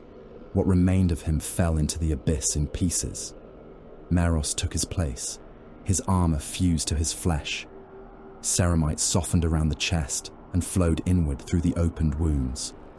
The breastplate sank beneath muscle. The Imperial eagle upon it stretched, split and vanished as the metal became part of the expanding ribcage. Meros screamed. The sound was still human. His spine lengthened. Vertebrae burst through the backplate, one after another. Blood and spinal fluids sprayed across the cage. The bones extended outward, branching into the frames of wings. Muscle grew around them. It did not grow cleanly. Flesh tore from within his torso, pulling strips of lung, intestine, and secondary organs through the ruptures in his back. The organs wound around the emerging wing bones and changed into cables of red muscle. His arms elongated. Fingers split at the tips and formed black claws. His jaw dislocated. Teeth loosened, fell across his chest, and were replaced by fangs pushing through bleeding gums. The accumulated hunger of the 9th Legion entered him. Meros felt every throat his brothers had opened, every pulse of blood, every bite, every moment of shame buried beneath discipline, art, and ceremony. The thirst became a sea. He drowned in it. His skull changed around his still-living mind. Horns forced their way through the temples. Bone expanded across his face, forming a new mask from within. For several heartbeats, Meros's human features remained visible inside the demonic skull. His eyes found Sanguinius. Recognition remained there. Then the face closed around them. The Red Angel opened his wings. Blood fell from the membranes in sheets. The first beat tore the Ragefire cage apart. Brass fragments crossed the chamber. One passed through a veteran's throat and decapitated him. Another struck the floor beside Raldoron and split a skull beneath his hand. The Red Angel descended. Hooves formed as his armored feet fused and divided. His Narthesium remained attached to one warped forearm, its tools embedded within the flesh like metal teeth. Sanguinius stood before him. "Meros!" The creature lowered its horned head. One claw rose. The Red Angel's fingers opened around Sanguinius's throat. They stopped before touching him. The arm trembled. Something within the creature resisted. Kiris laughed. "Behold your salvation." Sanguinius turned toward the impaled demon. Silence. A son entered willingly. A son gave flesh and soul. A son chose us. He chose them. Kiris smiled through blackened teeth. The distinction is a prayer spoken after damnation. Sanguinius crossed the chamber. He gripped the blade in carmine. The sword had passed through Kiris's torso and entered the living wall. The Primarch pulled it free. Black blood followed the blade. Kiris sagged forward. "You cannot deny what he has become." "No." Sanguinius raised the sword. "But you will not name his purpose." The Keeper of Secrets' expression changed. Sanguinius swung. The blade encarmine passed through Kiris's neck. The demon's head left the shoulders in a fountain of perfumed blood. It struck the skull floor and rolled to the edge of the abyss, lips still moving. Sanguinius kicked it into the pit. The body followed, dissolving into pale fire before it vanished. Behind him, the Red Angel roared. The sound shook the remaining walls. The creature had turned toward the Blood Angels in the chamber. Its claws flexed. Cassiel raised his bolter. Meros's transformed head snapped toward him. The hunger surged through the creature. Sanguinius stepped between them. The Red Angel looked down at its father. For one final moment, the demon's face shifted. Meros appeared behind the bone. Not his flesh. His expression. Grief. Recognition. A plea he no longer possessed the mouth to speak. Sanguinius lowered his sword. "I remember the healer." The Red Angel recoiled. Its wings opened. With one violent beat, it launched itself over the psychic pit. The creature hovered above the abyss. Its body convulsed as the demonic hunger fought against the last remnants of Meros's will. Then it folded its wings and dived. The darkness took him. The rage fire collapsed. Brass channels split. Blood poured from shattered reservoirs and fell across the chamber. The psychic pressure gripping the 9th Legion vanished. Across Cygnus Prime, Blood Angels awoke inside their own bodies. A warrior of the 5th Company found himself kneeling over a space wolf. His mouth was pressed to the dead warrior's throat. He lifted his head slowly. Grey armor lay beneath him, opened from collar to sternum. The wolf's flesh had been bitten away around the wound. The Blood Angel began to scream. Another warrior stood with a severed mortal hand between his teeth. He spat it into the mud and stared at the fingers caught within his fangs. A chain blade stopped inside a brother's chest. The warrior holding it released the trigger. The teeth slowed. The Blood Angel beneath him looked up, both hands pressed around the weapon buried in his hearts. "Why?" he whispered. His brother had no answer. Across the corpse fields, the 9th Legion became still. No victory cry rose. No standards were lifted. Men looked down at allies, mortals and brothers they had killed. They saw teeth marks in throats, armor opened by familiar weapons, space wolves butchered beneath crimson blades. The silence that followed the rage fire was more terrible than the screaming. Amit found Raldoron near the wreck of the cathedral. The captain of the 5th Company had removed his helm. Dried blood covered his face. His lips were burned black from demonic ichor. Red Knife's frostblade hung in his hand. Raldoron looked at the weapon. Where is its owner? Dead. How? Amit's jaw tightened. My company killed the wolves. Raldoron said nothing. We fell upon them, Amit continued. They tried to restrain us. Red Knife called me by name. His voice almost failed. I cut him open. Azkaelon approached. His golden armor was scarred beyond recognition. He still carried the death mask beneath one arm. The report has been made, he said. Amit turned. What report? The wolves died against the Daemon host. That is false. It is necessary. I murdered them. The Legion murdered them. I led it. Azkaelon's expression remained hard. And when Leman Russ learns that his sons were butchered by ours, when he demands blood while Horus tears the Imperium apart, will your confession restore Red Knife? No. Will it aid terror? No. Then carry the truth as punishment. Amit looked towards Sanguinius. The Primarch stood among the remains of the Ragefire, staring into the abyss that had taken Meros. He would tell Russ himself, Amit said. Yes, Azkaelon replied. He would accept the blame. That is why we will not permit him. Raldoron looked at the frostblade. Seal it with the dead. No trophy, no record of honor. Amit placed the weapon upon the ground. I will remember. Raldoron's gaze hardened. See that you do. The Cathedral of the Mark burned for 9 days. Blood angels placed melter charges within its foundations.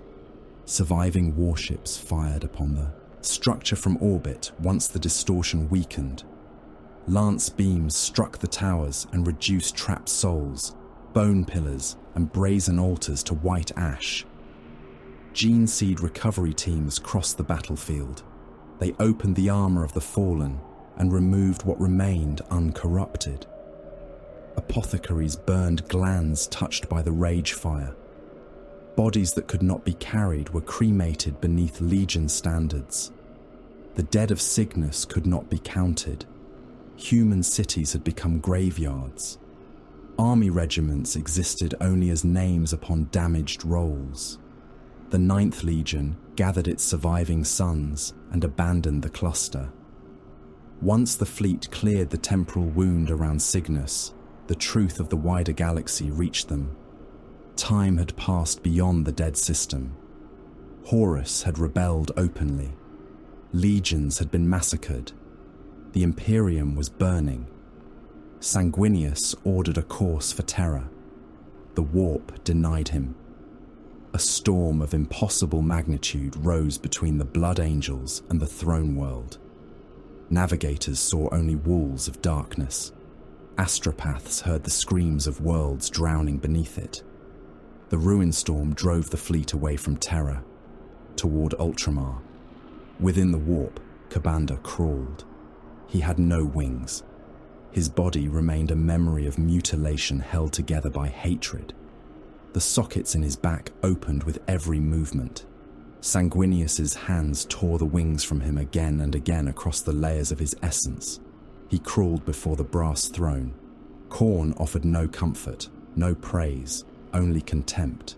The blood god cast him into the formless wastes. Other bloodthirsters came for him there. They believed him weakened. Kabanda learned patience. He killed the first with a broken horn. He strangled the second with its own entrails. He took armor from the third and an axe from the fourth. One by one, he built himself from the remains of rivals. At last, he returned beneath the gaze of Khorne. He carried their skulls. The blood god gave him a new command. 500 blood angels, slain before Sanguinius. Not merely death, witness. Kabanda descended into the darkness where discarded weapons lay beneath mountains of bone. He found the iron lash. The barbs still carried golden fragments from the angel's armor. Kabanda closed one claw around it. Across the eternity of the warp, he remembered the sound of Sanguinius's bones breaking,